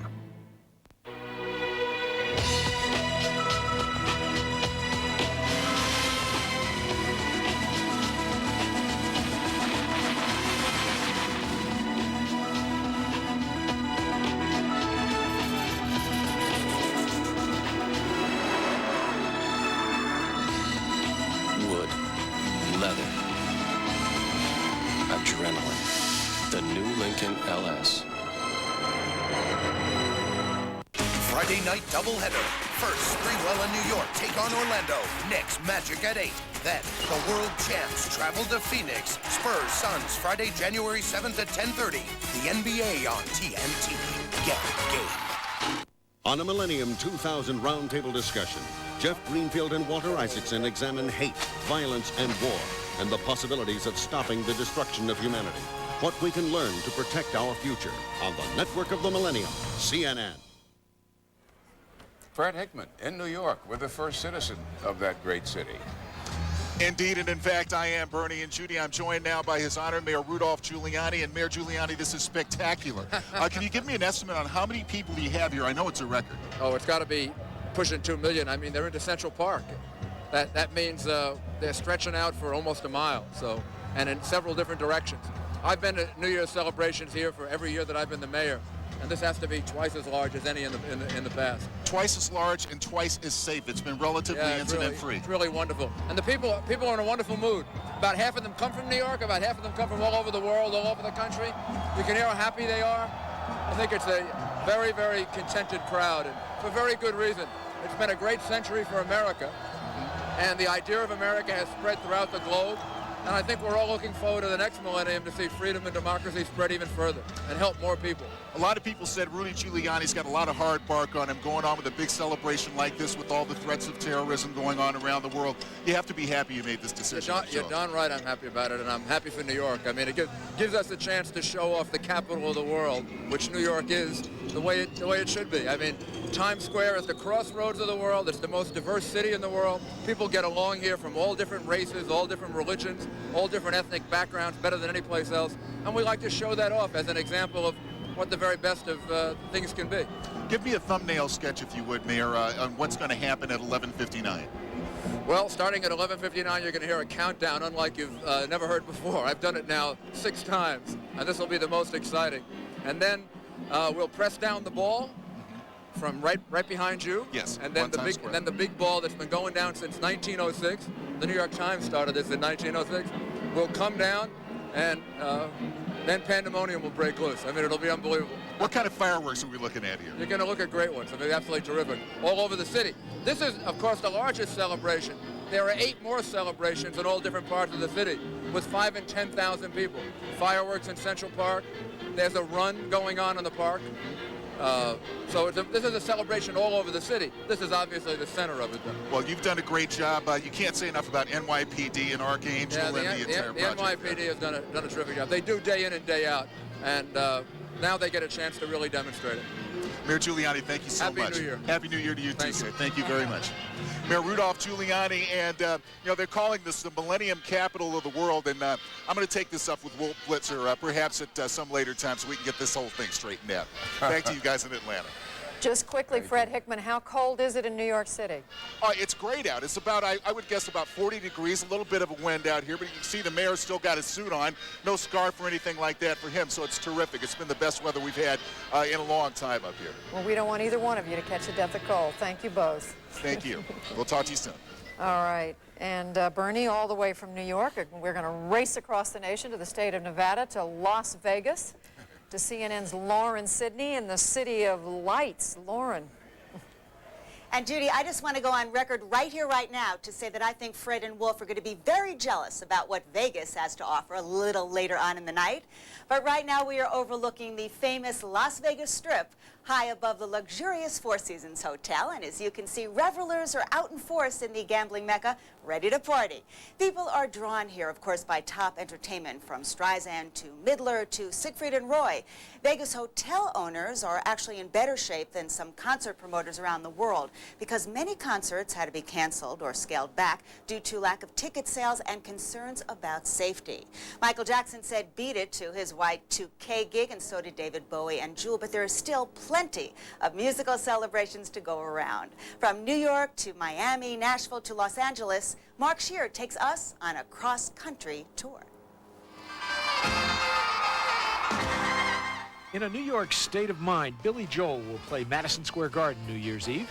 Out on his stomping grounds of Long Island, Andrea Bocelli's at Nassau Coliseum after a planned high-cost triple bill with Aretha Franklin and Sting went belly up. And some of the anticipated 1 million-plus revelers in Times Square can peek through MTV's windows and see their concert with, among others, Blink-182 and 98 Degrees. Back here in New York, Times Square for New Year's Eve, so big show. Down the turnpike in Atlantic City, Cher is headlining Caesars. In D.C., the National Gala, $12 million extravaganza at the Lincoln Memorial. The president will be there. Quincy Jones and Steven Spielberg produce the show. Will Smith MCs, Trisha Yearwood and Kenny Rogers among the performers. Down to South Florida, where there are traffic jams as fans of Phish head for a 2-day campout and concert. Blondie rocks Miami's South Beach. Gloria Estefan plays the American Airlines Arena. And the Bee Gees offer a little Friday Night Fever as well. Faith Hill and Tim McGraw are playing down home in Nashville. So we won't have far to drive. We don't have to worry about the the fear of not getting home, hopefully. So we're excited about it. Up in Pontiac, Michigan, it's a headbangers ball as Kid Rock, Ted Nugent, and Metallica fill the Silverdome with no fear of Y2K bugs. One of the best kept secrets about all of this Y2K stuff is that Metallica actually controls that. So if there is one place where all that stuff is 100% safe, it will be inside the Silverdome that night. Out west, Denver's got Neil Diamond at the Pepsi Center. Winona and Naomi Judd reunite again in Phoenix. Bette Midler, Barbra Streisand, Santana, Wayne Newton, and Tony Bennett are headlining on the Las Vegas Strip. Last stop, Southern California, which will resemble Margaritaville if you're at the Universal Amphitheater with Jimmy Buffett. Well, it's the Millennium. Yeah, I'm working. I'd rather be working. You know, it's food, fun, frolic, breakfast at dawn, and it's going to be a party. Linda Ronstadt and the Eagles are at the Staples Center. To stand in Southern California on New Year's Eve and play all these songs, which are so much about California, so many of them written in California, where we lived. I think I'm looking forward to a pretty emotional evening. It's going to be one of these nights, one of these crazy nights. Mark Shearer, CNN Entertainment News, New York. And now back to this crazy and wild town. This town is full of high rollers this evening, celebrating this Millennium New Year's in typical Vegas fashion. And that includes seeing big-name entertainment. A comedian who exemplifies that, a peer of the famous Rat Pack, is the hilarious Don Rickles. I visited Larry King's favorite funny man at the Desert Inn, where he will be performing later this evening. Okay, Don, here we are at the cusp of the millennium. And you're Mr. Potato Head. Is that how you saw your career 50 years ago? Had I known I was going to wind up a toy, I would have quit the business. But Toy Story is doing very well, as we all know. And, you know, it was fun to carry Tom Hanks. You know, I was out with him a couple of weeks ago, and you know, he kept telling me how was I in Toy Story, and I had to tell him he was good. He needs you. Well, Robert De Niro, the same thing in Casino. All these heavyweight guys lean on me, Clint Eastwood. They get up in the morning and hope I carry them. But tonight, in Vegas, you are on your own, as you've been for many, many years. Yes, I have. How is tonight's show going to be different from all of the rest? Well, it's really up to the audience. My performance is whoever out there and what I see in my mind. I don't necessarily mean celebrity-wise. I mean just people. And so the show does change about, I would say, 5–10% each night. So tonight, after talking to you, I'm really fired up, so I think I'll come out nude and fire a rocket. That'll get a standing ovation. Yeah, well, no, not with my body. Don, you come to Vegas, and you have to think about Sinatra. And what many people don't know is he actually helped your career a lot. Oh, tremendously, yeah. Well, when I first started in Florida, he came in, and in those days, when Frank came to a show and if Frank laughed, everybody laughed. Otherwise, your family was missing. So he was very kind to me, and he used to come and see me, and I was one of the first guys that, you know, made a wisecrack about him and said, you know, your voice is gone, Frank. I'm a friend. You know, get other work, and whatever I said. And he was the first one to laugh, fortunately, and the guys with him laughed. And then they released my mother, who was tied to a chair in the back. But it was fun. It was fun. And he was, I miss him tremendously, because he was a great booster and a wonderful man. Don, there's all this talk all over about fear with Y2K and security issues. Do you feel that? Not really. You know, I think there's an expression in Jewish people say is beshet. What is to be will be. And so I don't think about it twice. I hope to God we're a strong nation, nothing goes wrong. But I don't really get up in the morning and say, I wonder what's going to happen. I read the papers and watch CNN. That's all I ever do. CNN's my life. We knew that. And I watch CNN. So, but I don't think about it that way. No, whatever's to be, and hopefully it will be good. Okay. Happy and healthy to you. Same to you. Don Rickles is my life. Well, that's very sweet. Thank you. The king of insult, Mr. Potato Head, really does have a soft side after all. As for the chip on his shoulder, it is a $25 chip with his very own mugshot available for gaming at the Desert Inn. Reporting 35 stories above the strip from the Four Seasons, I'm Lauren Sidney. And Judy, you didn't want my glasses, but perhaps you would like Don Rickles' chip. Just let me know. It's in the mail. And for Bernie also. We'll take both, Lauren, when you come back east. Okay. We'll fight over who gets the glasses and who gets the chip. Well, we won't fight. We won't really fight. We'll do it. Interesting what Don Rickles said about Y2K. As far as the United States military is concerned, no problem. CNN's Carl Rochelle reported also that the air traffic system indicates that it is passing with flying colors as the rollover comes to the east coast of the United States. The Pentagon says Y2K has not caused any problems for the United States military so far. And the millennium has come to Antigua, Barbuda, Barbados, Bermuda, Bolivia, Chile, Dominican Republic, and Puerto Rico. And when we come back, we're going to take you to the Big Easy, New Orleans.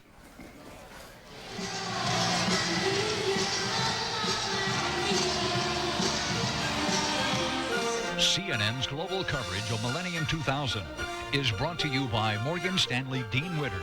We measure success one investor at a time.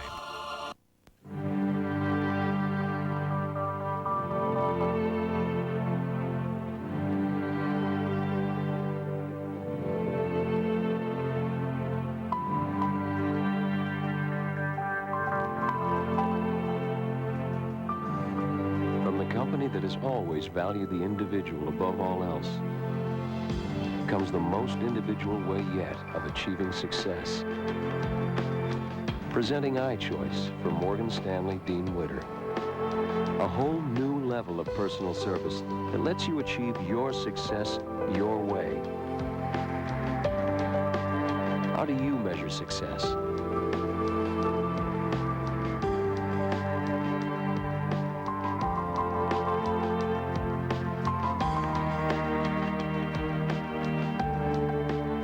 At Morgan Stanley Dean Witter, we measure success one investor at a time.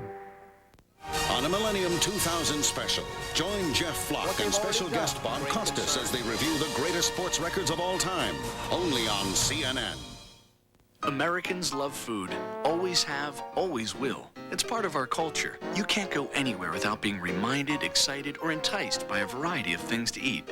It's no wonder so many Americans are considerably overweight. But if you avoid temptation and start eating reduced calorie meals, Zenical can help you lose weight. Zenical is the only prescription fat blocker. It actually blocks about 1/3 of the fat in the food you eat from ever being digested. So if you're considerably overweight, at least 30 pounds, depending on height, ask your doctor for more information. Or call 800-994-5431 to get more information about losing weight with Zenical. Since Zenical blocks about 1/3 of the fat in the food you eat, you may experience gas with oily discharge, increased bowel movements, an urgent need to have them, and an inability to control them, particularly after meals containing more fat than recommended. Zenical shouldn't be taken if you are pregnant, nursing, have food absorption problems, reduce bile flow, or taking cyclosporin. Zenical reduces the absorption of some vitamins. Therefore, a daily multivitamin is recommended.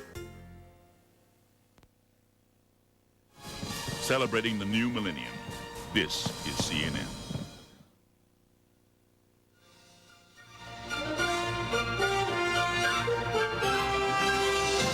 There are some cities where they party all year long, and this is one of them, New Orleans. And our own Lou Waters is there. Lou, we understand that they're not just bringing in the new millennium, they're celebrating the death of the old millennium?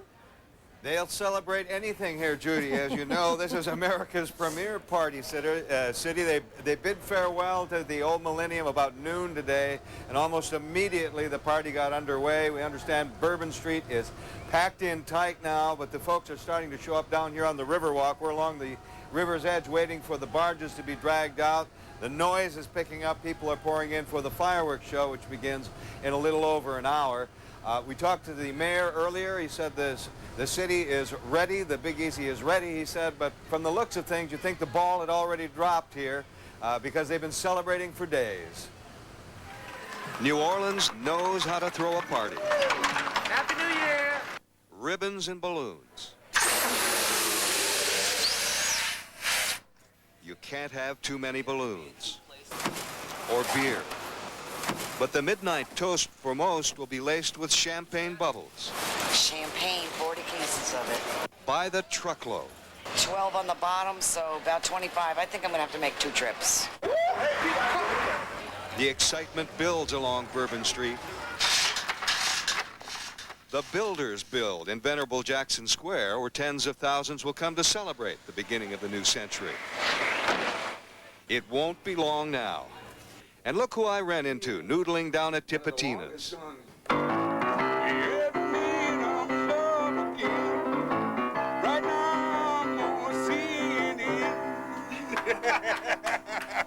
Fats Domino, New Orleans' own, gets top billing tonight at the Hyatt. The police put on a show for the media, and the Millennium Show must go on, they say. Routine. This is routine for us. You got your fingers crossed, though. Well, I got my fingers crossed, but it's still routine for us. I don't know if my fingers are crossed as much as my fingers and toes are crossed. Nearby, the voodoo priestess reminds the party faithful of the Big Easy's rich and cultural ethnic traditions and weaves her white magic, preparing them to ring in the new. Sweeping off the negative issues out of your life, and we wanted you to turn this way. We're taking off the old, and we're bringing the new. The old is taken off with a jazz mass and symbolic funeral.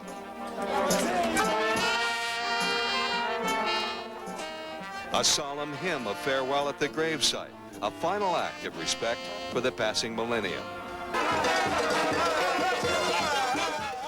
And then the party begins. Anticipation of better things to come. New Orleans knows how to throw a party.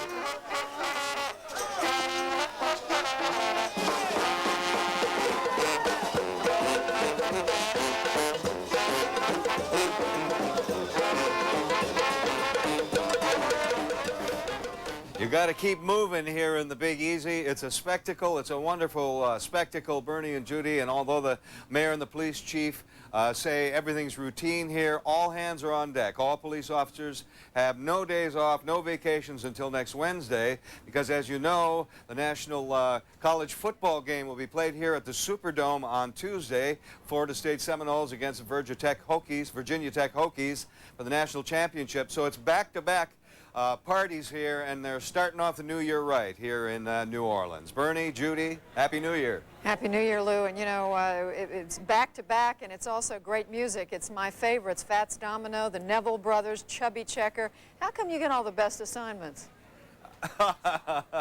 Yeah, it's music everywhere. I love music, and I'll tell you something. Getting a hold of Fats Domino, to have him appear on television anywhere, is an act of God, and it takes a lot of hard work, and we did it, and we got him, and he's a wonderful man. He's 71 years old now. He cut his first record back in 1949. He's still the legend of New Orleans.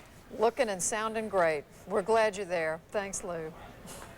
Well, the lyrics, yes, it's me, I'm in love again. Yes, it's Yes, me, it's I'm me, and I'm in love. on CNN. By the way, one side of the Times is a sign anytime, and Kira Phillips is standing by that sign in Hollywood, and she has a guest. Kira. That's right, Bernie and Judy, I tell you what, I grew up in Southern California, and I have never seen anything like this. From New Orleans to Los Angeles, we have all kinds of things in store for you. Wait till you see what's going to happen to this sign come midnight. And as a matter of fact, we have the producer of this whole gala with us, Carl Bendix. He's done everything from presidential parties to the Oscars. Thanks for being with us. Thank you. Well, let's talk about this celebration. This light has not been lit up since 1984 at the Olympics. You say this is going to be very different, however. Yeah, it's much more dramatic than has ever been attempted before. We've put in a close-up lighting system where we've been working for weeks just building platforming and scaffolding at the base of the sign to bring in all the electrical and lighting and special effects instruments. Now, from old Hollywood to new Hollywood, this used to be a manual thing, flipping on lights. This is all computerized, right? Yes. Now, what is so... High tech. Well, it's also a throwback to the old Hollywood, too. As you'll see, we have data flashes that surround the sign letters, which is how it originally was lit in the 30s when it was first constructed. And then it switches past there into lightning strikes, the world's largest and brightest lighting instruments, and there's like 230 million watts of power. Wow. It explodes. Is it Y2K compliant? Yes. Okay, good. Better be. We'll find out in midnight, won't Yes. we? Now, tell us about the celebration up between the L and the Y. There's going to be a performer. Also, for the first time, we'll be having a live performance with John Bryan, who'll be stepping out from behind one of the letters and playing a 1,000-year rendition of Auld Lang Syne from Bach to Rock. From Bach to Rock. Very good. Tell us about some of the other things going on in the city. A lot of cultural celebrations in all the different neighborhoods. They're all interlinked by satellite, by video. Yes. The Hollywood sign serves sort of as the crown jewel uniting the whole city and all the different communities of Los Angeles. Mayor Reardon has really put together an extraordinary team of producers that are working at 5 or 6 other sites throughout the city, and everyone is throwing from here to the different sites. Now, what's happening at all the different sites? We have salsa music, swing music, live concerts, parades, correct? What else is going on? Well, there's a whole series of like 2,000. There's 2,000 on parade. There's 2,000 line dancers. There's 2,000 gospel singers. It's an amazing performance that really represents the best of the culture of Los Angeles and really unifies us and brings us together throughout the city, as we're seeing today in this historic moment as the whole planet is sort of being brought together and feeling the closeness to each other. Now, what's so special about this for you as a producer? This is very different from anything you've ever done. How does this compare to, say, the Oscars or a party for the president? Well, this is much more challenging just in view of the location, because right here, even though we're in Los Angeles and Hollywood, we are also in the middle of nowhere, standing on top of a mountain. It's not like Times Square, we're in the middle of millions of people. Exactly. So it's very challenging terrain, and I liken it somewhat to setting up a light show on the moon. Oh, a light show on the moon. Yes, Hey, that could be your next project. Yes. Maybe. All right, we can talk to the mayor about that. So come midnight, you're going to be back here with the mayor and Yes. with Jay Leno. Yes. And you're going to flip the switch. Yes. Terrific. And the sign explodes in a burst of excitement. Carl Bendix, thanks so much for being with us. Thank you. There you have it. We'll be back here a couple times talking about the history of the sign, and then, of course, for the big celebration come midnight. Bernie and Judy? Kara, thanks very much. Coming up, an unexpected grudge match. In the left corner, the man from Springfield, weighing so many pounds we won't disclose. In the right corner, the man from Buffalo, New York. He won't tell us how much he weighs, but when we come back, these two will tell us who has the best show on earth. Is it on the Mall in Washington, D.C.? Is it in New York's Times Square? Fred Hickman and Wolf Blitzer will square off. But before that, marveled at this live picture, sunrise over Egypt.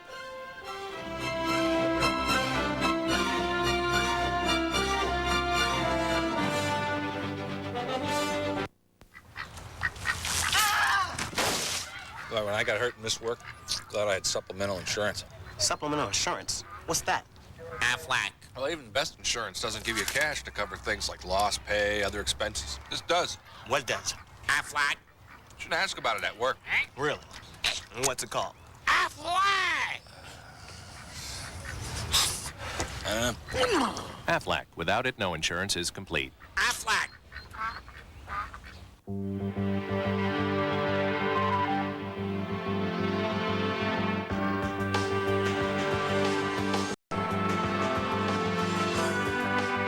In any business, there can be only one priority. At Morgan Stanley Dean Witter, we have never forgotten ours. Not surprisingly, we measure success a little differently. 100 years pass, and Shiseido's ruby red liquid, the one that caressed the faces of Japanese women for so many generations, is even more sublime now as it touches the faces of women all over the world. In this new century, this era that empowers a woman to live life to the fullest and help create a more beautiful world, Oidermean is at home here, gently, thoroughly working to create more beautiful skin. 100 years pass, and time leaves so much less of its mark now on a woman's skin. The beauty of time gone by and the splendor of things to come are all mixed together in one bottle. From Shiseido.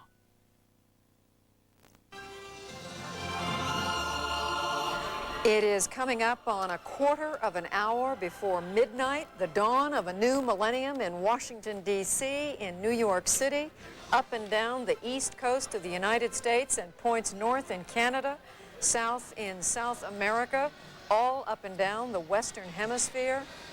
In the two big cities we are focusing on at this hour, New York City and Washington, D.C., two of CNN's very finest, Fred Hickman and Wolf Blitzer, and we're setting you two up. We want you two to tell us why your city has the biggest celebration. Well, considering this is New York, Wolf, I think I should go first. All right, No, go I- ahead, Fred. I mean, you know, you look around, we have 2 million people here. Looking back behind me toward the south, past One Times Square, all the way back to 34th Street, and then back north, all the way down to 59th, 6th Avenue, 8th Avenue. It is wall-to-wall people down here, and they're well-behaved. They're having a great time. And if that's not enough for you, I've got the great balloons going on down here. I've got 160 puppets going. I have 24 different Broadway shows that have gone on today. Pyrotechnics out the wazoo when midnight hits. I got a crystal ball up on top. If that's not enough, I got 7,000 gallons of coffee donated by Timothy's Delicatessen all ready to go. Now, how can you top that? Well, Fred, I got Muhammad Ali and Elizabeth Taylor here, in addition to the President of the United States and the First Lady. But we have tens of thousands of people who have simply packed around. It's unbelievable. You know, when I came here at around 5 this afternoon, and it was not very crowded. But with every 15 minutes, this place simply got going. It's been packed. And as you can see and as you can hear, the excitement is only just beginning, because in a little while, what we're going to see behind the Lincoln Memorial is a sound and light show and fireworks that will make that little crystal ball in New York City, which we see every year, which is no big deal. It comes down and it's over with. People kiss and hug in Times Square, and that's about it. What you're going to see here in the nation's capital is a fireworks display that has never been seen before. In fact, you'll see stuff going down this reflecting pool, the reflecting pool from the Lincoln Memorial all the way down to the Washington Monument. It's not only going to stop there, it's going to go up to the top of the Washington Monument.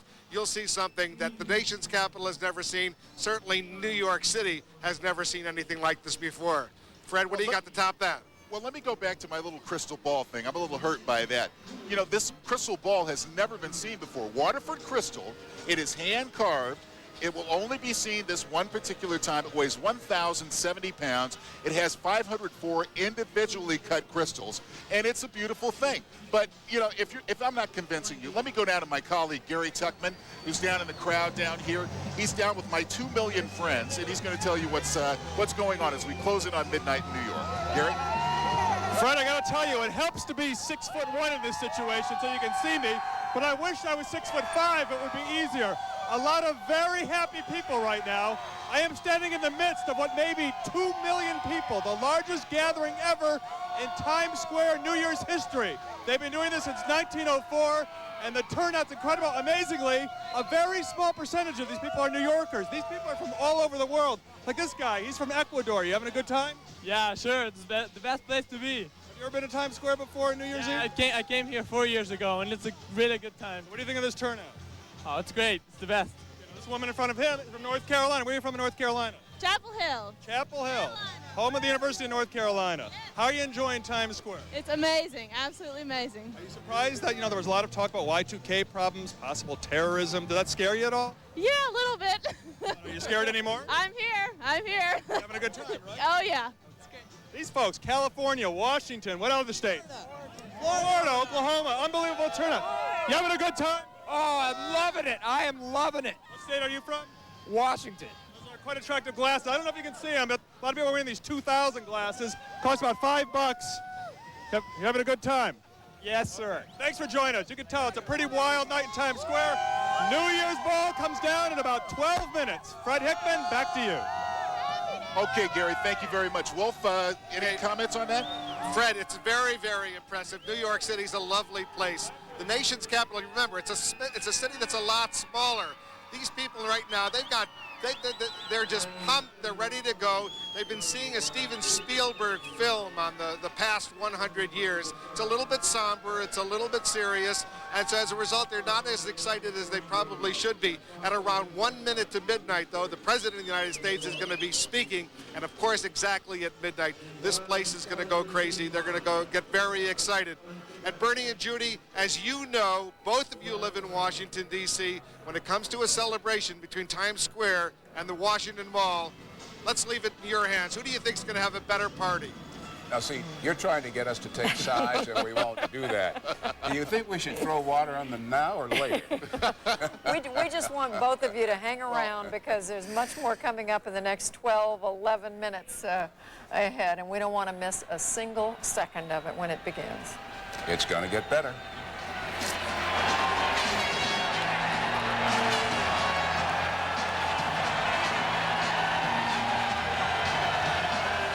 CNN's global coverage of Millennium 2000 is sponsored by Merrill Lynch.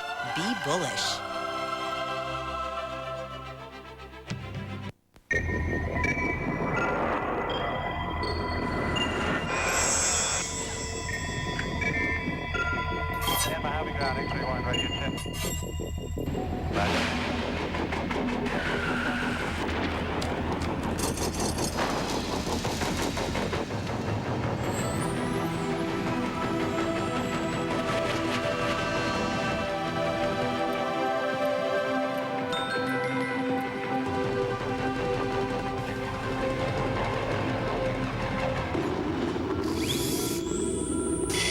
Initiating data download.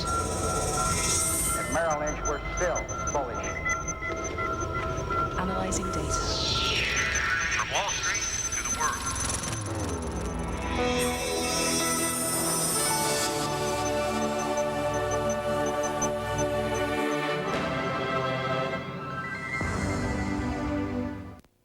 It was always clear to me that Homer Wells was a special boy. I was wondering if you could give me a ride. You knew this was going to happen. He's a young man. You ain't getting in no trouble, I hope. This ain't none of your business. I know you don't want to be in no kind of business with me. What could possibly hold him there? Oh, I love you. Whether I shall be the hero of my own life, I do not know. The Cider House Rules, rated PG-13, now playing at theaters everywhere. How do you measure success?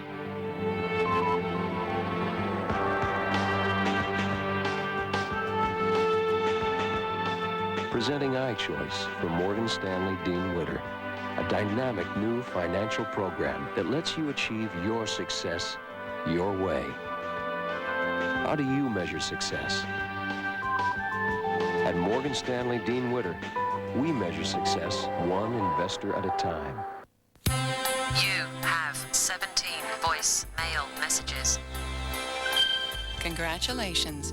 You've been born into the information age. So you can be guaranteed that all kinds of useless yada and endless blah-bitty-blah will be constantly hurled at you from every direction. Unless you get lucky once you learn to read, and someone gives you a lifetime subscription to USA Today. USA Today, not the most words, just the right ones.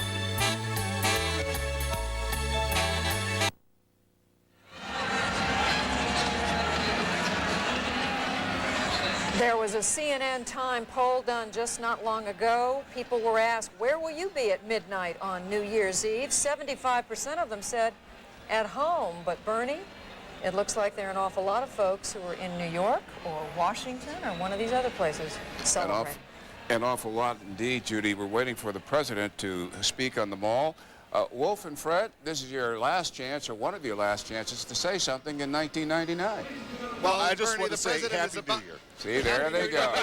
We can't win. Happy New Year to you and to Judy. The President of the United States, in fact, has just started speaking here in front of the Lincoln Memorial. Here's the President. We celebrate the past. We have honored America's remarkable achievements, struggles, and triumphs in the 20th century. We celebrate the future, imagining an even more remarkable 21st century.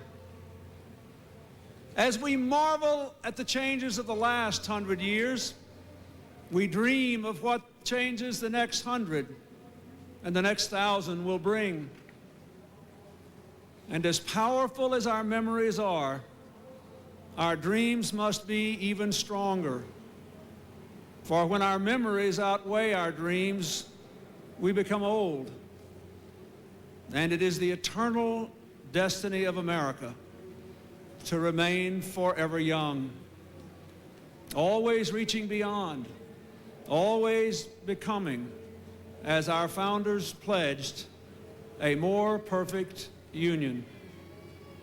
So we Americans must not fear change. Instead, let us welcome it, embrace it, and create it. The great story of the 20th century is the triumph of freedom and free people. A story told in the drama of new immigrants, the struggles for equal rights, the victories over totalitarianism, the stunning advances in economic well-being, in culture, in health, in space, in telecommunications, and in building a world in which more than half the people live under governments of their own choosing for the first time in all history. We must never forget the meaning of the 20th century, or the gifts of those who worked and marched, who fought and died for the triumph of freedom. So as we ring in this new year, in a new century, in a new millennium, we must, now and always, echo Dr. King in the words of the old American hymn, "Let Freedom Ring."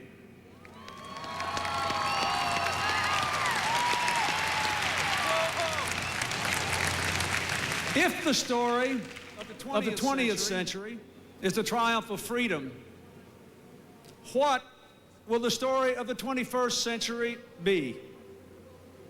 Let it be the triumph of freedom wisely used, to bring peace to a world in which we honor our differences and even more, our common humanity. Such a triumph will require great efforts from us all.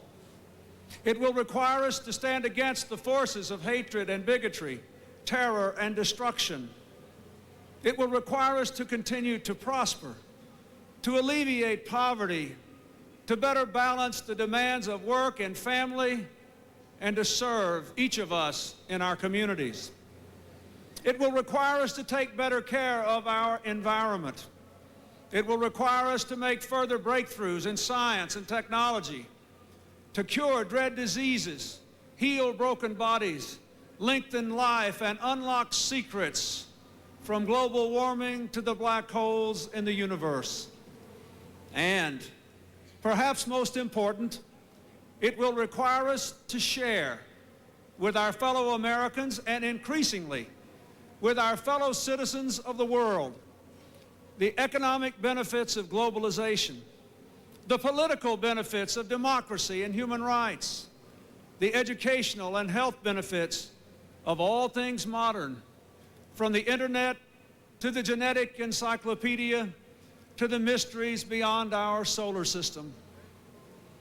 Now, we may not be able to eliminate all hateful intolerance, but we can develop a healthy intolerance of bigotry, oppression, and abject poverty.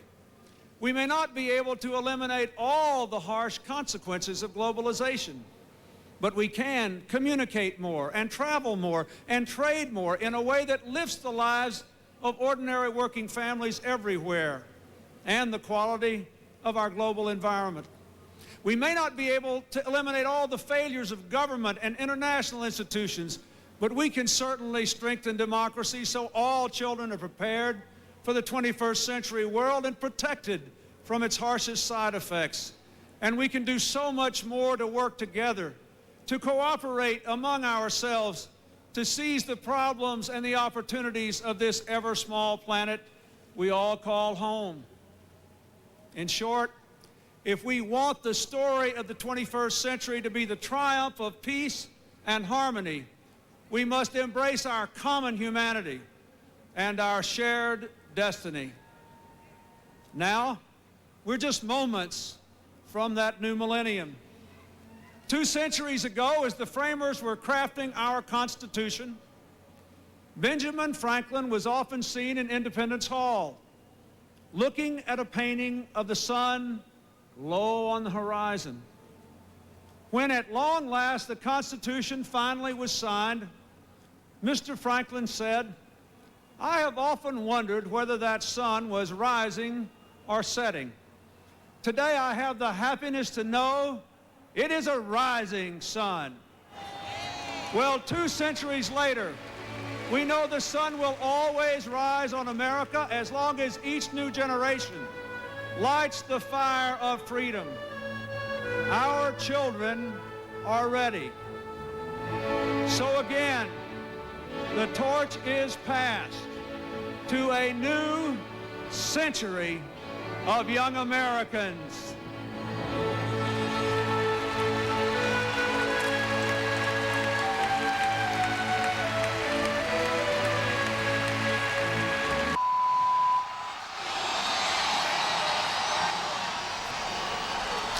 Washington, D.C., New York City, and the countdown on the East Coast is underway. A matter of seconds, less than 45 seconds now, as we go down to approaching 30 seconds before the new millennium on the East Coast of the United States.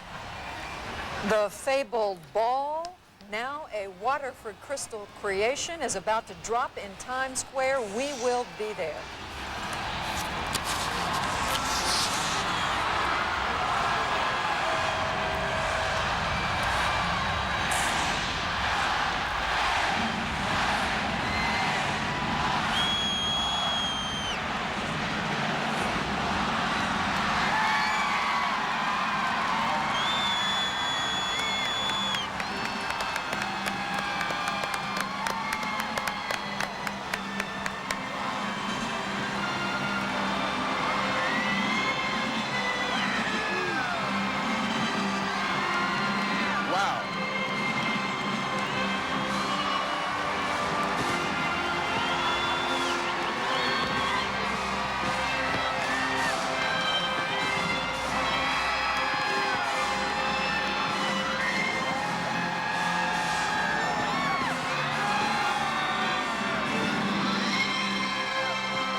And let's get the sunrise and behind the Lincoln Memorial.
The marvelous thing about this, among many marvels, is that the weather is so extraordinarily good on the East Coast.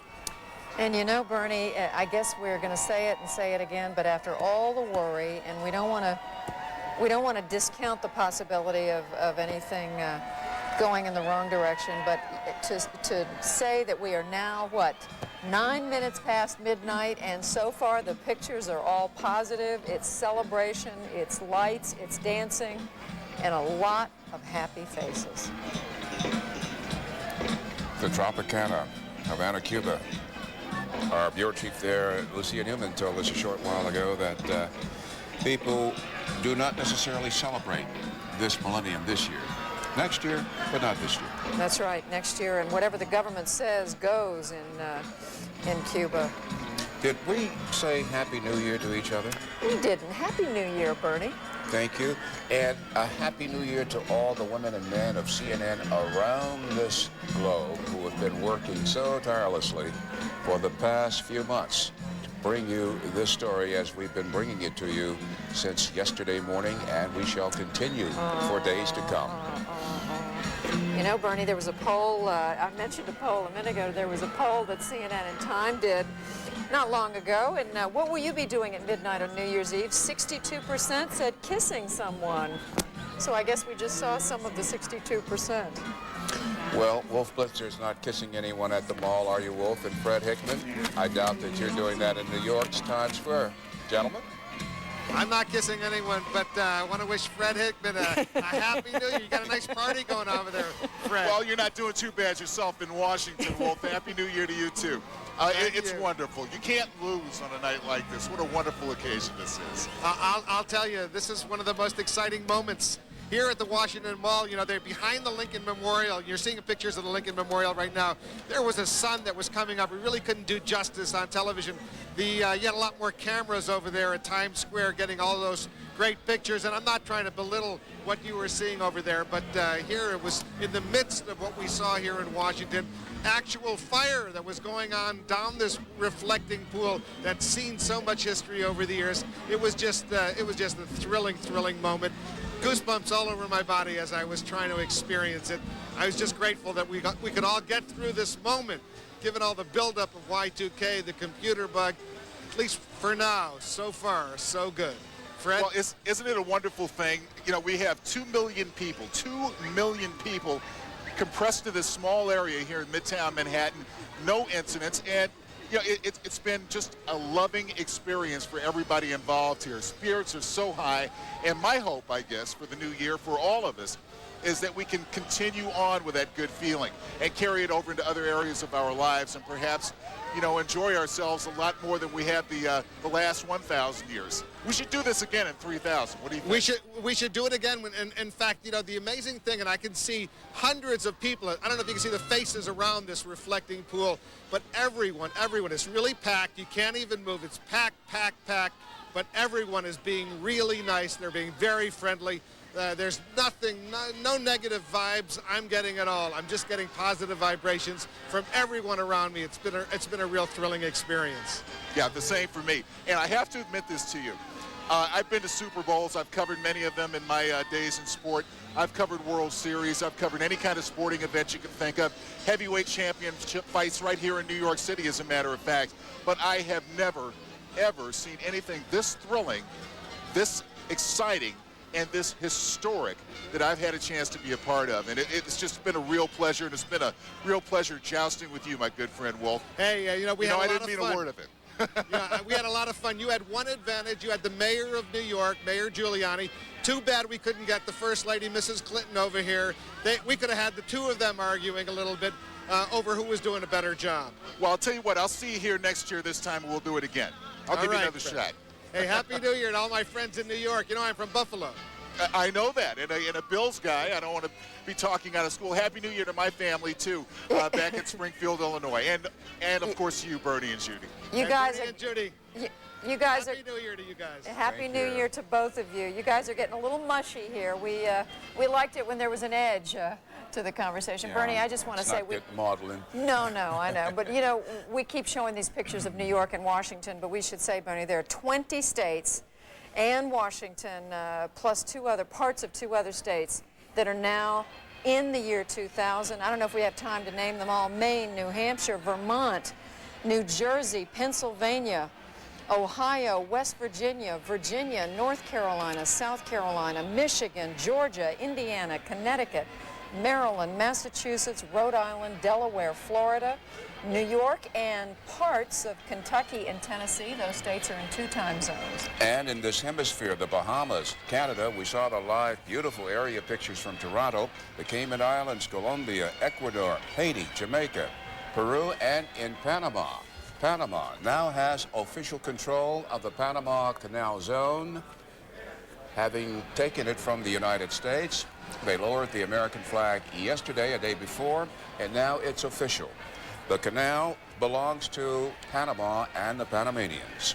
Pictures from the northern part of the North American continent, Toronto, Canada. And we're back in Times Square. It's probably worth reflecting for just a moment on what President Clinton had to say. He said if the 20th century celebrated freedom, he said, what is the 21st century to celebrate? What is the story of the 21st century? He said, let us hope it will be about freedom wisely used. And here in Atlanta, home of CNN Center, there was a giant peach drop earlier at the Underground Mall.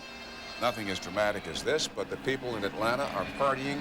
And I must say that I was struck by something I saw here at CNN Center. At the stroke of midnight, while Wolf and Fred were doing their reporting and our other people were doing, here it is right here, look at this. This was the peach drop. Well, all of the hundreds of people at CNN Center inside this building, inside this newsroom, stood, applauded, and they were going around the computer terminal shaking hands and wishing everyone a happy new year. Quite a feeling, inside and outside. Absolutely, and I want to repeat what Bernie said about here we have Orlando, the home of Disney World, where there are more celebrations, fireworks. Some of these cities are going to look the same because it's still dark, it's midnight. We're going to have to wait for sunrise to tell where we are in the case of some of these places. Here we go. This is what it looked like in Niagara Falls, New York, when the clock struck 12. How long do you think they'll be awake into the early hours of this new millennium? Someone asked us tonight, Bernie, what does Auld Lang Syne mean? And I think we figured out that in so many words, not an exact translation, it's for old time's sake. And I just want to echo what Bernie said a few moments ago, that the many, many people of CNN around the world, across the United States, circling the globe, who have been at work on this incredible story for weeks, for days. We've seen a few of them on the air. There are many more of them you won't see, you won't hear their names, but they've all worked extraordinarily hard, and we want to say thank you to each and every one of them. And continuing to work. This is Boston. It's nice to drop in on these parties and these celebrations and to continue moving around and stay where you are. We're going to keep doing this. This is for you, and we're enjoying every bit of it. Newport, Kentucky. The bell they call the Peace Bell. The Peace Bell. Very heavy. I'm looking through my notes right now to see how much it weighs. It's a very beautiful bell.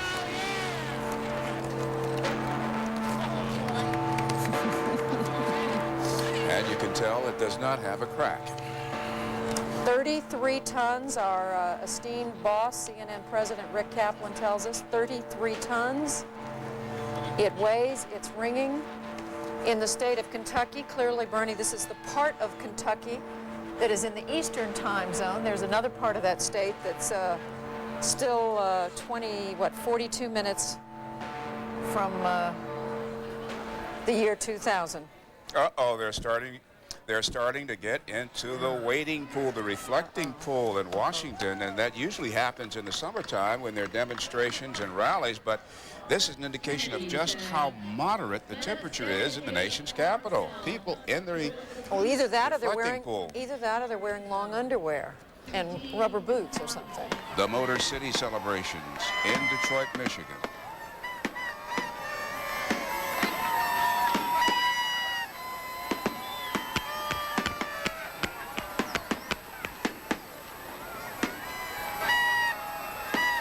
From Michigan, we move to Florida to Epcot Center, part of Disney World.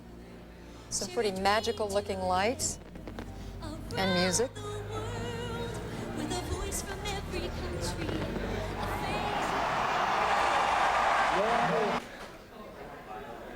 Indianapolis, Indiana, it's really something to have all of these live feeds coming in so that we can take you around the East Coast, and we're starting to venture out into the Midwest, because coming up in, less than 45 minutes, it's going to be the new millennium in the heartland. You know, this whole day has been like that. We have had the luxury of watching our television sets as every part of the globe, every one of the 7 continents, so we haven't had any pictures from Antarctica, but other than that, we've watched the other 6 continents. Turn the page of their calendar to the year 2000, and even though, Bernie, we know that, more than half the people in the world don't really celebrate this Gregorian calendar that we're observing, the year 2000, still there's something special about the number 2000. And as we continue this unprecedented coverage of the new millennium as it passes through 25 time zones, a quick reminder, you can follow our coverage for the next 3 days going into Tuesday morning. There were editions of USA Today on Friday indicating what we're going to be doing each hour of the day. And Saturday, Sunday, Monday, the topics of this new millennium that are so important to you and I will be expanded on and thoroughly explored on CNN. And we're not even done with observing midnights. The last one to come is in Samoa. It'll be 6 o'clock in the morning Eastern Time when Samoa recognizes midnight and the new millennium. And in Chicago, our CNN bureau chief there, Jeff Flock, told us that at McCormick Place, they're getting ready to feed 3,500 people, people invited from every country on the planet. They came to Chicago, they were put up free, they were given clothing to combat Chicago's weather, although it's not very cold there now. And they're having a great time at McCormick Place right now on the shores of Lake Michigan. And these are pictures earlier of New York City Times Square. That Waterford crystal ball we've heard so much about weighs over 1,000 pounds. It's not going to be used again. I wonder who gets to sweep the streets, Bernie, tomorrow. 2 million people here. 2 million people, 8,000 policemen and policewomen. Just in Times Square, 7,000 or 8,000 policemen and women just in Times Square. We were told that 37,000 police, even the detectives, were wearing uniforms in New York City.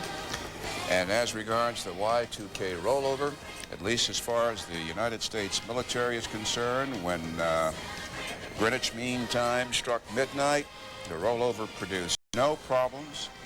And they said so far the U.S. military has not been affected. Carl Rochelle reporting that the Federal Aviation Administration says everything was going very well. Frank Buckley is at Penn Station in New York City.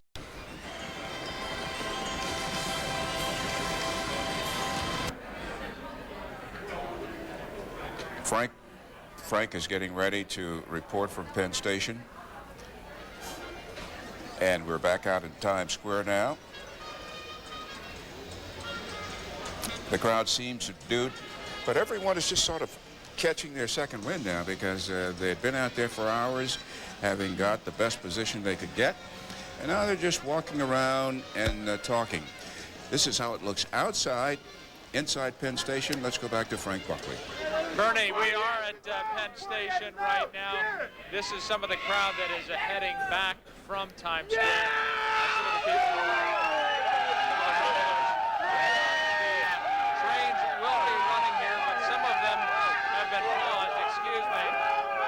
hoping to talk to some of the people here to ask them about their hopes on New Year's Eve. Tell me your name again. I'm Cassandra Dunham from Cleveland, Ohio. Tell me, did you get down to Times Square tonight? How did I get down? Is that what you said? Did you get to Times Square tonight? No, I was unfortunate to get to Times Square, but I did enjoy seeing the ball drop, which was very interesting because I I've never seen that in real life. I've always had to see it on TV, but it was awesome. I loved it. It was beautiful. Thank you. Thanks for joining us. We are at Penn Station tonight, and there have been concerns about Y2K and the trains, and we can tell you that Amtrak and many of the train systems around the country and around the world have in fact decided to take a pause at just before midnight, some of them for a half hour up to 2 hours. So far, no problems have been reported. We can tell you that the pause that took place here at Penn Station has taken place, and those trains that were paused here have taken off. I'm going to toss it back to you, Bernie. Thanks very much. How are your eardrums doing? I think some of those folks want to be on television. Indeed. Well, the Midwest is approaching its magic moment, from Chicago to New Orleans. New Orleans and places like Granbury, Texas. Our own Candy Crowley's there. We're going to be visiting a part of Texas close to Dallas. And also in this hemisphere, Mexico City. And to the north, Winnipeg in Canada. And in Central America, Costa Rica, El Salvador, Guatemala, Honduras, and Nicaragua. Waiting to welcome the millennium. Our live coverage continues in a moment.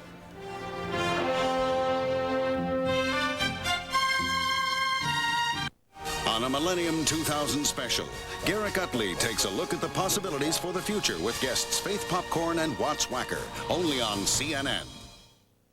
On a Millennium 2000 special, join us as we explore the four corners of the world with guests Jean-Michel Cousteau and Steve Fawcett. The future of exploration on the network of the Millennium, CNN.